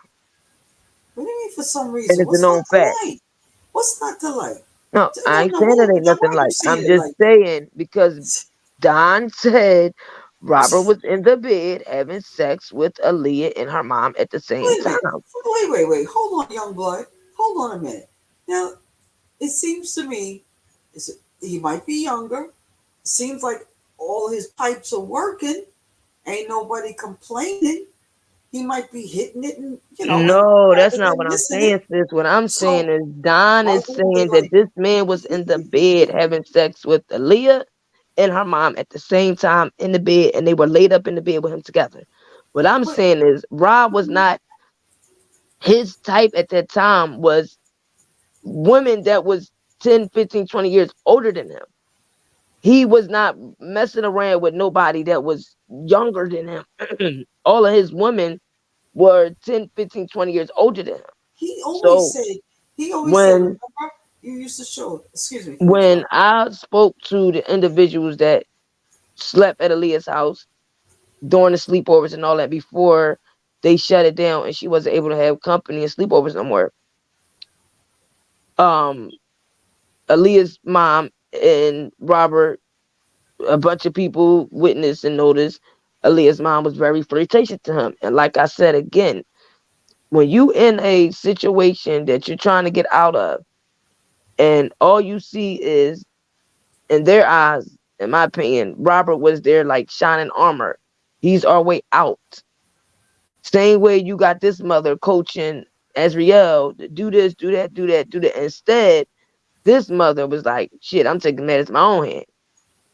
And I think that she truly liked that Robert too. I don't think that Aaliyah mom was just having sex with him just to get her daughter a deal, a record deal. I think she liked it them too. That was for her. Hello. Because her and Hello. the dad were going through other issues. Even if So dad wasn't, maybe that's how they get off. Come on. no, they said it was only You because think of so? her dad and the mom going through But other let me issues. ask Because you they something. said at the Did they beginning, divorce? Did Michael they was divorce? he died. No, but did they divorce before he died? She died a widow. He No. got really So sick. He got yeah, really but they sick after stayed all that married, stuff right? happened. No. After Leah turned like 19, he got really, really ill. Got really sick. And they said it's because, from what I'm told from people that lived around there and people that was spending the night in Leah's house, that this man was mean as shit. This man was a woman beater. This man was an abuser. This man was one of them back in the day fathers where they believed in different stuff, like sons, you can't come up in the house talking about you gay and all of that. Like they said this man was mean as fuck. So I guess he got everything he deserved from all the stuff that he did to them. How long was he sick, and who took care of him? I just said when Aaliyah turned 19, he got really ill. So Okay. from That time, right after Aaliyah died, he died. So she She lost died her at, daughter and her how old husband was she? back to back. How old was she when she died? I can't give you no exact age. Her mother, No, Aaliyah. I said Aaliyah was dead once he died. As soon as he died, she lost her husband right after that. Yeah, Aaliyah yeah. died, he died. Aaliyah. At what age was Oh, Aaliyah when Aaliyah she died died? at 20, what, 21? Okay, 21 so to the 22. dad was sick for about good 5 years, Right, right. and Mama didn't have to divorce him. Okay, She died a widow, right. okay. But again, the way they kept their family business private. And this is why Robert, and I feel so bad for him, Right. he doesn't, he still doesn't speak of everything.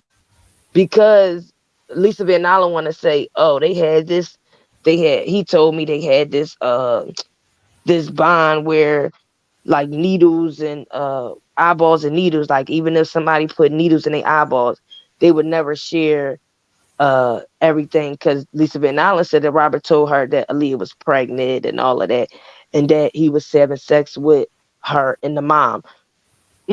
Now, doesn't make sense that Robert would have told her dumb ass nothing like that. Lisa Van That's Allen for did. one. She's silly. I mean, A lot of that them was doesn't make so jealous sense. of Aaliyah. Even Drea said that when she married Robert, remember, Aaliyah was still alive. And she said Aaliyah would come up on a TV screen, a video, or on an interview, and she said Rob would be like glued to the TV. And she said he had this. She said like they had this bond, like this sister and brother type, protector type. It's just something that she said she knew that she could never amount to how he felt about her. Because she had a And certain kind of quietness about her, and that's but something that I Aaliyah, think no, Joy but I was has. told she had a major matureness. Like you Yeah, talking about a female that was 13. And when you go back and look at the videos where that March, because she had to come back when school ended in the summer, and she came back in July. So we saying that March she was 14. When Robert says in the video, I got 14-year-old Aaliyah here in the studio working on our album. That girl was so freaking mature at hmm 14. She's been in the industry since she was what, 6, when she first did her first performance with Gladys Knight on what is it, America's Got Talent, or one of them. That's when she first appeared on TV. And then she was under Gladys Knight. Gladys Knight would perform, and she would bring Aaliyah up a lot with her on the stage.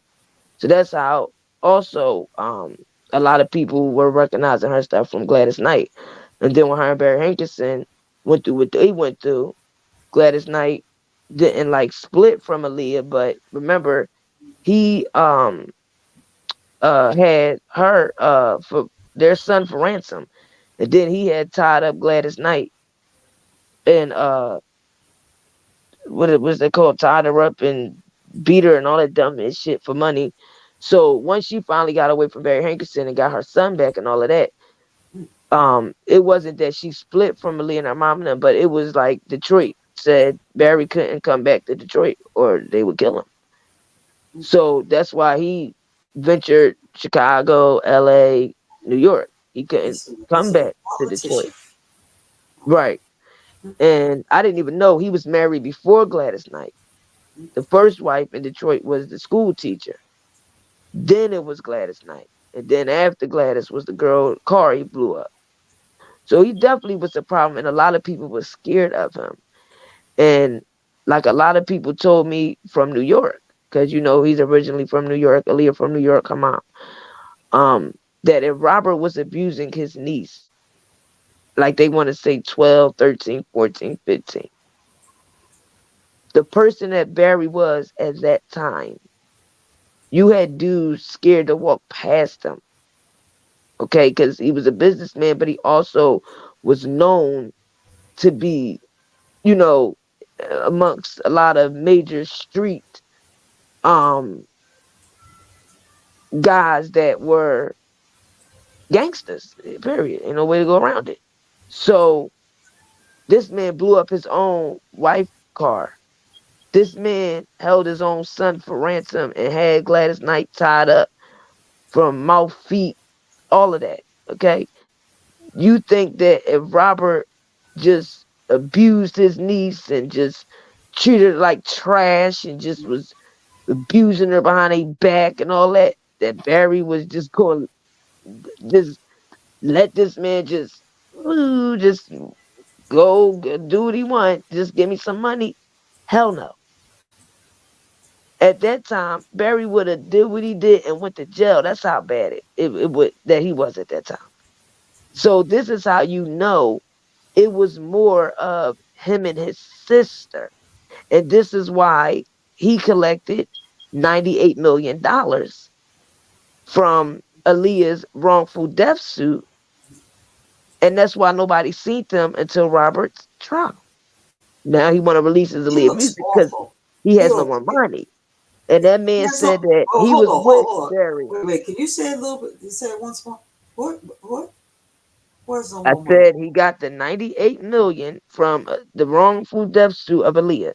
Mm-hmm. The day before Aaliyah went to fly, he wrote out a contract that says if Aaliyah dies from a car crash, plane crash, or any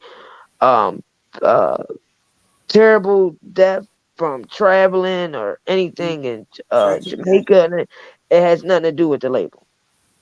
So I think that's kind of scary. Act of God. And then the next day she dies. I think that's some scary shit. But yeah, that was the day before. And he was the one pushing her to do this other part of the video in Miami. They made a rumor saying, oh, the reason why Aaliyah was rushing back because somebody said Damon Dash was sick or whatever. That's a lie. Aaliyah was supposed to come back and do a song with Beanie Siegel and Freeway. Okay. And is that why you showed up something about Beanie and somebody in the you know me, sis. You know me. Because he just did his life story last week. Mm-hmm. They're gonna do the movie after Ramadan. Mm-hmm. And y'all hear more about the whole Aaliyah thing because y'all remember the movie You Got Served? Oh, okay. With the dancing movie. Remember the characters' names and it was Elijah, Dave, and Leah. Okay. Well, Genuine's real name is the Elijah name or Elijah. Mm-hmm. Dave was one of Chris Stokes' artists at the time, and the girl that played Leah was because it was supposed to be Leah. The real movie was supposed to be Genuine, Dave, and Leah. So they was the projects, and plus Beanie Siegel and Freeway song that she was supposed to work on. So that whole thing about her rushing back because somebody said Damon Dash was about to die, Damon Dash was sick, that's a lie. And I'm glad that Beanie just came out a couple weeks ago to put a stop on that because I can't think of his name right now, but the guy that was her videographer, and he also worked with Robert, not Wayne Williams, the other one. Somebody did know that one time, but go ahead. Wait, was it Wayne Williams? No, who's the other one that worked with Robert? Somebody knew that from before. The one, okay, I don't know, was it Wayne Williams at that time? Well, y'all know what I'm talking about. The one that worked with Aaliyah who was there in Jamaica. And he took Eric Burnett's plane. Eric Burnett sent the plane for Aaliyah. Mm-hmm. Was it Wayne Williams? No, it's the other one. I can't. Wait a minute. Hey, Parnell. Hype Williams. That's who it was. Hype Williams took the plane that they sent for Aaliyah and let Aaliyah get on the crowded plane with her other bodyguards, her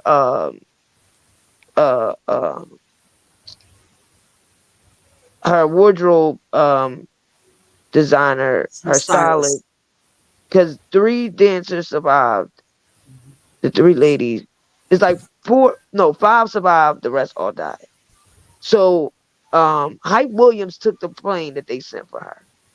Because the pilot did to her, it was too overcrowded. It was too much They said luggage. it was overweight from what I And remember. remember her bodyguard, he was damn near what 340, but he was like 6'4".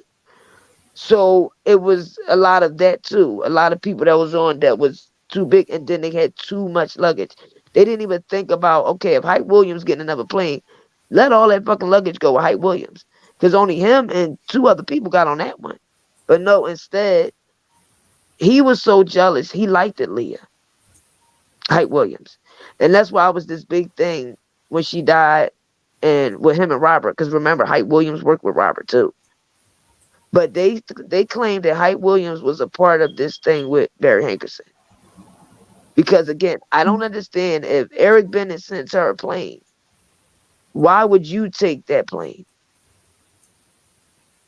And you come back alive and well, and the plane she gets on, and the pilot has drugs in him and everything else. And a Jamaican young guy, he was young at the There time, was but drugs on the plane? no, the pilot, when they did his autopsy, he had a lot of cocaine and stuff in the system, and a heavy high level of alcohol, and he just had got suspended like the last 6-7 months. He had all of these disciplinary things in. But the Jamaican guy that was doing the luggage, you know, the ones who they tipped He to died. help They you. never found his body. Who? The pilot. Yes, they did. That's how they was able to check his the drugs that was in the Makes sense. system. Okay, let me shut up. But Yeah, the younger does guys that make that sense to you, sister? Hold on. Does it make sense to you? You want to take, not you, but a person's going to do coke. That's going to get you flying high. You know, you're going to feel happy. You know, and then you're going to drink. You know, some alcohol, and you know you're going to fly. You got the passengers coming. So that's going to be up and down, up and down. That's an accident waiting to happen. But Even without the way his Jamaica. family said it, I just told you he had like 4 disciplinary um um complaints in within the last 7 months. So he's already been caught with these same drugs in the system on other occasions, flying other people. He just so happily didn't crash and stuff with them. They said that majorly this plane went down. The plane was whoever checked off that the plane um everything was in order. You know how they come and check it before it's time. They said nobody should have even gave the plane a 10 out of 10. The plane needed the engine rooted or something like that was had a slit or something in it. The air well where the wings are at, it had a kind of found out they had a hole, so that's what also made the plane come down fast. And it was like a couple other problems inside the plane. But basically, they said the plane shouldn't pass for inspection. If you ever looked at that plane, it looked at old and rusty. It was It one of was them. flying to where? Where was it going? It was coming from Jamaica, going back Not the States? to I believe L.A. Oh, heck no. And it was so rusty looking. Like it looked like one of them joints that you only fly for like 3 miles and get off. Like on that Martin Lawrence series when they went to that island. Like literally, there's no way that should have been a plane, the choice for some Jamaica back to some L.A. And like I said, Hype Williams was sent another one, but it was really sent for Aaliyah. But I she heard that was the freight plane. That was a plane for just the freight, not passenger, really. no, that was only supposed to be. They said that they could have brought on Aaliyah and like 3 other members, but they were really they really could have just let all the luggage go. Right, but that was just But they built could for have only accepted like 2 passengers or 3 at the most. But it was what 7 of them, right. and they said it was over 200 something pounds worth of luggage. And Hype Williams didn't even take some of the luggage because the Jamaican guy, he's older now, but he was like 15 when it happened. He did an interview like right after Robert's trial when they dropped their music.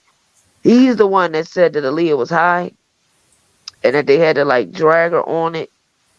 She was like nodding out, and they had to like force her to go on because she kept like nodding out, and she like her legs wasn't sturdy, and that was when everybody was saying they believed she was drugged or somebody put something in her drink to make her sleep or something like that. So now he's older now, and he has came out and spoke, and he said that the pilot was very high, even to the point where he said when they first went up, they came down so fast.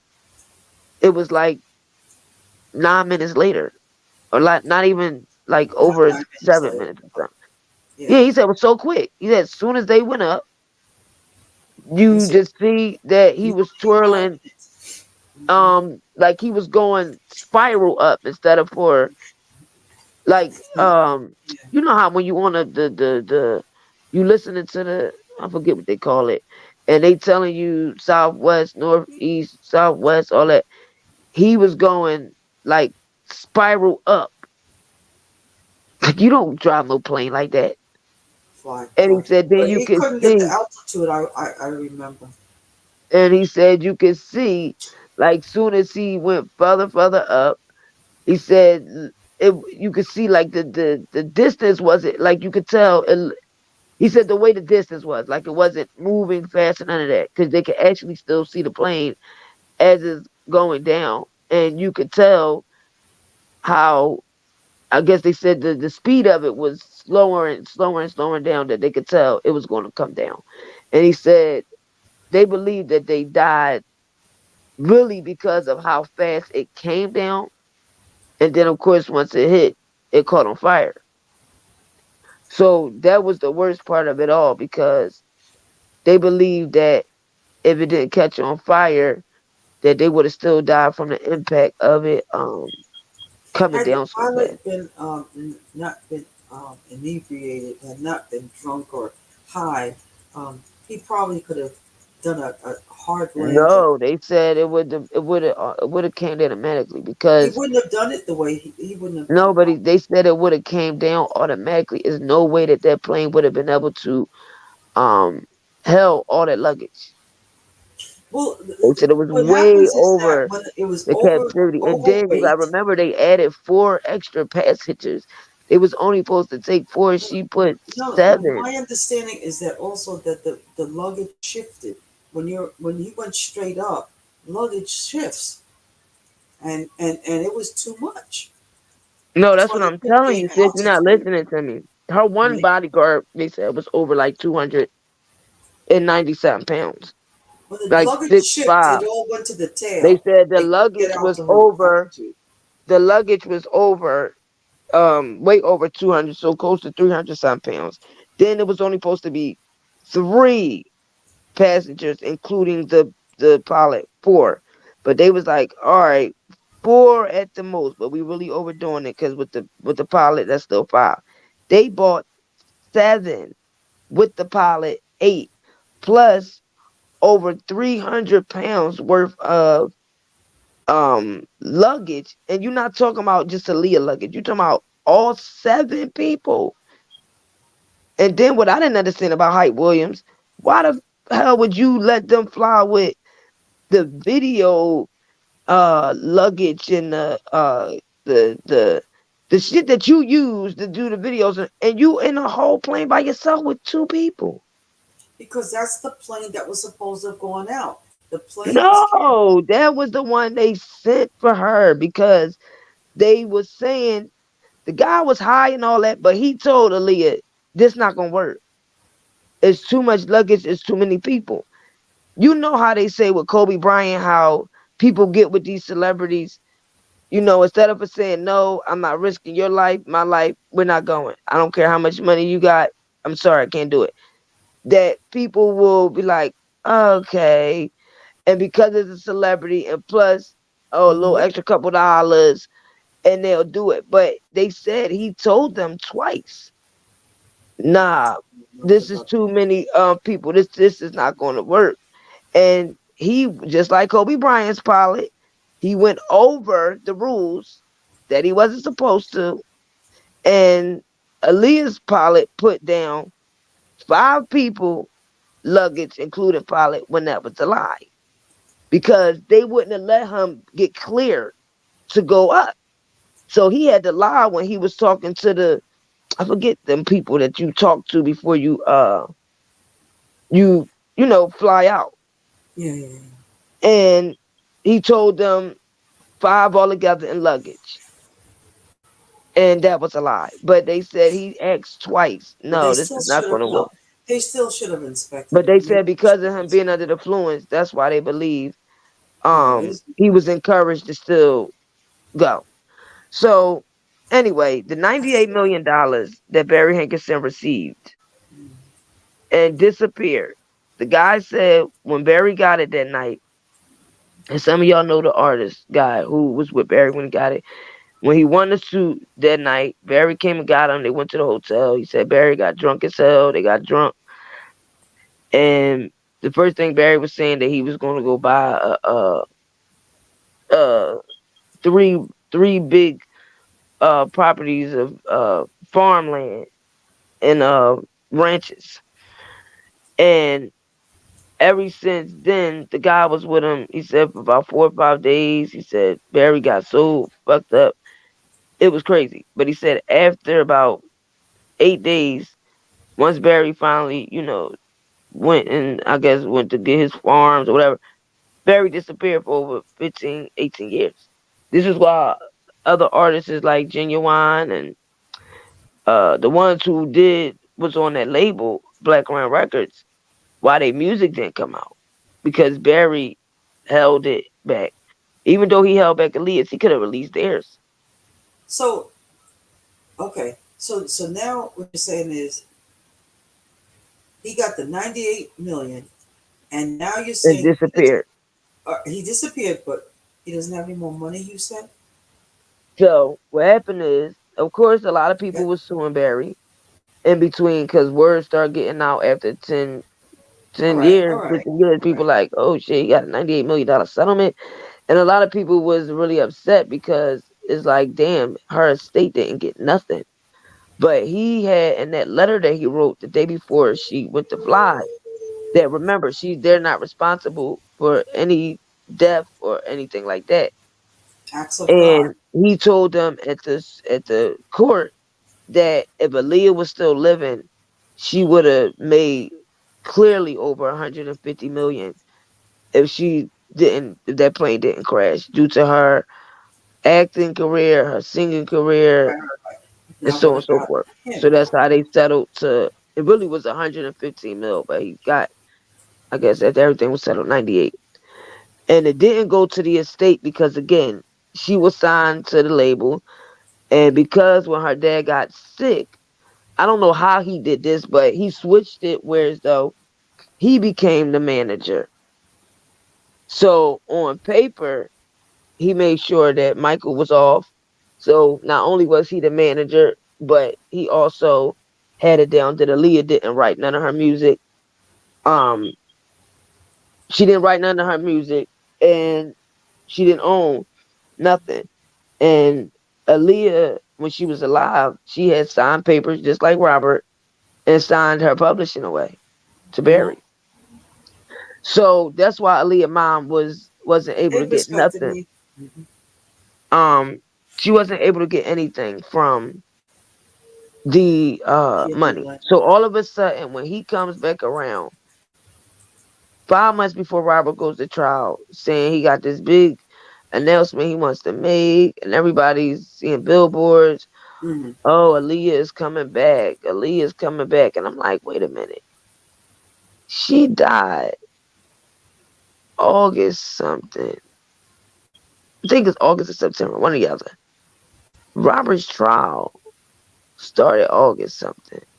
Oh, let's see, September. You're going to get creepy on us. So I said, wow. So this dude, no, everybody was saying it. Even Brett said it to him when he called into Ricky Smiley's show. She said, no, that didn't make you a little sad knowing he's having his trial.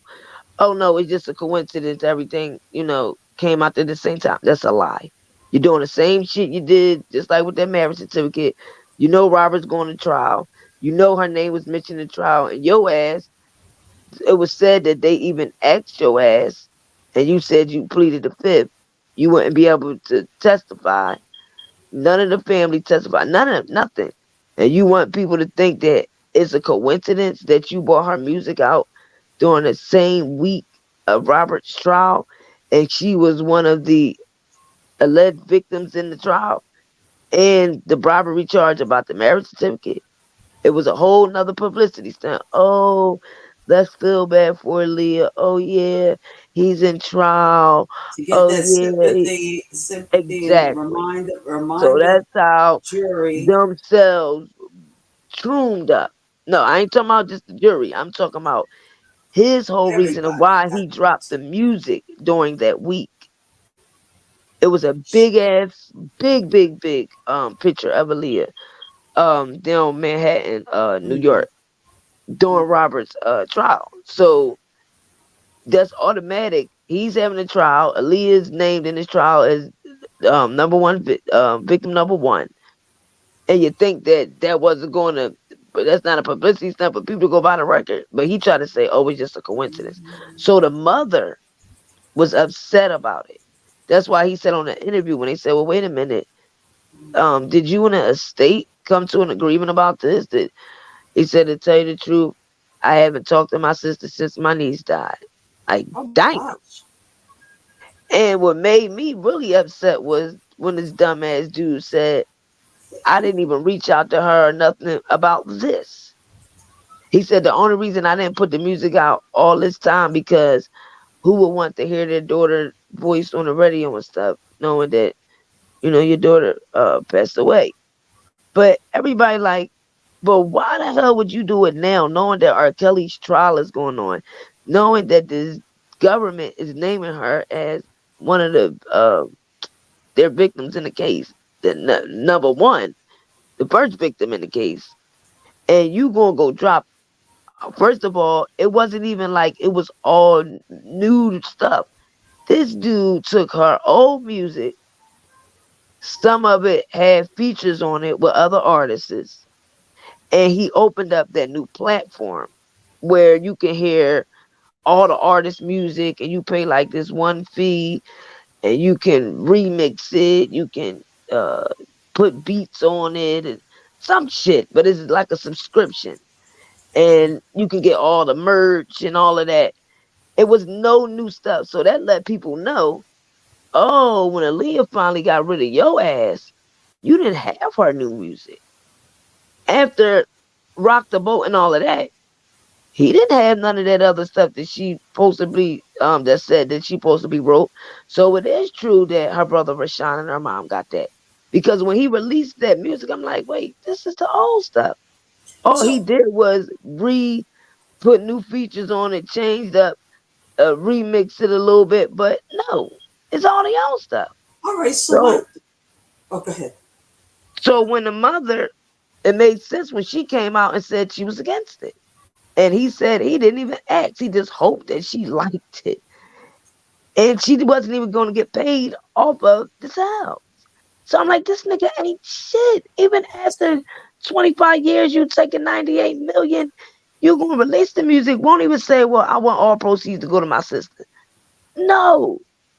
So the estate said, we totally disagreed to this decision. This was not our decision.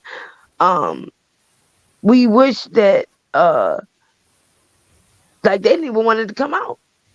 And they said it was very distasteful to put it out without getting some type of, response from the state. So the state was like, we don't want no parts. We didn't approve of this. Not us. So what happened? He went to Oz. And that's when he starts saying that his sister knew more than what she said about Rkelly, far as writing that note to Javante. Oh gosh. He said Robert's the one that messed up their whole family thing. All right, so that's why I said to people, when you listen to that, Don Russell, once he said that, it let me know it's about Robert and Aaliyah's mother because he was jealous that at the beginning Barry was the man. This is sister, this is niece, he's controlling everything. He's the money, he's the one making all the money. He get to say, uh, let's do it this way, that way. And when Robert came up in the building, that was at the beginning everything was good. But once it came out that his sister and Robert Poster had got a little close, that's when it was The bad for him. emancipation. Right, because now Leah don't need him, Robert don't need him, and his sister damn sure don't need him. So And now, go ahead. okay, so now I can't wait no more. So now he's broke. Yep. Dang. And supposedly Barry Hankerson had Wait, he's supposed to be connected. $100 million. 98, yeah.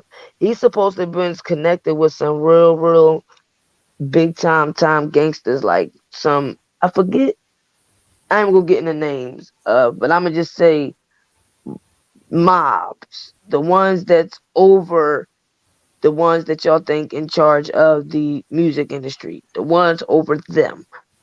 So a lot of record deals and different artists that he was signed in, and different upfront money for to cover like budgets and all of that. These people was allegedly paying, and we talking about 30, 50 mil here and there and there and here.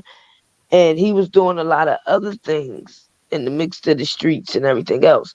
He had a lot of court dates of people suing him, and what's her name?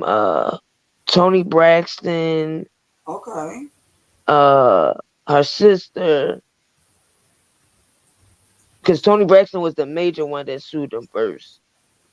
And it was like 3 other people that was part of the songs that he released. No, was it Babyface or who was the other one? I don't have my Male thing with me artist. because that's where Rocky comes in at. Latasha's husband. Because when he stopped being Robert's security, he became a manager. That's when they had Rockland Records.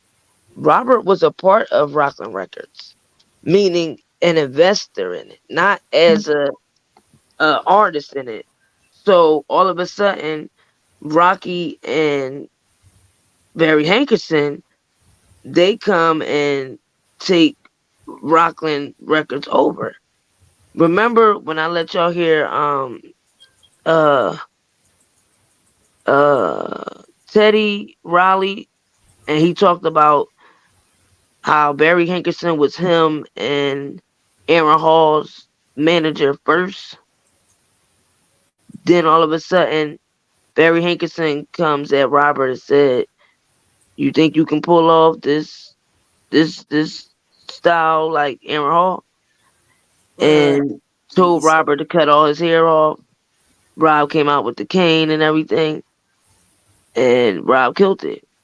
And Teddy Riley said that Robert told him, like, Barry Hankerson gave him an ultimatum, like, let me see, like, you want it? You want the spotlight? Show you want it. And I think at that time Barry Hankerson was playing Robert and all of them against each other too, because Aaron Hall was your client. How you gonna bring in a whole nother person that's still your client style? But just Leave Aaron Hall and Robert out here to beef. Like they started to beef with each other and they didn't. And Teddy Riley said Robert was better, but that's where he said Aaron Hall, it became like real bad. No, what you're saying to us right now, you're just talking about this is all around the Robert Sylvester Kelly. And do you realize how many stories you got from just one subject? Yep. Because I don't know anything. I don't remember about Beanie. Now you're telling Rocky and this one and that one and Now you Yeah, say it's but they public all tie torture, into each and they other. all tie.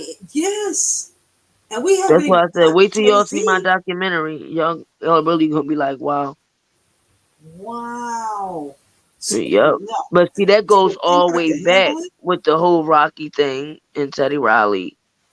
But that's how far Barry Hankerson go back. But the point I was making about that is Mm-hmm.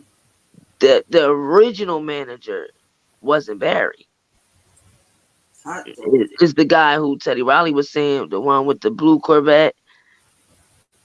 And then he had got real sick, but he said he remembered everything he did for Robert. He loved Robert, and Robert looked at him like a dad, but he wound up dying.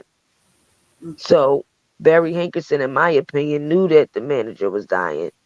He seen potential in Robert, and he seen all that the old manager, put in. He seen Aaron Hall was hot at that time too. It wasn't like Aaron Hall wasn't hot at that time, but he must have seen something better in Robert, and this is why they became like Aaron Hall hated Robert. Now Teddy Riley said he didn't, but Barry was his manager too. So Barry See, well, basically left them hanging and put all his time, effort, and everything in Robert. see, all some of these names that you mentioned, you know, I've heard of the names, but it never dawned on me like whatever happened to them. You know how you see on TV, like the cable shows you unsung, like what happened to old artists, I back just in the started day. seeing that literally last week. My daughter just started showing me that. I didn't even know Oh, that existed.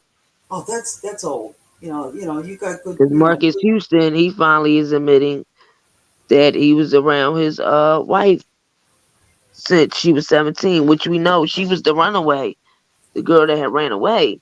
But he's lying. You didn't wait until she turned 18 and start dealing with your wife. Stop it. What if she's 17? She 17 is, ran away at 16. She was on the poster when they said she was missing and she was a runaway. That was 16 years old. But he's you know, saying when she was around them at 17, he didn't and look they're her still way. He together. didn't Look talk at to that. her. He didn't talk to her, nothing. I mean, people forget about Bo Derek. You remember that movie 10? I think it was 10, and there was a white woman running through on the beach, and she's got the first, African braids in her blonde hair running across the beach, and Dudley Moore.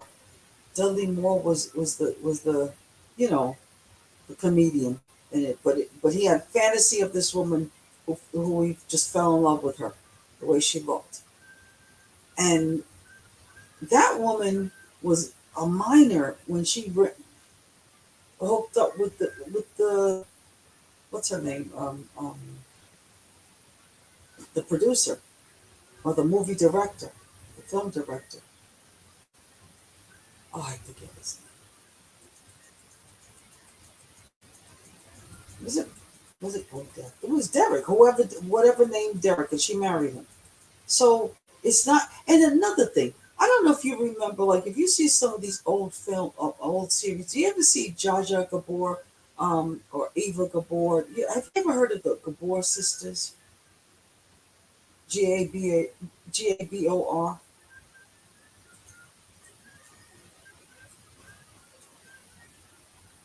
Where did you go? I'm listening. I'm uploading something. Oh, okay. Well, there was all right. You'll see. It's an old show, an old series called Green Acres, and I remember, years ago, growing up, my mother used to tell us about the Gabor sisters, Ava and Jaja Gabor. These women, very very pretty women, busty, nice shapes and everything. They were from Hungary, and their mother, um, the mother raised her daughters to find and marry rich men. Okay, and they always had diamonds, etc., and furs, and they were, that was their job.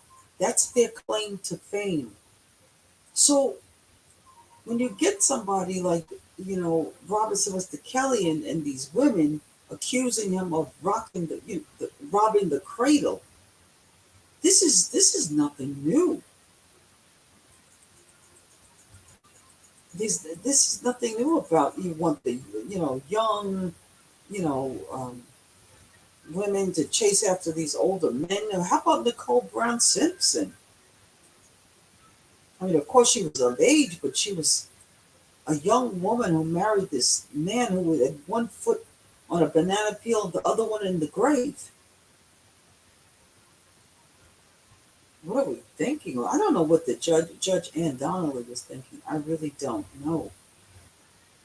But she's not living in reality.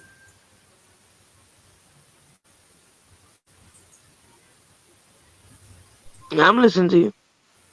No, I'm when I'm listening to the story that you're saying, this man had $100 million, and he has no, and it's gone. And he looks, no wonder he looks as bad as he did. He looks like he just shriveled up. How could he make a shahada now? What's the purpose of making a shahada now? I don't know. Can you answer that? No, you're right.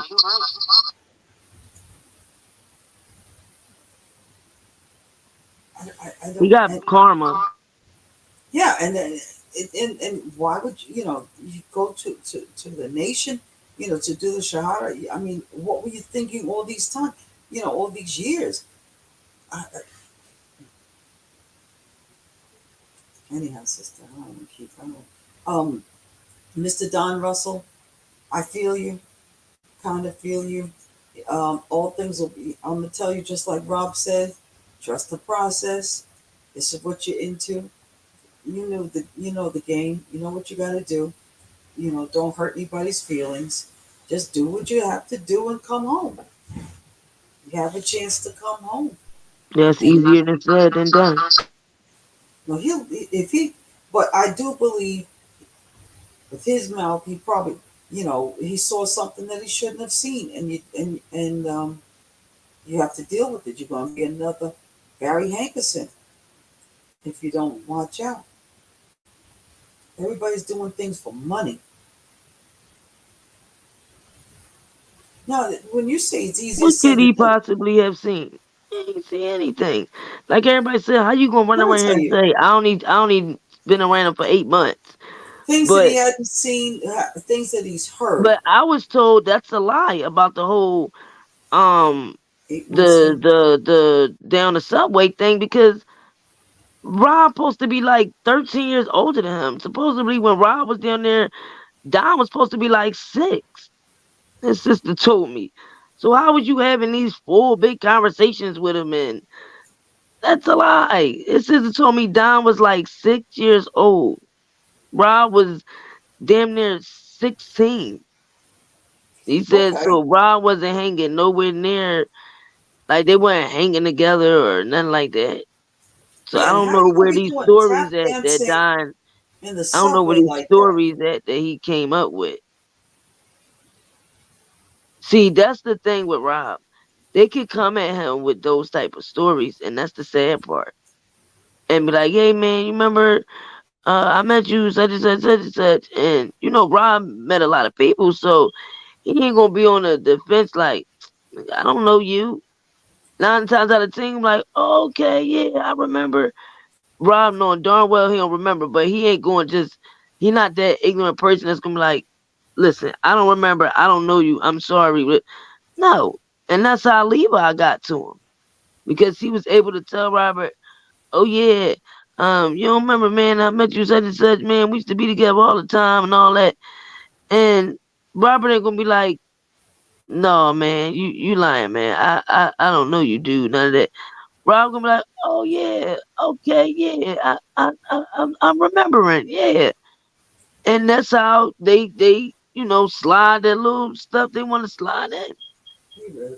And it's sad because Rob don't want to hurt nobody's feelings, so he ain't gonna be like, "No, I really I would let it go. don't remember." Let it go. Let it go. Even with Ron, I mean, with Don. Don's going And wherever this he is what's going. going to hurt Robert, because once again, Why? he opens himself up to somebody, and all because you Oh my God, why does this keep doing this? Why All is because that you gonna hurt wanted him? to because you up here talking about some now the next episode you're gonna hear about.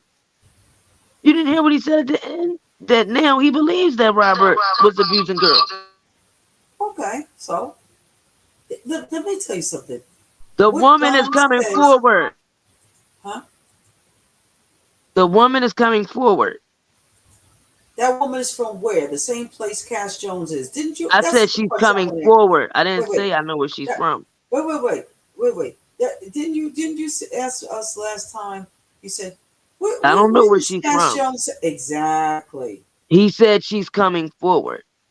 Coming And forward. that she's coming forward with her story. Okay. And he said he's going to stand behind her because certain things, I guess, he believes, because he said he starts seeing stuff and he start noticing, things are adding up. And that's Now why this is a everybody like, whole well, new how, if case, you right? only been around Rob for 8 months, This is a how you whole new going to case, say right? that? What you Is that talking what about? you're No, saying? no, sis. I think Okay. what he's going to try to do is he's going to try to sue Rob. And he's going to try to get her to do what the rest of them doing and come and sue too. So that'd Thank be his way you. of trying to get his 300K back. Thank you. Thank you. Thank you. He just did that civil case in New York, right? When he was doing that civil case in New York, you think Miss Faith Rogers' mama didn't come and talk, and everybody all over there, somebody putting a bug in his ear, and he's there without a lawyer. People didn't talk, messages didn't get. It could happen. It could happen. He wants to be on the side of money. No, nobody's going to save you, Don Russell. Handle your business. I like you. You're entertaining. I like listening to him, but that's about it. That's how I feel about it, Just Jazz.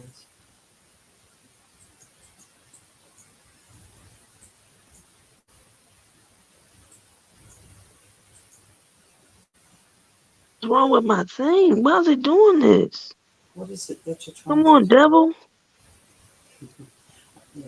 Okay, here we go. So this was Miami. one of the things that I was gonna bring up since we getting closer to down to the Leah thing. So basically, in a nutshell, correct. He's trying to say he has proof that Rob was with Aaliyah and her mother.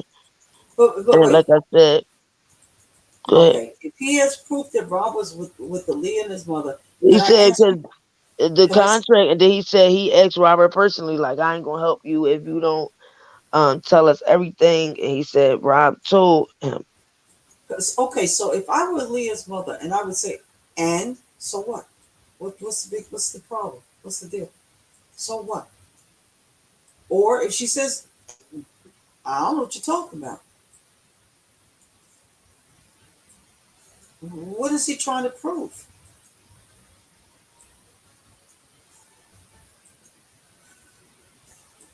It's not that. It's gonna be his word against Robert's, just like everybody else does it.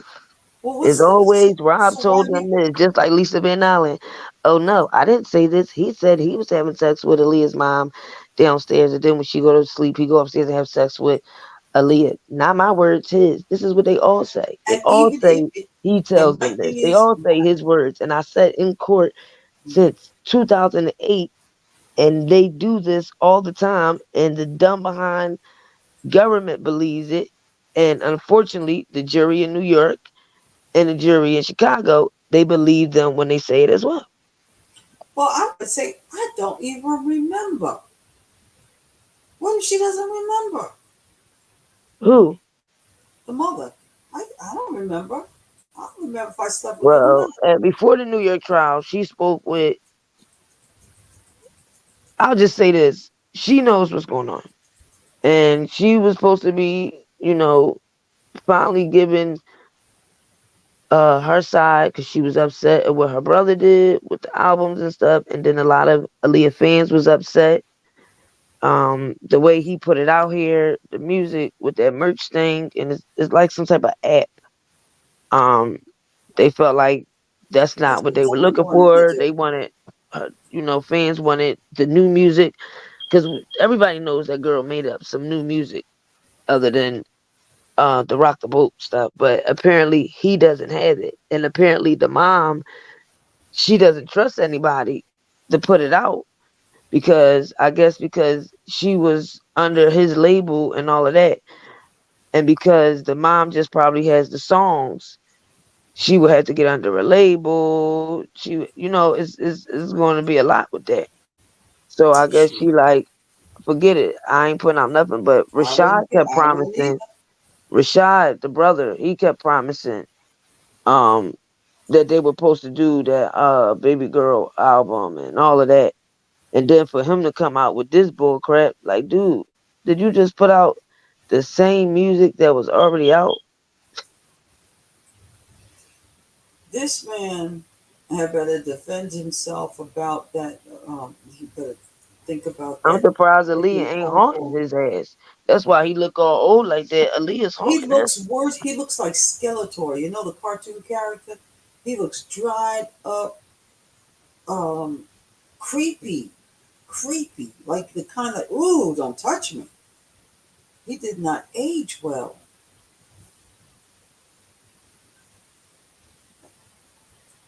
Constipated looking.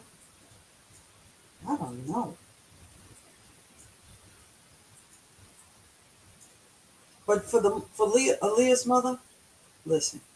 If she don't want to talk about it, she don't have to talk about it. Talk about who? If she slept with Rob or not, who cares? I mean, I don't think that's the mom's. That wasn't going to be because, like I said, the government already knows. That's why the government didn't subpoena the mother.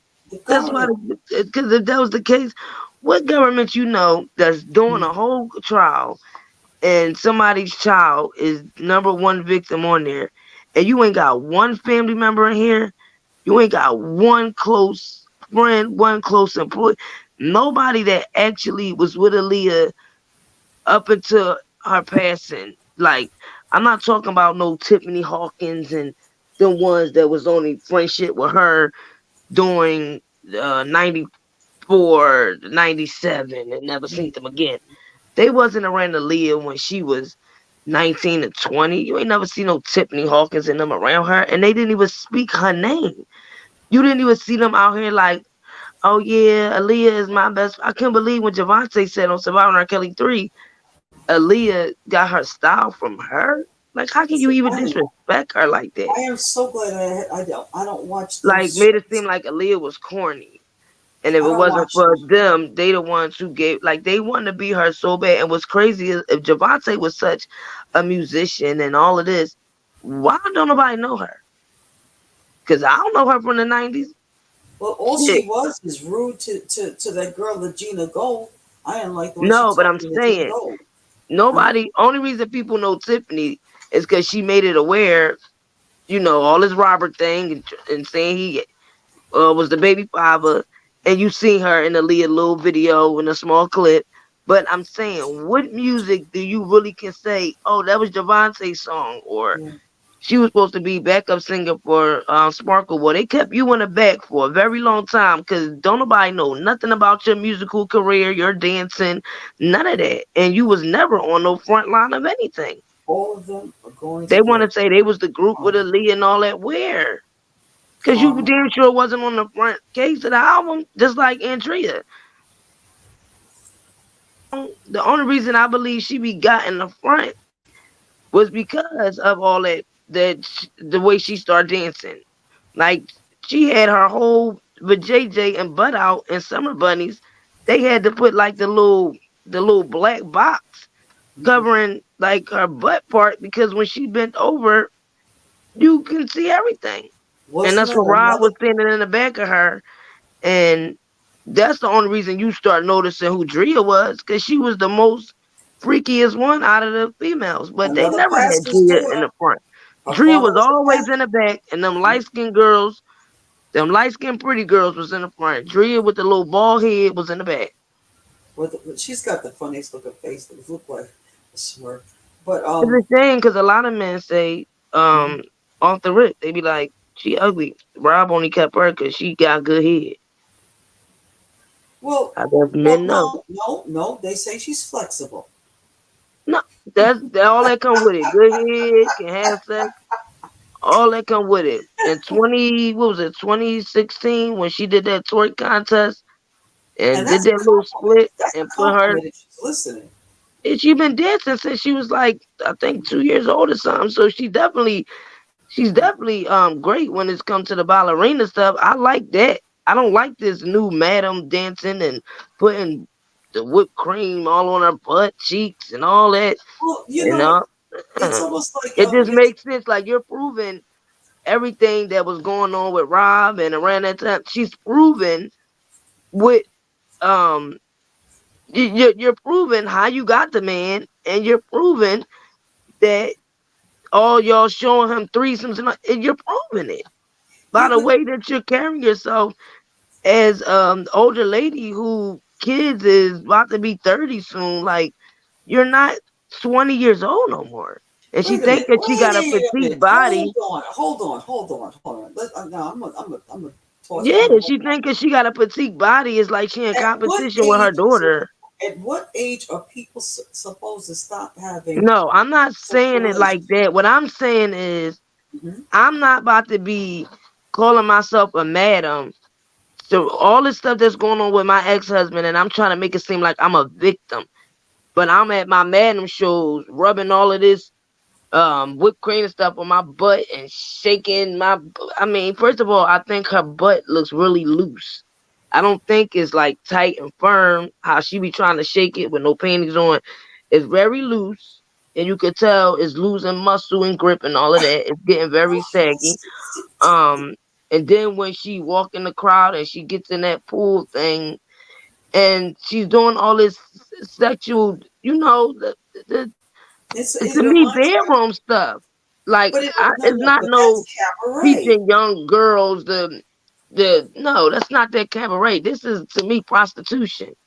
Well, that's can go see them at Moulin Rouge. But don't say that Robert would like how you doing that, but then you making it seem like you're a victim. That's crazy to me. And then in the crowd, you like tip. Make sure you don't sit your tip when you see me coming, clapping my tits in my ass, your tip and all. Like that's prostitution. And then you're grooming younger women that's younger than you, your daughter age, and you want us to not think, oh, we see what was going on where Rashana was around you. Well, wasn't her father a pastor also? Then she claimed, that's why I'm so okay with abuse, because I watched the deacon, my dad and my grandfather was a pastor and deacons, and I watched them with my grandmother's ass my whole, so I'm so used to abuse and all that. Yeah. What you say, Parnell? Parnell, you think she should coming out the soup kitchen? Robert pulled me out the soup kitchen. I couldn't believe it. I'm with Mr. Robert Sylvester Kelly, and he fell in love with me because one day he said I was sitting on the tour bus, and what he fell in love with was me sitting there reading my Bible. That's right, because a girl with your leg behind your head, with your leg behind your head, popping yourself with the other finger. Girl, bye. The light just shined all over her. But I know that their kids are definitely love babies, because Robert was definitely at one point, he went through that trial where he was definitely in love with her.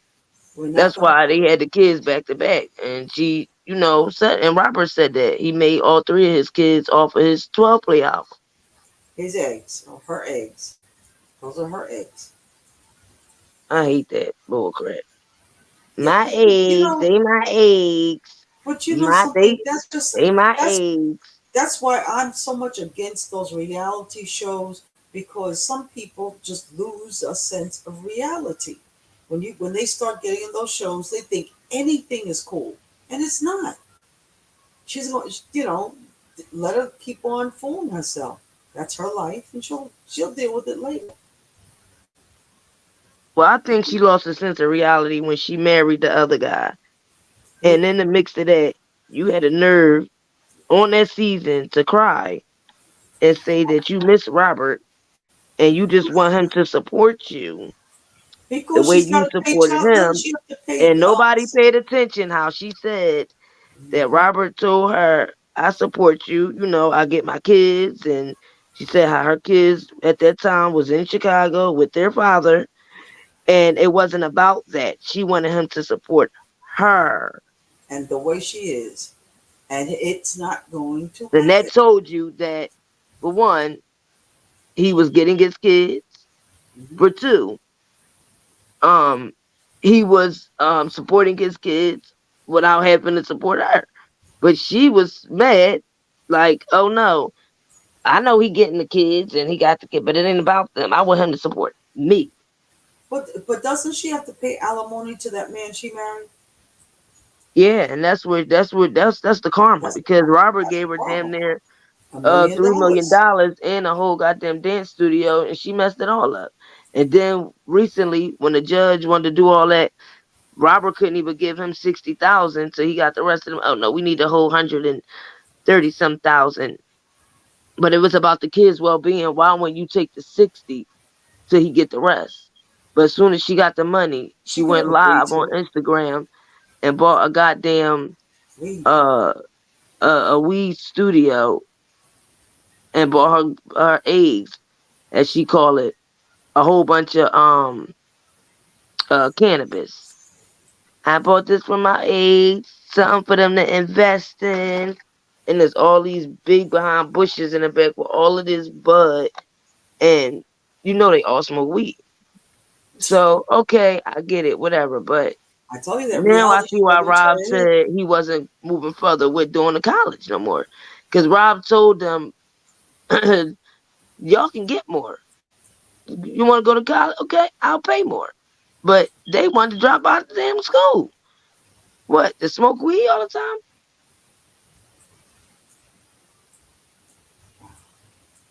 That's And what sad. gets me is if they can smoke weed like that.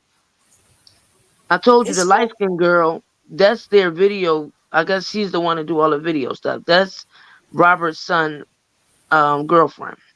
That's the one that was doing Audrey Pez videos this year and last year. I believe that they live in the back room.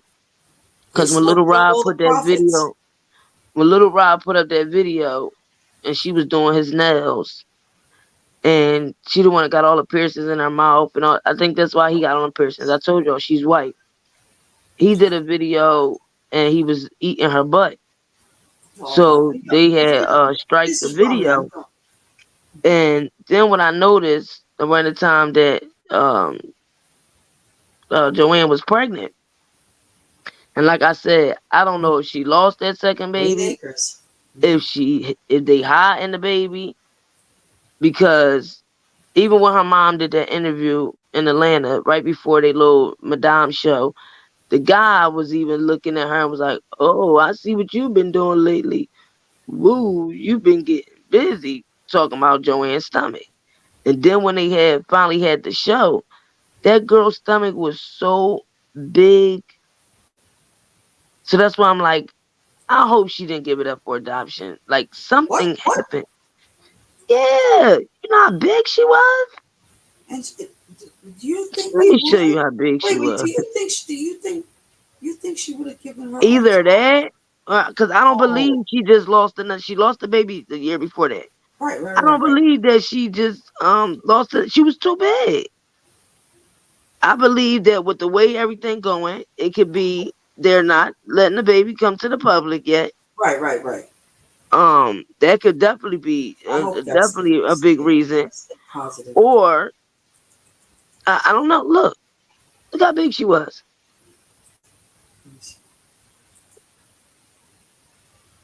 Look how big she was, man.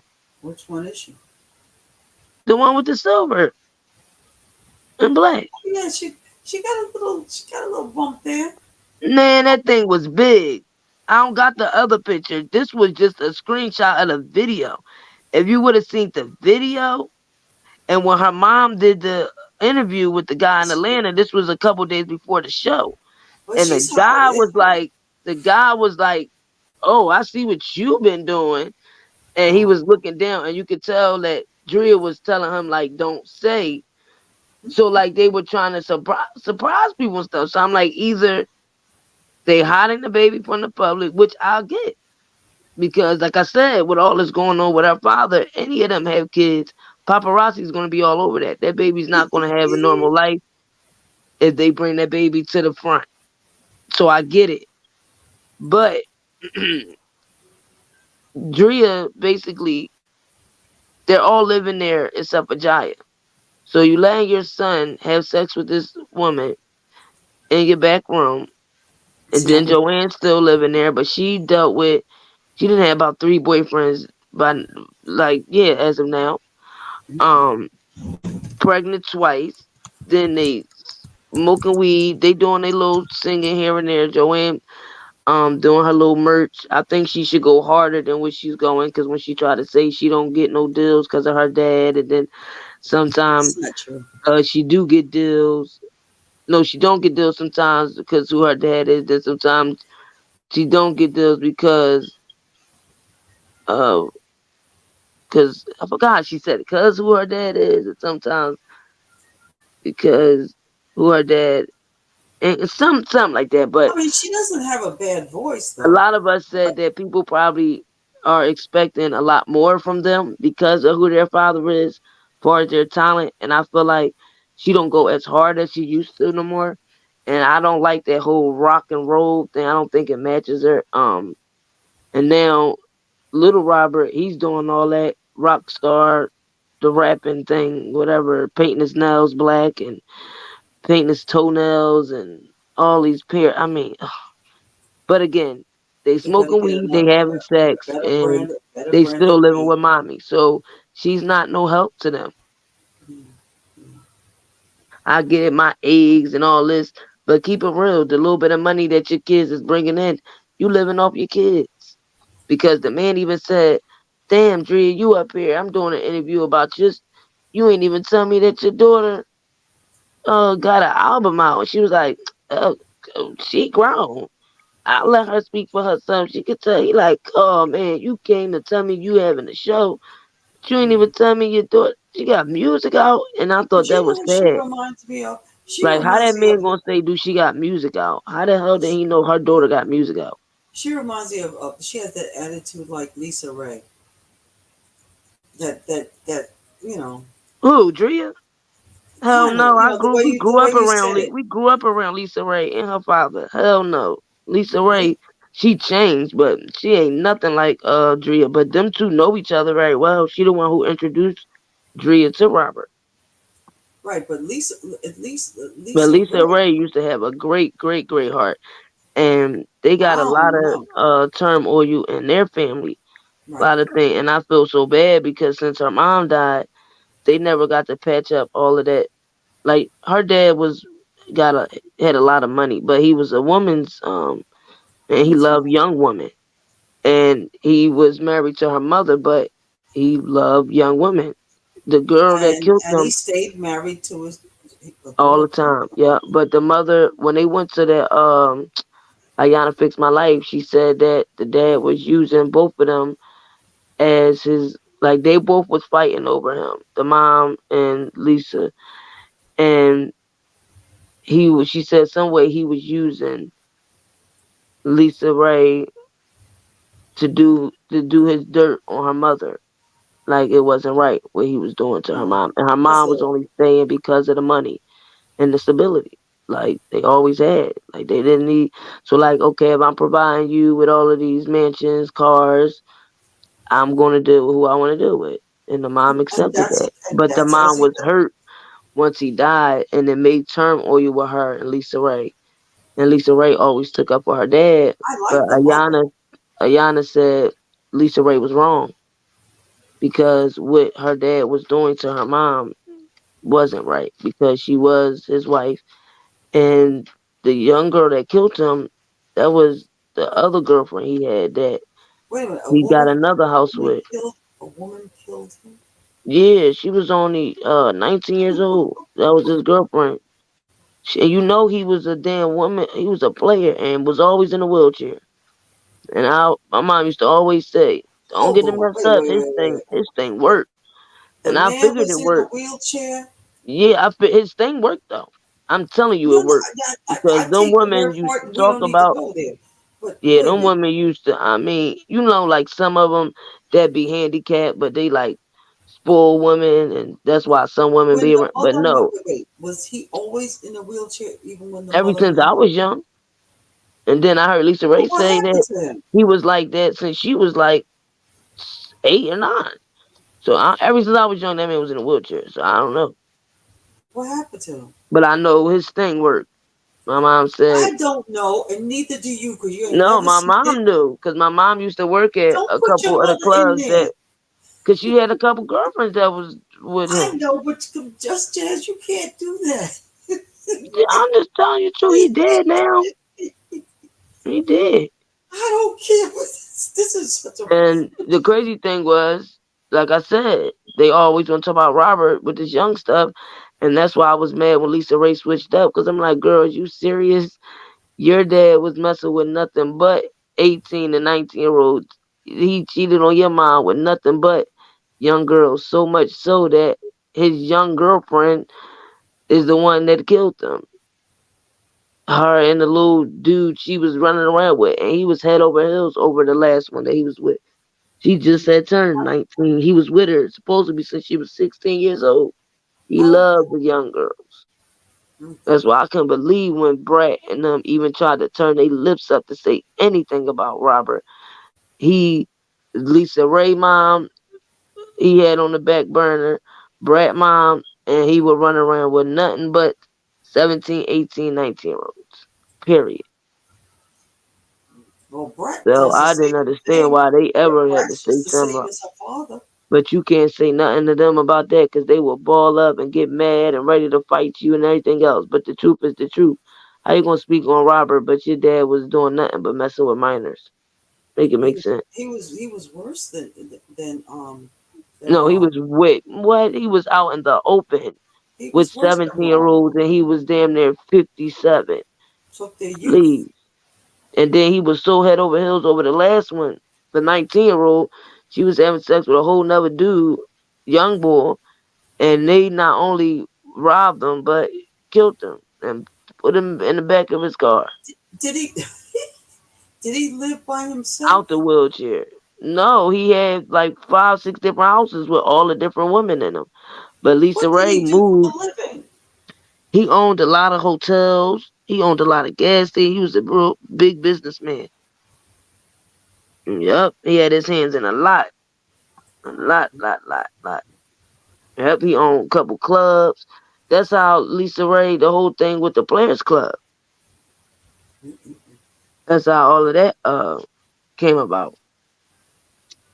Yeah, but it was a big thing in Chicago when he got killed So what happened to the because women? Lisa Ray What had happened moved to them? in, huh? What happened to them?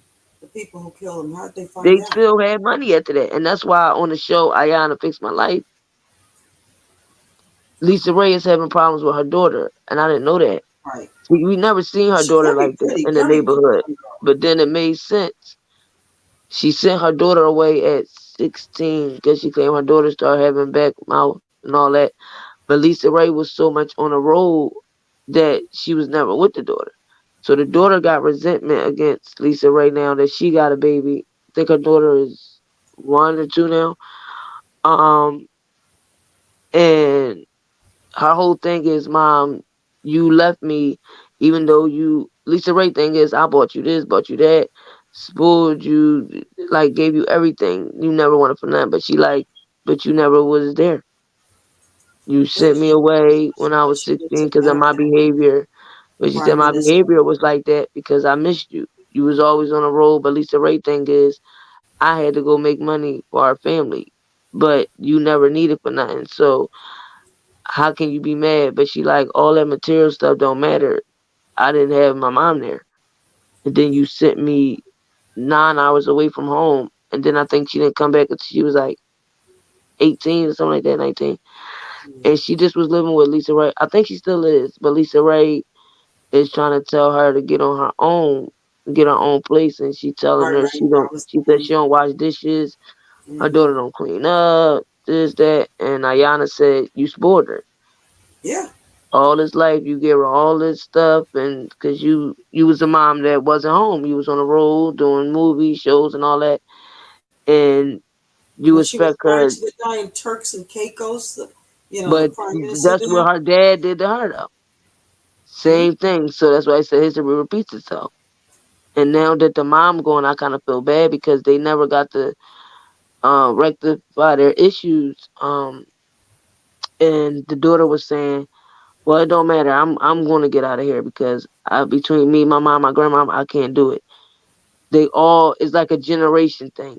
The daughter, she loves the grandma, but Right. for some reason Lisa Ray, I guess, was jealous of the grandma and the daughter Yeah. relationship because Lisa Ray don't have that relationship with her own mom.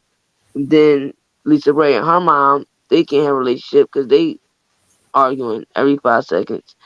And then you got Lisa Ray and her daughter that's going at it 24/7.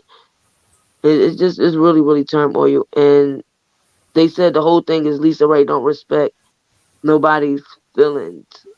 Like I guess by her giving gifts and giving you this, giving you that, she think like I love you. That's me showing I love you. But I guess she say she don't take time to be there for her family, or she expect them to just flag it off or whatever. I think it's like she miss her dad.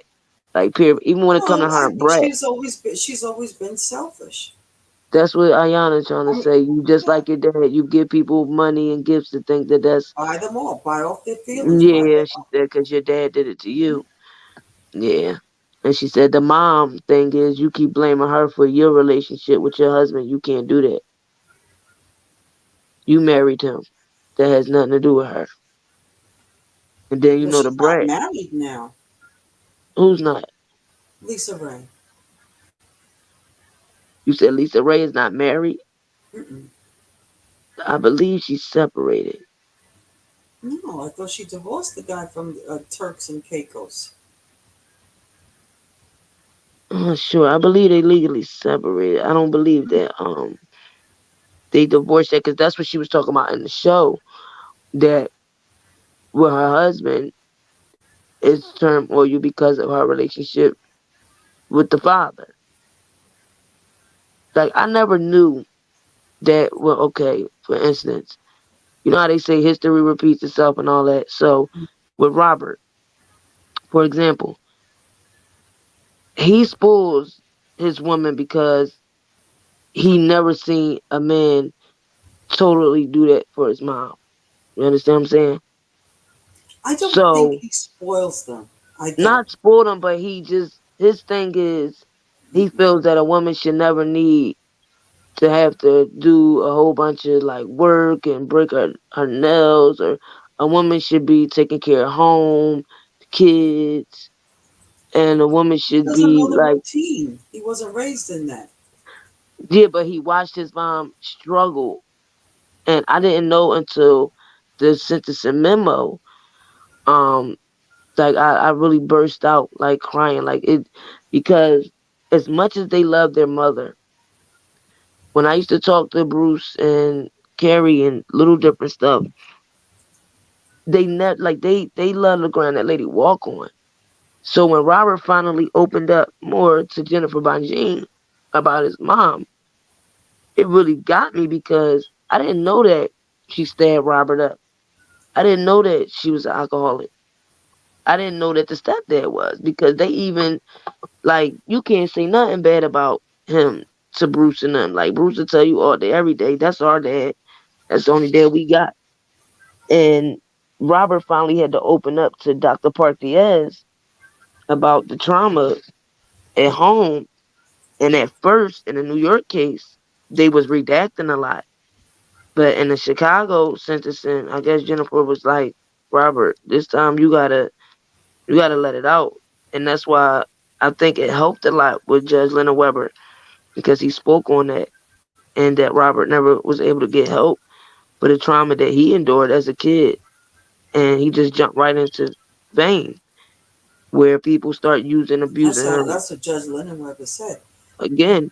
Hmm. And Judge Linwood said he never had the right people around him his whole life. He was which is always true. used as an object. Either it was But for singing, if it was for sex, money. And Judge Leonard Webber said, I really feel bad that you was at one point in your life, you had anything people could dream of having. So one day you wake up and it's all gone. And that's why he so said he wasn't all hype about trying to give all of these women money and stuff. He said because, and giving him life, he said because this man lost everything financially. What more do y'all want me to, do to him? He's 55 years old. I mean, he said at this point, all we worried about is prostate cancer, arthritis and stuff. This man ain't worrying about it like the 90s, chasing no young women and none of that. And he said, I think that's a major punishment that financially they took everything from him. And he considered that as a part of, consequence. mhm. And when you read Solar Coaster and you read all the other documents that have came out, hey Erica, hey Steph, Hey perspective, everybody.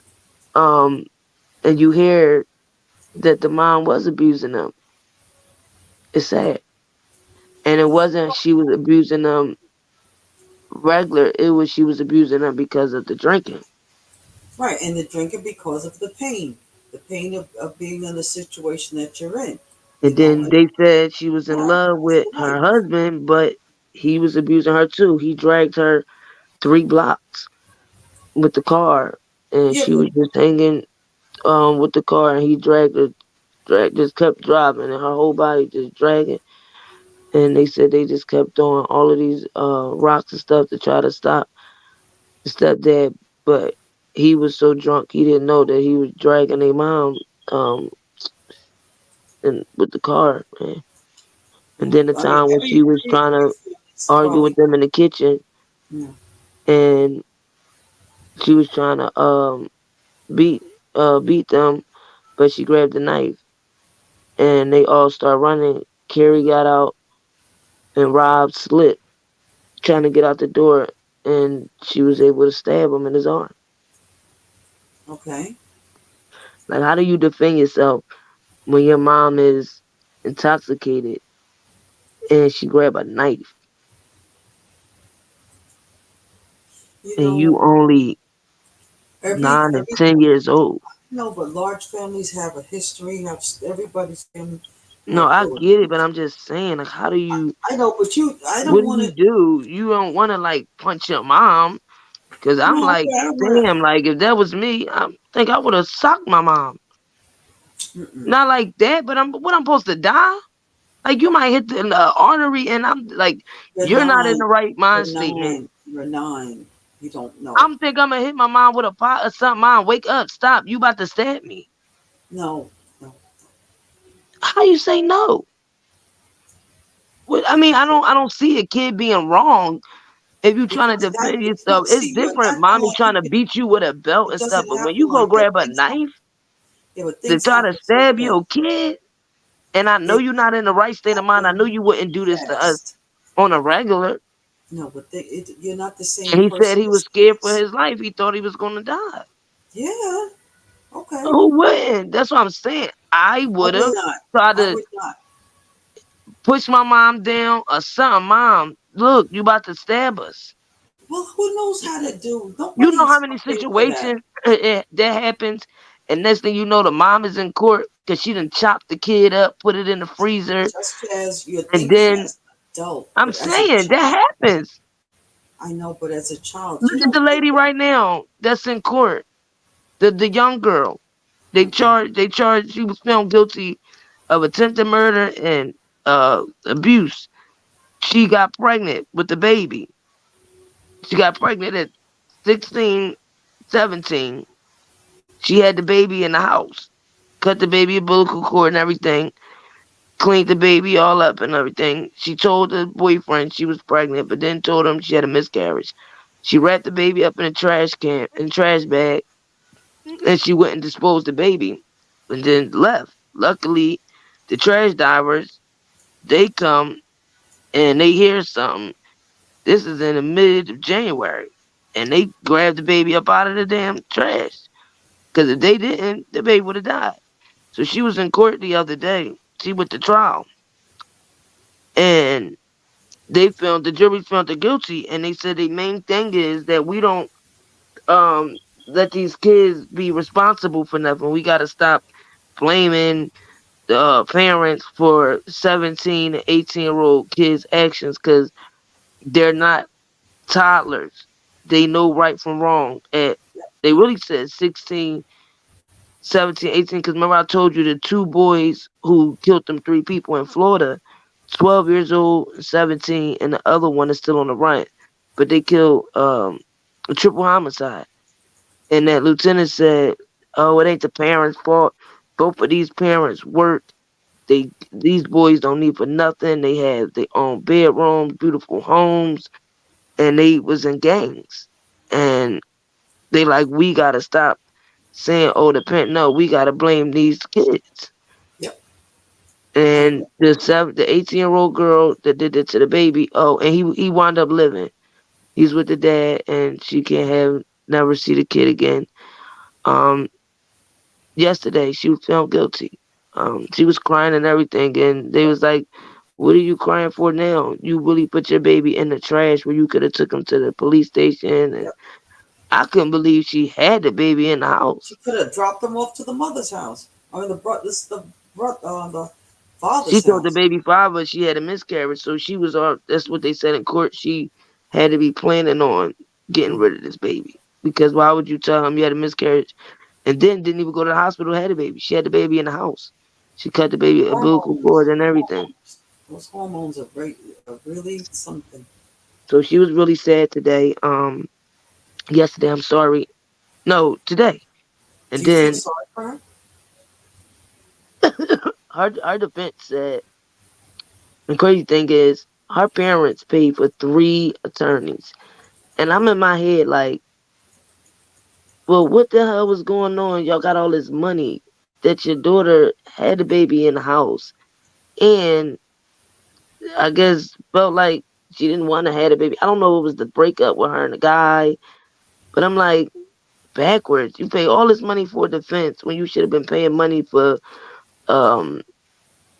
therapy and counseling or something, or whatever she was, going through. But now you paying money for a lawyer and your daughter's going to jail. And then the little boys, the 12-year-old, 17-year-old, and the third one is still missing. And the 12-year-old, all of them killed all 3 of the people. But the 12-year-old, the teachers, some program he go to, the school, they were hiding him. I guess when the police was looking for him, whatever, and he said, this is the problem. A lot of us adults, we don't hold these kids accountable. And he said he really feel like once they are 12, they know right from wrong. There's no excuse. And that he's going to charge that 12-year-old to the fullest extent of the law, because he actually took people's lives with no remorse, left them in the trunk. And if these parents would know who their kids were hanging out with, it'd be much better. But he said the law doesn't allow you to post minors, until the actual case, and you gotta get permission, that whole thing. And he said if they could have been put the pictures out there a long time ago, then these parents would have knew who their kids, hang out with. And he said guns don't just kill people. Bad people that get guns kill people. So they got this big thing going on in Florida about the case. I don't know if y'all heard it, but it's real big. It's a big trial. Those kind of cases just, it's just so sad. There's a lot of kids dying, though. This is the crazy thing. It's the stepmother. The stepmother, she's supposed to chop this other little boy up. What? And then she all putting the middle finger up at the family today. And the judge told her, if you do this again, I'm going to. Is that the doomsday thing that you've been? No, that's what I was going to say next. God. Now, Lori Vallow, she's sitting up in court today, and I all the people testified, and I didn't even know that little JJ. I know they adopted him from Kate K, her Lori Vallow's ex-husband, the one that they killed. Um, Jesus. so they killed her ex-husband. They killed Chad Daybell's ex-wife, and they believe that they killed her brother Alex Cox. They believe he's the one that killed the kids, and then put him in a pet cemetery. And of course, they killed JJ, the son, and Why did they do all of Tyler. this? What is going Now, on? all of this was the cult. So Okay. they was in Arizona doing that cult where they said Jesus was about to come Okay. in June of, I think that was July 2020, I believe, because they set this trial back far. So when she met with Chad Daybell, they had this little group where Chad claims that he used to be like God comes and Jesus tells him stuff. Same thing with her, that the angels come and give her work assignments through the computer, and then they had this scale of people like if these people were evil, then they gotta go because now they're a zombie. Or if you low numbers, you weren't evil, you were safe. So then this guy Chad, everybody was following him because again he claimed he was here before, and then he told Lori he was married to her in the past life, and telling them the world is going to end on this certain day, so everybody got to do this, got to do that. And if I tell you that somebody is the scale of 10 of evil, they got to go because that means zombie is in them. I mean, So, and you could tell that it got so out of freaking hand. Like, but these people really was believing in this. And this guy Chad, he got books out and everything. And this is what's so crazy about it, because people that was getting these books and they were believing in this shit, man. And he said he, had conversations with Jesus, and he actually seen him and talk, and like basically trying to say he's an angel. So then when he got with Lori, he made her think she was an angel. He told her we were married in the past before. So now all of a sudden y'all supposed to be believing in Jesus and all this, but who the hell come up with the idea to say, oh, your husband is a zombie, oh, your wife is a zombie, oh, and your kids, they're zombies. So you know what that means, gotta get rid of the zombies. How is that anything Jesus and anything yeah. righteous? And the brother Alex Cox, they had him to do a lot of the dirty work. First he killed the Laurie's husband. Mm-hmm. Said they were tussling in the house, and Laurie's husband picked up a bat, so he shot him. And in Arizona, they got that self-defense law, hold your ground law. So he got away with that. Then all of a sudden, Chad's wife dies from something. So they say a heart attack, but they said the lady was healthy as a fox. She's only about 43 years old. And the day before, she calls and tells him, somebody just shot at me, I think, as I was coming in the house. So Alex Cox, he's out there trying to shoot her. He missed. So they find another way to kill her. Now remember, Chad, insurance money. Laurie, insurance money. But Laurie gets played because Kay is her ex-husband's sister. When they adopted JJ from her ex-husband's sister, JJ had drugs in him. I didn't know this until the other day. And they adopted him from Kay, which was Laurie's ex-husband's sister, from, I believe, her This is nephew or somebody. crazy. So not only was JJ not her kid that they killed, this was somebody else's kid, a mother that was on drugs at the time, and they took him. So Kay and her husband got the baby, but Lori and her ex-husband that died, that they killed, them two adopted JJ. They changed his name and everything, and he was a autistic young boy. And her daughter Tyler, that was her child from her daughter from another guy. So her and her ex-husband, they didn't have a child that was conceived together, so they adopted JJ. And then Laurie got her oldest son that's from another guy. So it's like a history of her dealing with these men. And the crazy thing is, before her ex-husband that they killed, the other husband mysteriously died. So they like trying to go back and check on that too, because it's like she got a thing where men fall for her. She got like that blonde hair, that pretty smile, like that gift for gab, and the men fall for her. And it's like she done been through like 4 husbands. And the sad thing about Tyler is she was 16. I don't even know how Alex killed her, but both of them bodies were burnt up, man, and chopped up in the cemetery in Chad's backyard. Like, how did you even get their bodies to be But chopped? just Jazz, can I ask you, why are you watching this stuff? Because I'm so into crime TV. Why? I've been like that since I was a teenager. Nah. Yep, and the real sad thing about it all is her son.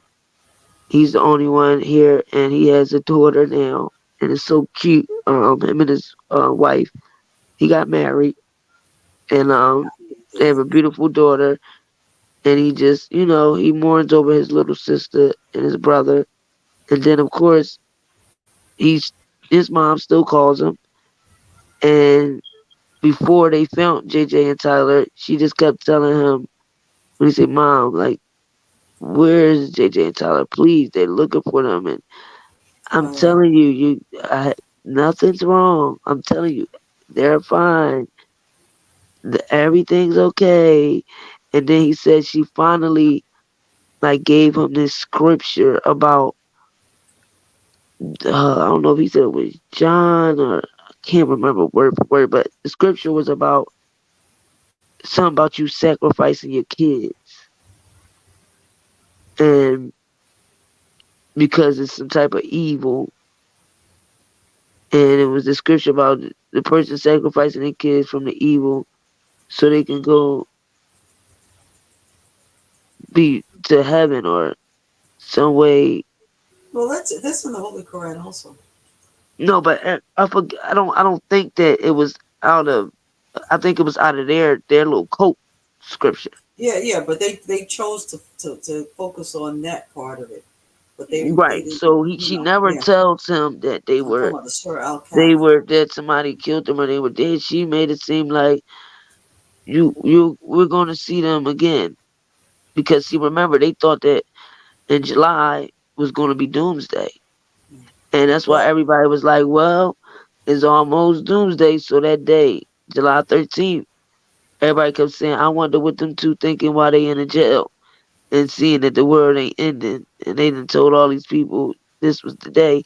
And what got me so mad about Laurie is, which I'm trying to find out in this trial, because I really think she used everybody. And I think Chad, that's why they separated their trials, because I think Chad lawyer is going to try to say that Laurie and her brother killed the kids, and they was just in his backyard, and that she manipulated him with this religion to make him, let them put the kids in the backyard and all of this stuff. Because when you look back at it all, she manipulated her brother. And I really think somebody killed Alex. How he killed all of these people. And then all of a sudden, he wound up dying with a heart attack. I was like, oh, no, you ain't gonna tell me that. They said somebody in the cult was a nurse. Like, so I guess they can put stuff in syringes. And it was some medicine where they said you can shoot somebody up with to give them a heart attack, and you would never know that it was through what they injected in you or something like that. It would make it look like it's all natural. So what happened with Laurie when she killed her ex-husband, Charles, and I like the Charles, and this is why I don't trust the police. Because when Charles called the police, no, listen, when Charles called the police, guess what he did? He said, hey, I really need some help. He said, my wife is saying that I'm a zombie. Please can you send an officer out here? He said, I'm really worried, man. my wife, she talking about you're a zombie and you have 20 something point something evil in you, and I'll take you out of here immediately. And um Jesus said that you're not a part of uh this new life here, and that the Charles is not in you anymore. It's Frankie and some other people, and I have to get Charles back. I have to get Charles back. You got to get you out of here. So he's telling the cops this, but they looking like, oh, dude, you sounding kind of crazy, and Well, it's I sad. agree. No, because he lost his life. He told Well, them she needed to be medicated. By the way, he made 3 different things. He even told them the third day when she sent the email to him, Chad was in the email, and remember, Chad supposed to be the spiritual person, and they call him and say, "Yeah, Charles, we looked at your chart, and you're not who you think you are, man. Frank and somebody is in you, and you only have like a couple more hours left before your body will be I fully think I would have no more run Charles." away. So Run. he's telling the cops this, showing the cops this. So guess what Charles do? He's smart as shit because he was rich. He told his sister, change my life insurance policy. I think this motherfucker trying to kill me. Because nobody was listening to him about the stories. They thinking, nigga, you crazy shit. Nobody tell you you a zombie and all of this. So his sister Kay, he had $100 million lawsuit. 100 million. And remember the adopted son JJ, and then he took Tyler and like she was his, and then Lori's older son. So Lori thinking, oh, you evil, gotta kill you, gotta get you out of here. So her brother killed him. Said that he hit him with a bat, he shot him, boom. In Arizona, you get away with that, self-defense. She's outside, she pulls up. They say, hello, are you the wife? Hi, how you doing? Yeah, my name is Lori. I'm like, what is she smiling for? They're like, well, ma'am, did you hear what happened? Oh, yeah. Me and my daughter, we just had rolled around to the store. We just getting back here. She said, I know my neighbors are probably like, oh, good way to meet. And she just smiling, and they telling her, Miss, your husband's and they're dead on the floor. And the father of the little girl is standing right here. That's not her real dad, but he raised her. And you just smiling away. And then has a freaking pool party that night. Why? Because she's thinking, oh, he's dead. Insurance policy. No, no, no. When she went to go file for that insurance policy, Come on. they said, oh, it's a new beneficiary. She said, no, it's not. Please check again. Lori Vallow, I'm Charles Vallow's wife. Um, she said, probably it's my son or my daughter, JJ or Tyler or me. But you can type in the kids. It's for $100 million. She said, I know that some of it he branched off for the kids, college and stuff, but roughly, yeah. I'm sorry, ma'am. Do you have any other numbers? Because this is not coming up. Oh no, I'm pretty sure. I'm telling you, my husband just died about 3 days ago. Lori about they like, Miss, maybe you gotta find some papers. It's not there. She hangs up the phone. So she calls Kay. So Kay is already upset. This is her brother that just got killed. And he told her about the zombie stuff and all that. See, they know that Lori not right, but the police in Arizona dumbasses I think everybody there is in that damn cult, because it's like nobody paid the signs no mind. They just let this jolly blonde hair girl just walk around smiling at everybody. And don't get me wrong, she is a pretty Caucasian girl, but again, I can look at her and tell she got the gift of gab. Them She people crazy. was falling for it. How you So gonna what? tell me God is coming to get us all in July something, and God's the angel sending you our names through the computer So and what telling you what happened? assignments to do? So Kate told her, I know, Laura, you killed my brother. Oh, come on. I didn't, him and Alex was fighting. I didn't have anything to do with that. I told you I was trying to get away from Charles. He was evil. It was not Charles. Charles was a zombie. That was not Charles inside. He was trying to beat us all in there with a bat and everything. And I think Tylee knew that her mom was lying too. So that's what started making her sad because she was in there when they was fighting. And supposedly Charles didn't just hit Alex with a belt. Supposedly Alex went at Charles. And I guess a way for him to shoot him, right? So she was like, no, the insurance policy, everything has been changed. She was like, oh no, you must don't know what you're talking. I'll call back to the people. Man, them people called her and told her the insurance policy is in Kay's name. He put the insurance policy in his sister's name.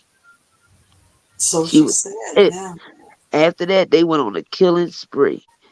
Next, I believe that's what made them really want to kill the kids. Yeah. Next, they had Alex kill the kids. So now we're finding out in the trial how did he actually kill them prior to burning them up and chopping. And he didn't even like burn them all away or nothing. Because when they were finding their pieces of body in the ground, like JJ still had his pajamas on. One of the Okay, ladies. this is crazy. This is scary. I don't like this. Man, when it first happened a couple years ago, I already got through really all the tears and the throwing up and stuff. Like, because I just couldn't understand. And then when Chad is a You would pet give us cemetery, nightmares. so at that time when his wife was alive, oh baby, you might smell a little funny smell. Can you believe it? A raccoon ran over and tried to do something, so he tried to make it seem like he shot a raccoon, and that's what he was burning. So it's a big bonfire, but he telling her it's because I caught a big raccoon and whatever, whatever.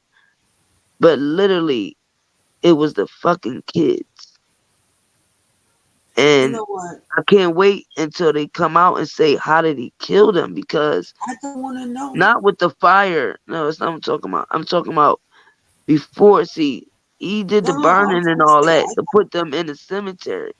I guess no. to hide. I want to What know I'm that saying, day that they were together is one last picture, and they were all taking pictures near the waterfall. And Kylie is 16. She's not like no little girl. She's a little stocky. She's well observant, and she even noticed that her mom was starting to get like loony. So but this is scary. after they This take is the picture with her uncle, her mom, and the kids, supposedly they went on a ride with Alex, their uncle. And I'm just trying to think, like, what did he just shoot him? Because I don't see Tali letting nobody harm our little brother.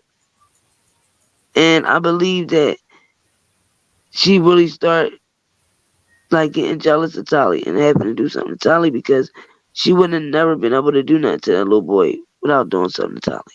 But what I'm saying, Just Jazz, is in a case like that, I don't care what the woman did, as long if she's the No, reason that's what why I'm telling somebody you. She died. didn't do it. She put her brother. They all was in this believing that these people was evil. Exactly. Like What? one day they was on a podcast, and this is on YouTube because a lot of the stuff they released because they was on a public podcast telling people this stuff, the reviewers about this Jesus stuff. So one day they on a podcast on YouTube. The little boy JJ, remember he's autistic, so you have to have patience with them type of kids. You have to understand that you don't holler. Sometimes they have outbursts and stuff. So while they doing a podcast, he's climbing on a chair, I guess trying to get something out the cabinet. So she's like, come on, get down, JJ, and go back to the podcast. And he studied like, I ain't listening, and kept going back up in it. JJ, come on, get down. And now he's even more climbing up the cabinet. Now he's stepping all on the kitchen counter. And then he almost got his whole foot over the oven thing, and the whole thing fall down. Boom, boom, boom, boom. Oh my God! See, I told you, Come on it's now. not JJ no more. See, he's the No, no, zombie. no, no. Look, See, he's the zombie, and Just they're Jazz. all sitting there instead of us saying we're not paying attention to him. He's trying to get stereo some out the cabinet. Y'all doing this podcast talking about Jesus is about to end the world, and he's a kid, so he figured, oh, y'all not gonna do it? I'm gonna grab a chair. I'm gonna try to do it myself. And He was so determined that he broke the whole cabinet and everything fell. But they took that as he's a zombie because once it fell, he was like, I want it, come on, give it to me, And she couldn't control him. And then Tyler started talking back because she kept telling Tyler that she was becoming a zombie. And she was like, Mom, what are you saying? Mom, you're crazy, Mom. Do you hear what you're This is saying? all on Me and YouTube. JJ is not zombies, Mom. We're your kids. We're not. No, Tyler. I don't even. This is not Tyler anymore, Mom. And What? all of this is, I'm asking you, is all of this on YouTube? Yes. So if it's From on they even, YouTube and honey, people it's are so much. watching, nobody reported it? What? I was deep into this case on my backup I channel. can't. Not on this channel, on my backup channel, Oh, they because send them all to jail. they had a documentary. That's why I said it's no way that she, even though I don't care, she shouldn't get no fucking fair trial. But there's no way she's gonna get one. This was televised so much with YouTube, regular national media. They put out a documentary on Netflix. They did a regular documentary on Lifetime. They did a documentary on Law and Crime. I mean, this was one of the biggest stories there was. And mainly because it all started with a cult and a man, Chad Daybell, who looks weird as hell. Body just looked like butt like a freaking. He got hips like Angelo, but a butt like somebody jumped it, and his back is like flat with a lump head. I mean, he just funny looking as hell. Her ex-husband, well, not ex, because she's a widow. Charles, he was a handsome guy, had good businesses, money, was a great dad, and this dude is just like a freaking weirdo. Like he was God's Doesn't this creep assistant. you out? Doesn't this creep you out? No, because it makes me aware. And when I start having Yes. kids, it helped me even more because you don't know. We don't know, but it be freaky kids like this that they be the parents, the kids of those type of parents. Do you know that the 3 people, well, so far, because this only day 4, but it's, no, 6. It's 6 kids out of 3 of Doomsday Group people that's still around. That testify and they still believe this stuff. They testified today and yesterday and today, Friday, and last Thursday. And that's what people were saying last Thursday when Zumbiela testified. That's the one that married Alex Cox. Lori's brother that did all the shooting and killing people and died. And she's saying she think it's something too because all of a sudden he just died. Well, she said it's too unmanageable. And she said, let me see if I got this up here. No, don't. No. I was I don't trying want to to see read it. no I wouldn't pictures, do that to nothing. you. I wouldn't do that to you. I was trying to see. This is creepy, and I'm gonna make my prayers. I wasn't trying to show you. I was trying to read the thing. Okay, so she was saying that she got married to Alex because of Chad and Lori. So what they were doing was they were recruiting all these people, and they was marrying people. You get what I'm saying? So like, they met Zumbala. She was following the teachings. So they introduced her to Lori's brother, and they married. And guess how long? Everybody was marrying in 3 weeks to 4 weeks. Her niece, Alex, tried to kill her niece's baby father because they were going through a divorce, and they told her niece that the baby father was a zombie.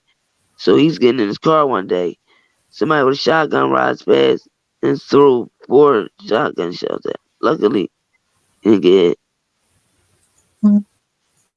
You know, I don't know. I don't know.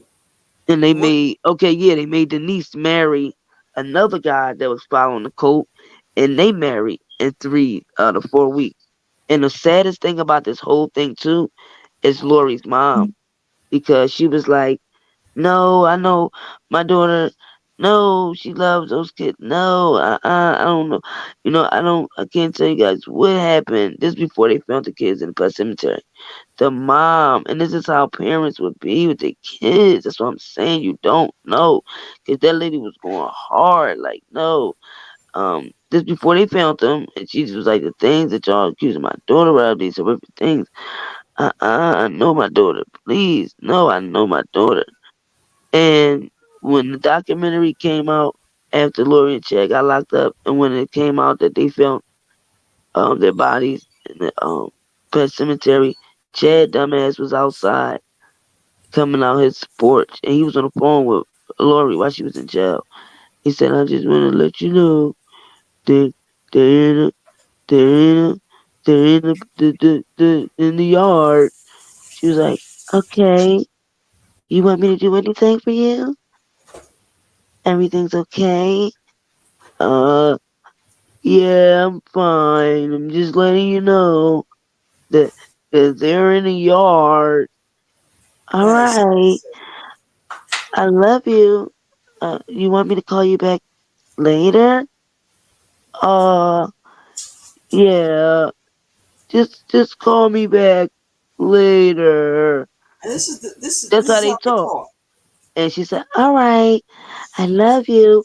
Now this is why he's in his porch watching the freaking FBI, CIA, every goddamn body searching this goddamn yard. And she's on the phone in jail. "What do you want me to do?" "Okay, everything's all right. Okay, well, I love you." Not like, "Oh shit, the kids." Like none of that shit. So this dumbass nigga was so stupid, thought that these people was gonna be dumb.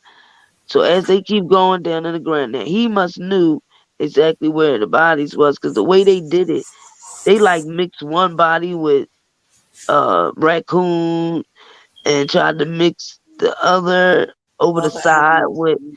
with right. And I guess that smell is really what got them. I guess that burning smell of a flesh body is a difference between a burning smell of animal. And the lady next door said the smell was so It's here terrible. Terrible smell. that It they smells had to like put it out. stale collard greens. So after that, he must have noticed that they was going to the spot that wasn't gonna be good. Cause the first person they found was JJ, and that's why I told you that's what really had me cry and everything. Because Alex was so hyped. That's why I said I can't wait to figure out how he originally did this. I Because know. after he did it and however he chopped them up, he left their pajamas on and shit. Like, oh my god. So let me ask Must you, have what made these kind of people, these punishment? kids think No, that no, they no, was no. going to Hold on, bed. hold on. Okay, you going deep into this, right? But I want to know, what punishment do you think that they deserve? I never said this before about nobody, but I feel like they deserve the electric chair. And let me say why. Because Alex, that's why I gotta watch the rest of the trial these next couple of days, because we don't know if Chad is the one who took the kids out and buried them. We don't know if Alex took the kids out and buried them. We don't know if Lori But they're played all, any they part. all, but they all participated, right? No, yeah, but I'm saying who actually, the day that the last day they took the picture with their uncle and the mom. That's the last day that they The were alive. children were seen. That's right. And when Chad told the wife, "Oh, I just seen a raccoon," or something, like basically let her know that he was gonna be burning some stuff. Now, we don't know if Alex went in and said, "Oh, we're gonna be burning some stuff," and went to do it, or did they do it together? Are these Because people supposed to be a little bit off, like mental?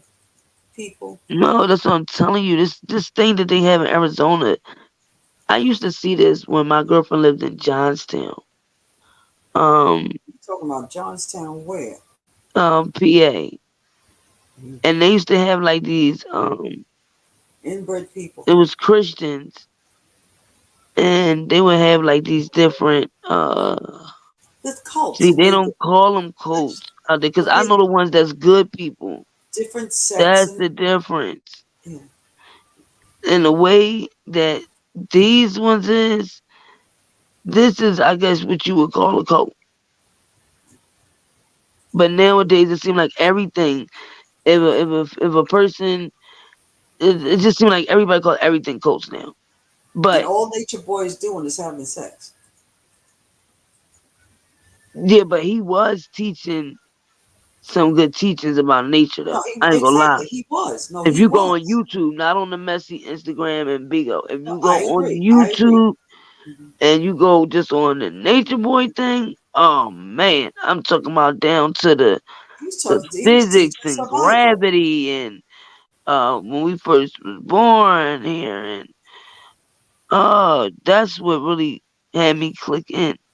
And I knew that they was gonna tear tear him down because they started entertaining with the Beagle thing. You know what I'm trying to say? Like more instead of continuing to teaching, like, dude, you live in the tropical, you living in Puerto Rico, you living in places people can't that dream to live at. And y'all walk around with your shoes off, eating mangoes off the trees and Your paradise, yeah. strawberries off the tree. I mean, living the life. And he told everybody to come over there. People liked it. They seen the pictures like, oh shit. You get to just eat fruit and jump in the waters and it's clean, it's fresh and they start coming over. Well, I'm not going to that cult. I ain't, or that But sect. that's why I said I'm not going they to also Johnstown. convinced Nature Boy because his wasn't like that at first. Yeah, but But all then it these turned to something else. They start drinking. Then they was going to Bigo. Now they drinking. Now they smoking weed. Oh, here we go. Whatever. But with the one that I'm talking about, my friend and her cousins and mom and grandma in Johnstown, they don't do this crazy stuff that other people, and they don't call it a cult. It's like they call it's a themselves like religion. prayer warriors, and they have like Bible study classes and new beginners. Uh, they have the They're what is very that? severe. Very severe Divorce or marriage. counseling. They have for single um people. I mean, like it's every category, and it comes to me in a minute what kind of Christians they are. That's But it's not like a regular Christian. Pentecostals or those are snake healers. Those kind of people. Snake killers. Mm. No. There's some that they believe that that they can be bit by snakes and survive. They handle snakes and do all those Okay, things so here we very go. severe. It's a See, I am okay. It's a interested. Lori Vallow and Chad went from seemingly mainstream members of the Church of Jesus Christ of Latter Nice. Day Saints Oh no, the Mormons. to following and practicing beliefs far outside the official teachings. Oh wow. Experts explain how radicalized religion comes to be and how it can turn dangerous or even deadly. That's sad. So you know what that is? The Church of It say Latter-day Saints, yeah. according to the news, Vallow and Daybell are or were members of the Church of Jesus Christ of Latter-day Saints. Is that the real name? Yeah, that's the real name. You've never heard of them? No, because what I'm trying to explain to you is okay. Here it goes. This is better. Okay, They they have are multiple affiliated. wives. It say they are affiliated with several informal groups whose teachings go contrary to what one would hear in a typical Latter-day Saint congregation. Mm-hmm. Haven't you It seen say the Sister woman, Wives? The show Sister Wives? mm-mm. Mm. It says the woman referred to the organization as a cult, and when asked what the group was called, she said preparing a people. Another woman who spoke to the news described the cult as an extremist group, It is.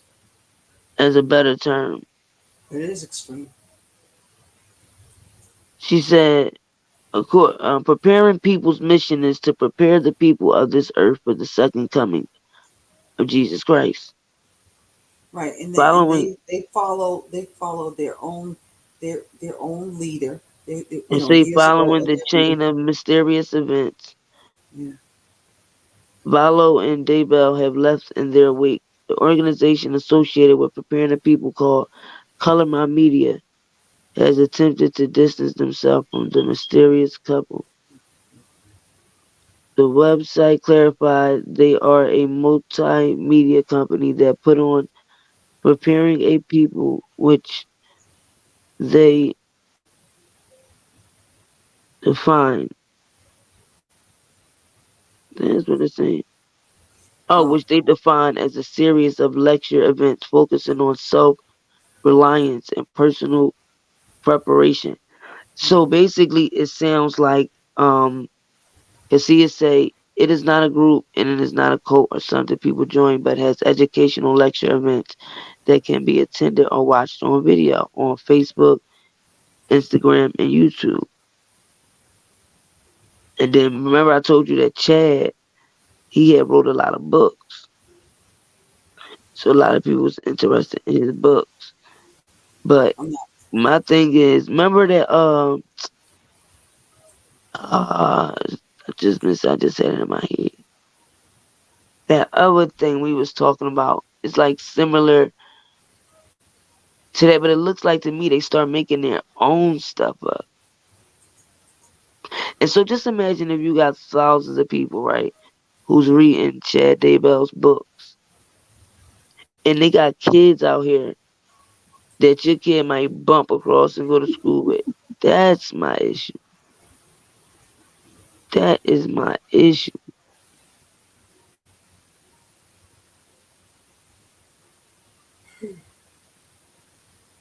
Right, and I'm trying to, and that's why I said I know I sound weird keep saying this, but the reason I want to know how the kids pass, because I don't know if they're going to try to blame Lori for Chad Daybell's wife murder, meaning she manipulated him to kill his wife. She manipulated Alex to kill her husband, and she manipulated Alex and Chad to kill the kids. I think Lori ain't getting her fingers dirty at all. I think you are definitely a detective. You're a detective because this is something. I think I could see you. The whole series about the Red Dragon, Hannibal Lecter, and what is Silence of the Lambs? All those series. I could see you being who was that investigator? Jodie Foster played her. Um, you know what I'm talking about on that movie. What is called? Um, Silence of the Lambs. You could have done that investigations. I can't. You have to think like a monster just to figure it out. I don't want to go that deep. Mm. You haven't heard of that Silence of the Lambs? No, I'm thinking about it now. Hannibal Lecter, the actress Jodie Foster. It's a classic. Nope. Well, write that down. Look that up. It's on. You can find that on TV, on the cable or the YouTube. They might even have it there. But look on Netflix. Um, It's called Silence of the Lambs. People are missing. Women are missing.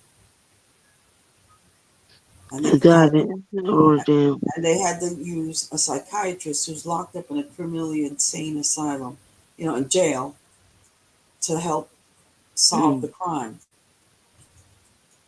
But you have to be brave to even go through it. That's you.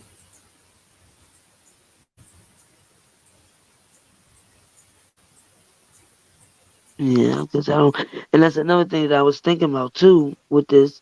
Like I said, she said Hannibal. You got, Hannibal's it, and it's you Hannibal. said, I'm confused what you're saying, Sweet Sunshine. You said, what happened to Jasmine? Jazz? Jaguar? No, she said, what happened to Jasmine? Jazz. Who's Jasmine?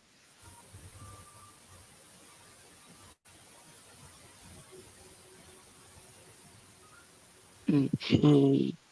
And see, that's what I'm saying, Leslie. These kids could be around, like we were speaking the other day, our grandkids.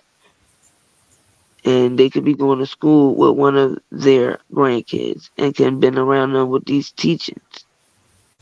And then they just start talking to our kids into these teachings. Listen, they passing on and passing on and passing on.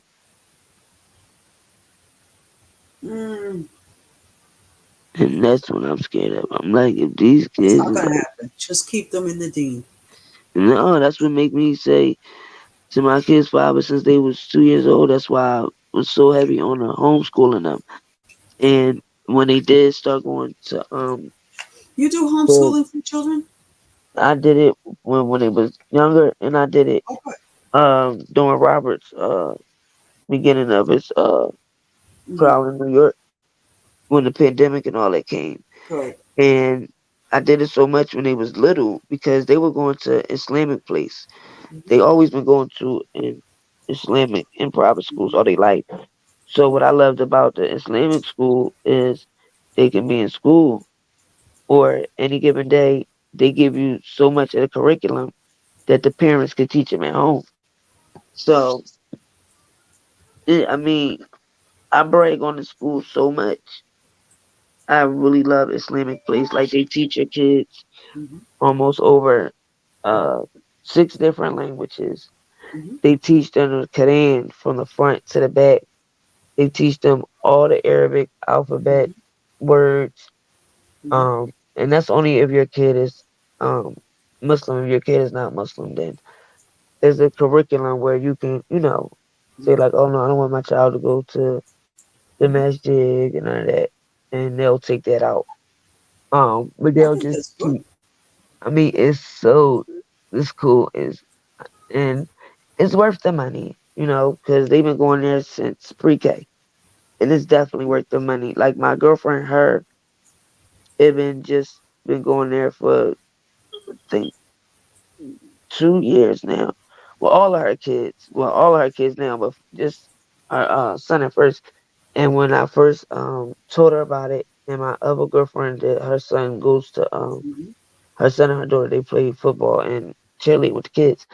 And when I tell you, they were so happy. Like they kept sending me flowers and sending me thank you cards. Like they were just so happy how the teachers interact with kids and how we got like this virtual group. Like you can call the teachers at 9, 10, 12 midnight.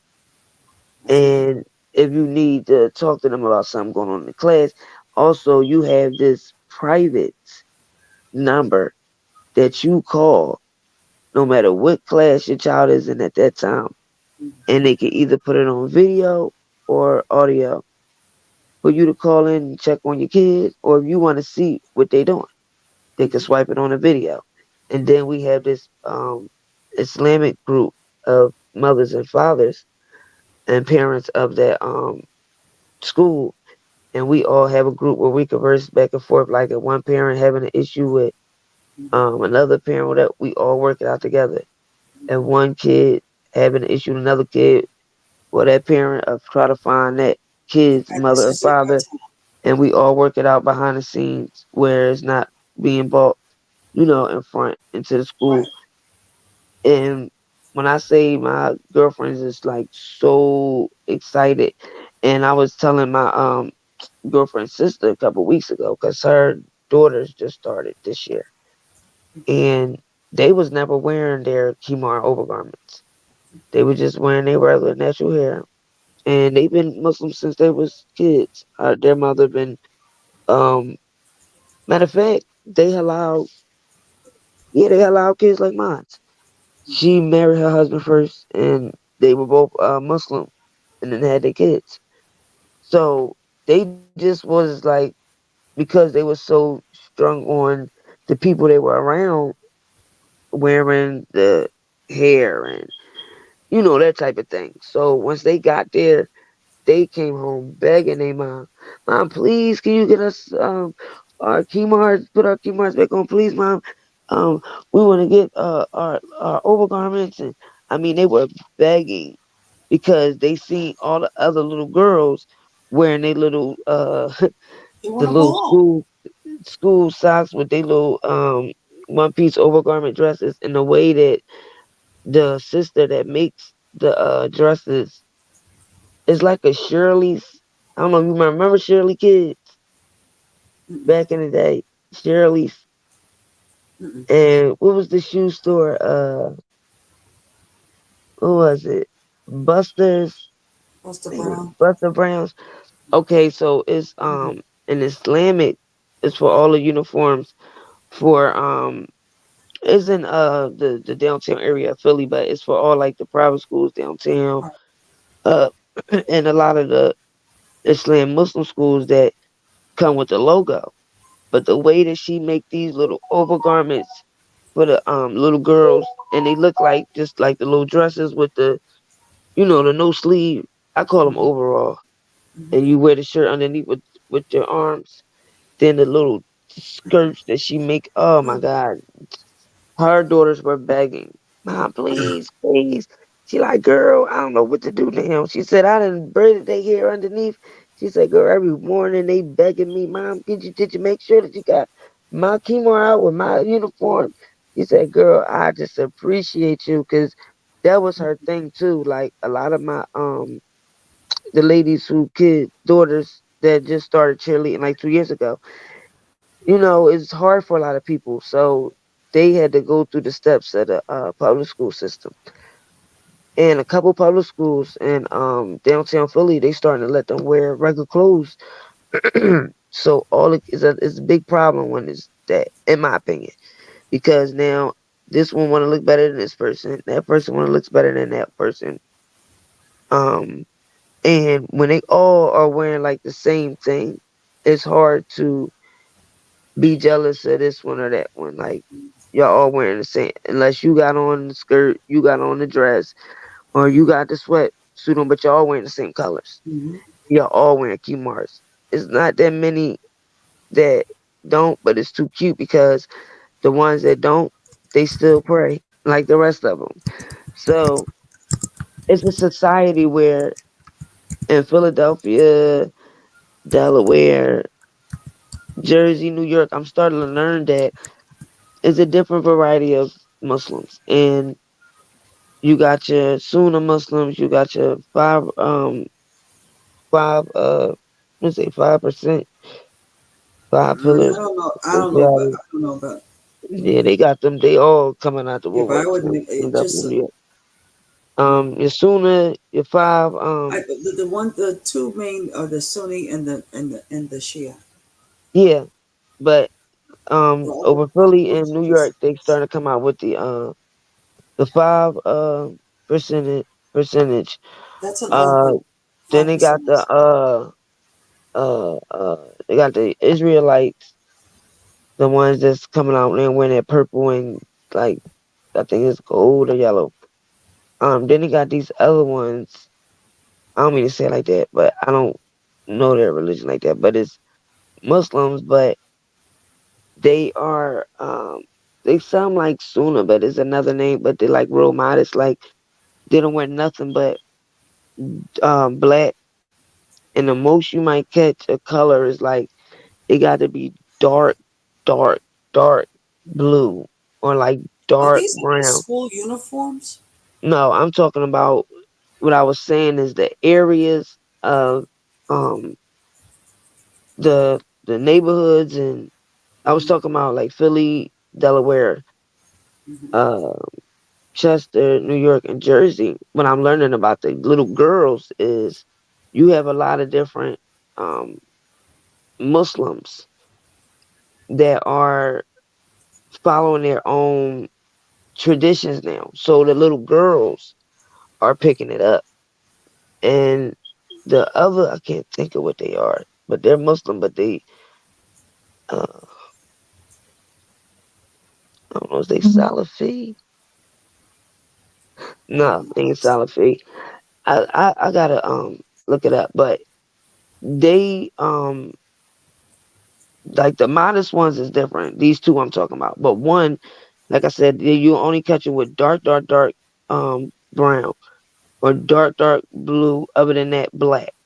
Like they would never wear a color kimar overgarment, and they look down on you. Like they talk about you. Um, like you'll never see them. Like, all right, for instance, my daughter, godmom, she's trying to get us our overgarments done for the Eid. Now you know the Eid. You see a lot of different Muslim sisters throw on their best for the Eid. Like you see them getting overgarments made, or they might have one that they had in the closet for a while. That's a nice one, whatever. But Just you to start get seeing, huh? festive, festive clothing. Mm-hmm. Like you might see some that wear black all the time. In the Id, they might wear a nice peach one Right, right. in the color. Well, not the modest ones. You would never, ever see them with no type of color. Yeah, there's some And groups even that the they ones just that's might add not just a married, little color, like right? Even the gold, ones ain't no little color, nothing. They just straight pattern, down pattern. from the gloves, down from the niqab, down from the kimar. They even wear the double overshield now. Um, Even the ones that's not married, they wear their niqab and they wear the double screen. So not only is it covering their eyes, no everything, and everything through the shield is dark black, so you're not seeing nothing. They don't flip it back because sometimes I flip mine's back because I got my screen underneath, so it just be lighter. They don't do none of that. And then the other ones that I'm talking about, I think they Salafi. But you wear that because you choose to. I think they Salafi. I'm not sure, I but don't. they wear their hair out, Mm. and they um basically they do whatever they want, and they're Muslim.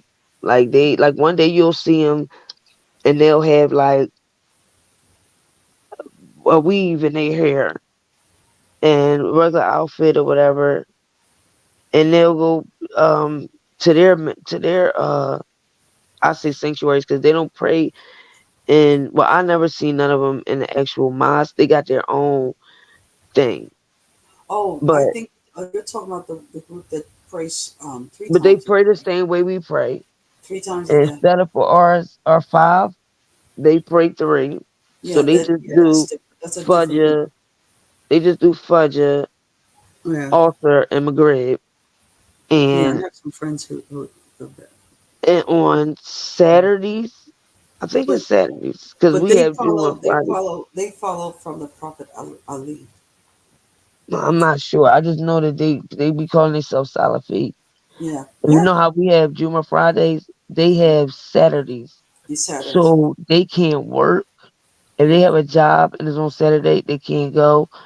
If it's like somebody, a family member having a wedding or something, they have to cancel it. Anything in their life, nothing they can't do. It has to be devoted into them going to their sanctuary. So like ours is probably theirs is Saturday. Like I said, they can't have a job. Like so they work, they gotta quit. The job call them in, they can't do it. And then some days you'll see them with the now. Don't get me messed up. When I went to Africa and Jamaica before, I liked their some of their uh, I don't know how they call it, but they had the pant sets with the tops, and sometimes I wear them in the springtime with my old garments, and I like their Kimars is the shade looks, so I just do the one rack and I pen with my pen, and it be like kind of thin, but they come with like nice colors and um designs and stuff. Now that's how they dress when they don't wear the regular clothes and all of that, and they wear them real big, big. How they twist the top of the hair. I meant the rack, Hmm. and they put the pins in it or whatever, and they be carrying the kid on top of the head and carrying the baby. Uh, Head. yeah, like the scarf thing they make so big, it look like a bowl, and it's so tight and firm that you could actually sit a kid in it. And they wear like all See it when you really. put it I've on the seen a back. lot of them dressed like this in Africa, but I just start seeing a lot of them in Delaware and like in the northeast part of Philadelphia. And when I checked in there one day, I just peeked in, and like I said, they pray the same way we pray. Oh, and the men, they wear the top, like, well, our Muslim women wear this too. Um, not izars, not robes. It's just the top shirts and like I call them knicker pants because they cut off above the like how our Muslim men above the ankle, Mhm. but theirs is like linens. You know what I'm talking about? It look Mhm. like linen, and they wear it every day. The men, Mhm. and they have to wear slides with their toes out. Mhm. You're talking So about that's why I an. said, don't that seem like that's like the religion from Africa? It's not the religion. Some of it you got to say. Some Well, of it not is the religion. I'm culture. sorry, the The culture culture. from Africa. Some parts. Yeah, yeah, we do. Okay, yeah, but she told I me they, and I then find I'm it. not I gonna find it lie, they comfortable. I stink. find it very comfortable. They stink really bad. Who stink? They stink. They stink really bad. Like their breath stink, their body stink, and I don't know why that they I know some of friends I got that's Arabics that don't believe in the deodorant and they use certain natural toothpaste and stuff, but them they don't wear no deodorant, like, and whatever they wash up with, it's not like it's all natural, and I get that because I have a lot of natural herb soaps that don't have like scent, and they wash their mouth out with the things that you Neem uh that stick. a lot of Muslims used to chew. Like how people chew It's called tobacco. neem. I'm talking about the stick. Mhm. It's called neem. Yeah, I used to chew them a lot. That's their toothpaste, but it's grinded and pasted up. It's one. It's best. That's all they use. And the But crazy thing is, even with how we do voodoo, that's the only thing I don't get with them. They don't do that. They just pray. I don't know who those are. Yup, and they really stink, I don't know man. what part of Africa that is. Yes, they live in Philadelphia, and then my cousin live in Delaware, and there's a lot But you got to tell me moving out there. where they're from, I because don't some know. Some of them say they got regular accents from Philly and New York. I said they look like they African, but that's just um, you know, I'm just speaking off of what I seen in Africa and comparing it. But a lot of them, when I talk to them, their accent is here, or maybe because they was here for a long. Like, okay, majority of them was in America for a long time, Mhm.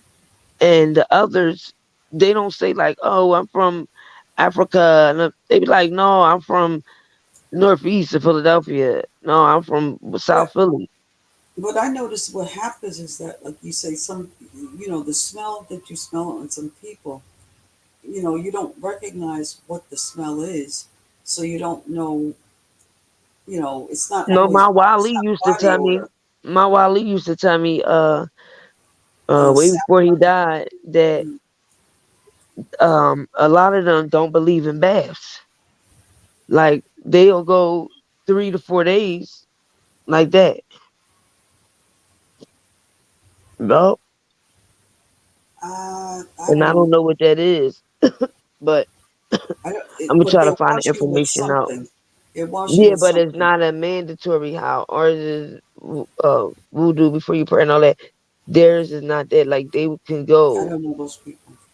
yeah, they can go 3, I think it's 3 at the most without uh and then they'll do like a regular splish splash.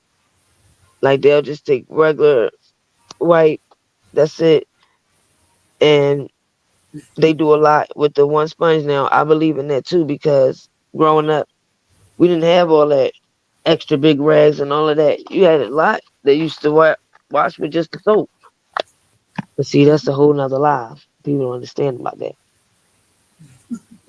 But I don't know if it's something coming out their pores, but they all, Sometimes it's the food. If you eat that's something, what I the thought you was imam. going to say that, but you ain't say it. No, the imam had told people, made a thing, a mufti maker. He said, when you're doing the Ramadan, when you're fasting, you know, the whole idea of when you break your fast, you eat certain things that are not so strong, so that when you Right. go to pray, you're not burping and everybody smells the food that you ate the night before. That's just to eat those things and to go to pray. It makes no sense. I mean, that's it. I mean, it's in the Holy Quran. So That's what I'm saying. And anytime the I only, want, go ahead. no, I was gonna say anytime I wonder about is this the right thing to do? If it's not in the book, it's not what I'm gonna do. The only time I ever smelled that smell is when I was in Africa. Yeah, but it depends on what they're eating. And that's the Um, thing. They claim they from America, but they eat a lot of like African stuff. I don't know what Like you mean. I never ate that thing. I always wanted to try it. That thing what it looks like is a bunch of dough and they scoop that with their finger and put that in the meat in the Are you talking sauce. about fufu? That looks like that. I don't know if it's It's that, it's like but it's like you pound the cassava I and just and, think and, it and looked really good. The part where and makes like it dough and looked you put like it with dough. and you eat something with okra and shrimp and Everything is hands, and the crazy thing is, growing up, that's all that's I used to Nigerians. eat That's with is my Nigerian hands. food. And now that looks very good when they eating it. It's like Nigerian you really can get to your food. You really taste your food. And I don't trust everybody's silverware anyway. So, There's some for food. real, people be laughing at my kids sometimes when we go out because, honey, they silverware. My mom tell us don't trust people's silverware. We trust our fingers before anybody's silverware. We ain't see how you cleaned that silverware. We don't know who the last person they used it. But Mm. no, some of those. I mean that part. I've never had fufu.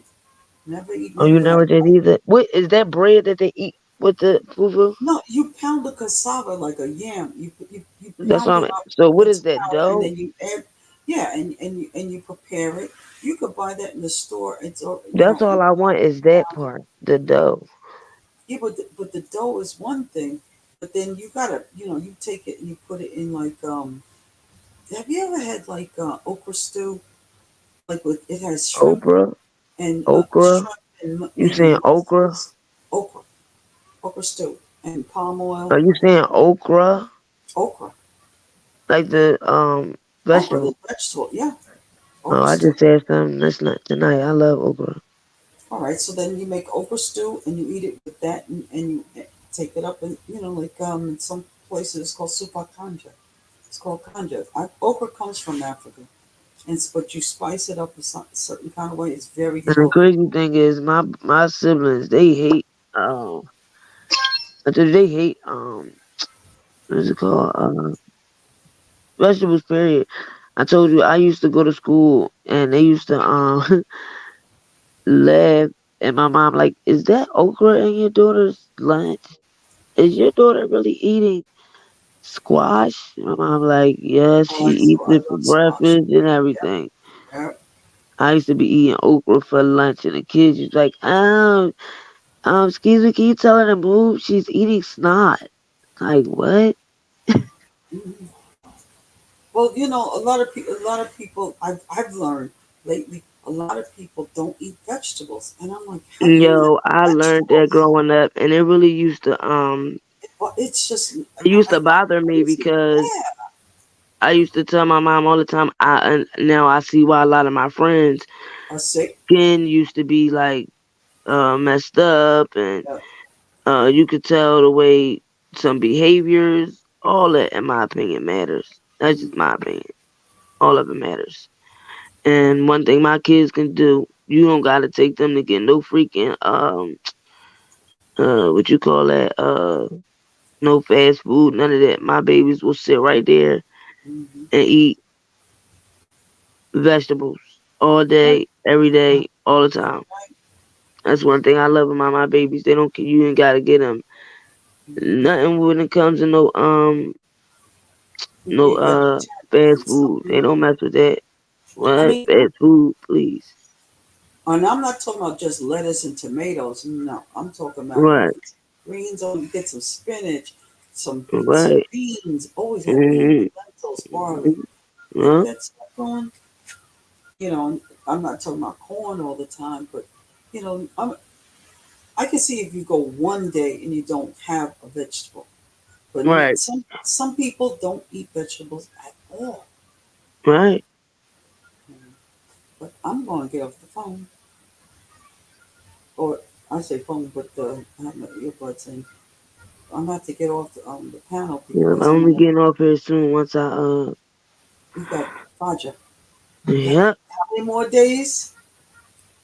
Yeah, I'm trying to figure out what I'm gonna the kids wanna do a iftar. Um there's a lot going on. Today is supposed to be a big day for them. I can't even think about doing I'll let you iftar know if it right now. happens, but I'm This just this tired of getting my hopes up high and then things never happen. So Don't worry. Just if keep it making it happens, happen when I'll it's on time. keep you posted and let you know. Yeah, it's on But time. I'm like really anxious. Like I feel like I got the jitters and everything. So You're anxious for what? it's something big supposed to happen today, but I don't want to jinx it. And my No, kids, there's no such that's thing as why jinxing I it. learned now moving forward, just so I don't disappoint You know myself what you or my do? babies. What? Bismillah Rahmani Rahim. Say it 50 times. Let it go. No, but this is something big. There's no but. You gotta have faith and let it No, I go. know that. No, That's let me change that. No, Animal that's not why Rahim. I said. But That's I'm when I meant Allah to wa say but Animal Rahim. because it's just my kids. Like this is something really really big. So I You'll just be all right. yeah, you're right. We gonna definitely pray on this one, boy. Okay. Got Now, to. trust me, I've been praying for you. Pray for everybody in the chat or I whoever's pray still for all here y'all every day. every day. So that no matter Sure what this do. thing, to end it up, no matter what this is happening with Don Russell, anybody's going to come up with some kind of new stuff. Right. To be honest with you, though, sister, I don't see anything that changes the program. Nothing, Mhm. nothing. Everything's still the same. It is what it is. Yeah. Because if the good Lord says this is what you're going to have it, and nobody can take it from you. Exactly. So just be encouraged. This was a difficult Ramadan. Tell Um, me about it. I don't know why, but I People spoke to kept someone. trying me. I'm like, oh man. Yes. I understand what Beanie Siegel said. Listen, Wait till you after give me the Ramadan. after Ramadan. I will So, talk to are you anybody. going to do the 6 days? Are you going to do the 6 days extra Yeah, I always do. Cause I right gotta make after? up too. Yeah, I Right got after? to. I gotta make up anyway. How do you do that? I, I'm going to try to do it for the year. I don't know. And then the crazy thing is, I'm like, all of this I did, and all my family, they always be having like weight loss. Like you can see a little difference and everything. Now my little fat behind self. Well, No, what are you eating? nothing spectacular. Whereas though I should have not been losing nothing. Think about You what you didn't eat. lose? My mom said, "Look like I gained." It's just like everything goes to my butt. Like I ain't got a stomach.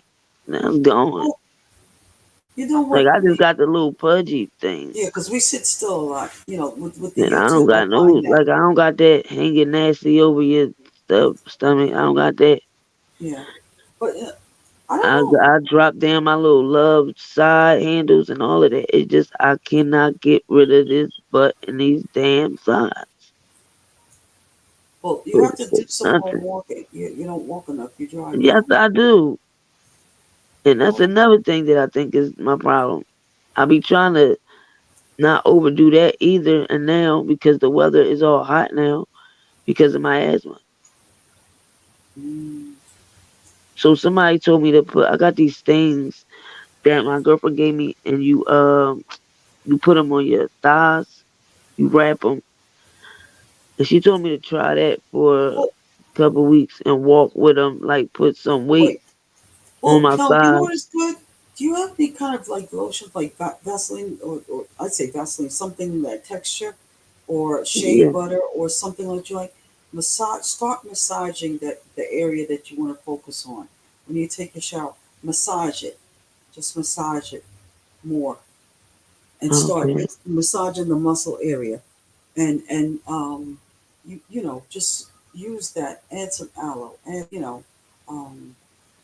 I'm gonna try, man, because it's like I you know, don't. that's one thing. But you could, get the muscles moving.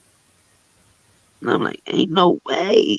Stretch, stretch, stretch. No way. You know, but when you don't do you sit when you do your salat?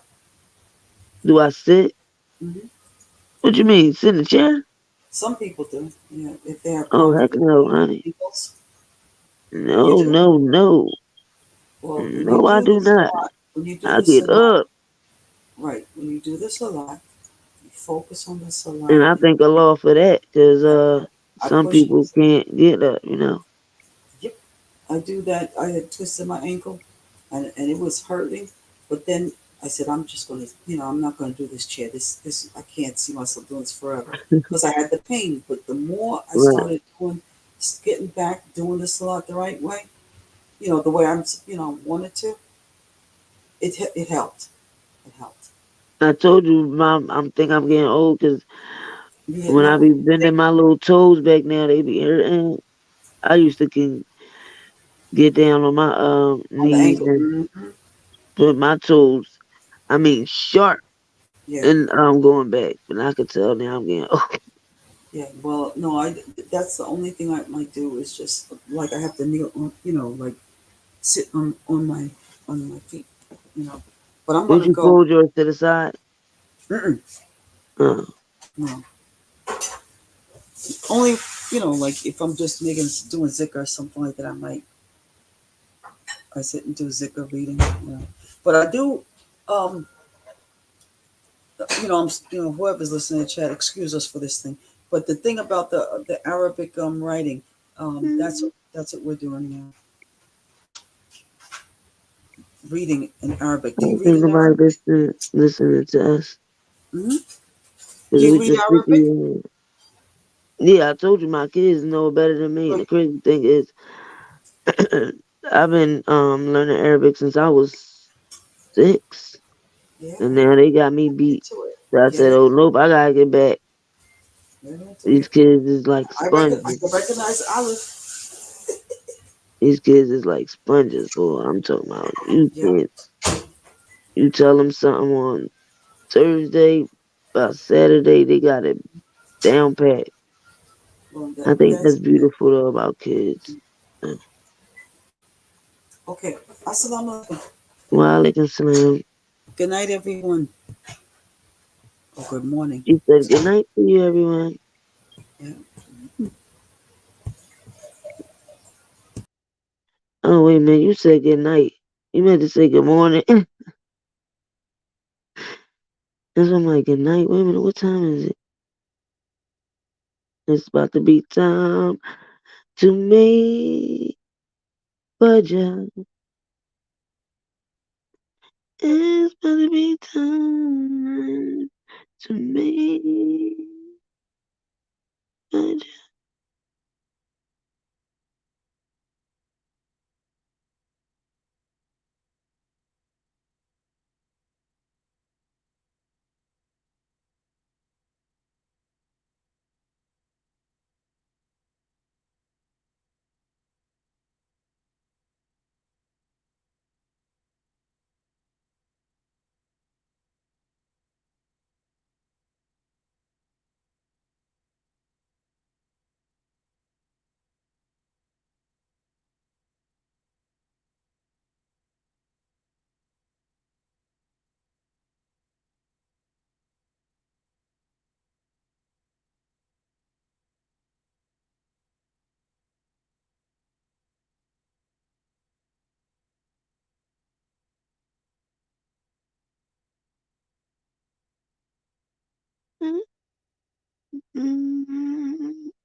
Oh, you said Jasmine from Dana.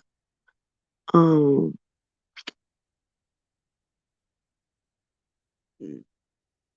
Personally, I really don't know. Not trying to be smart or nothing, but like, I really, really don't know. I don't hear too much about her.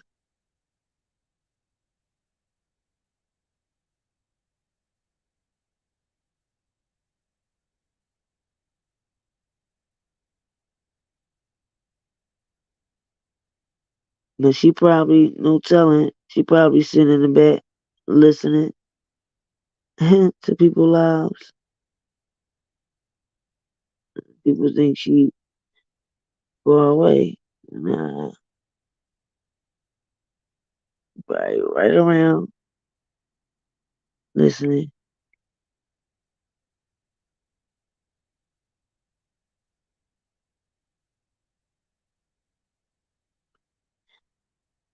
She is not that far away.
Oh, I'm not sure.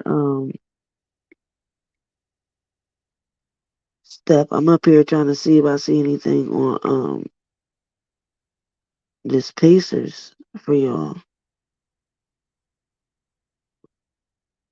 I don't really see anything.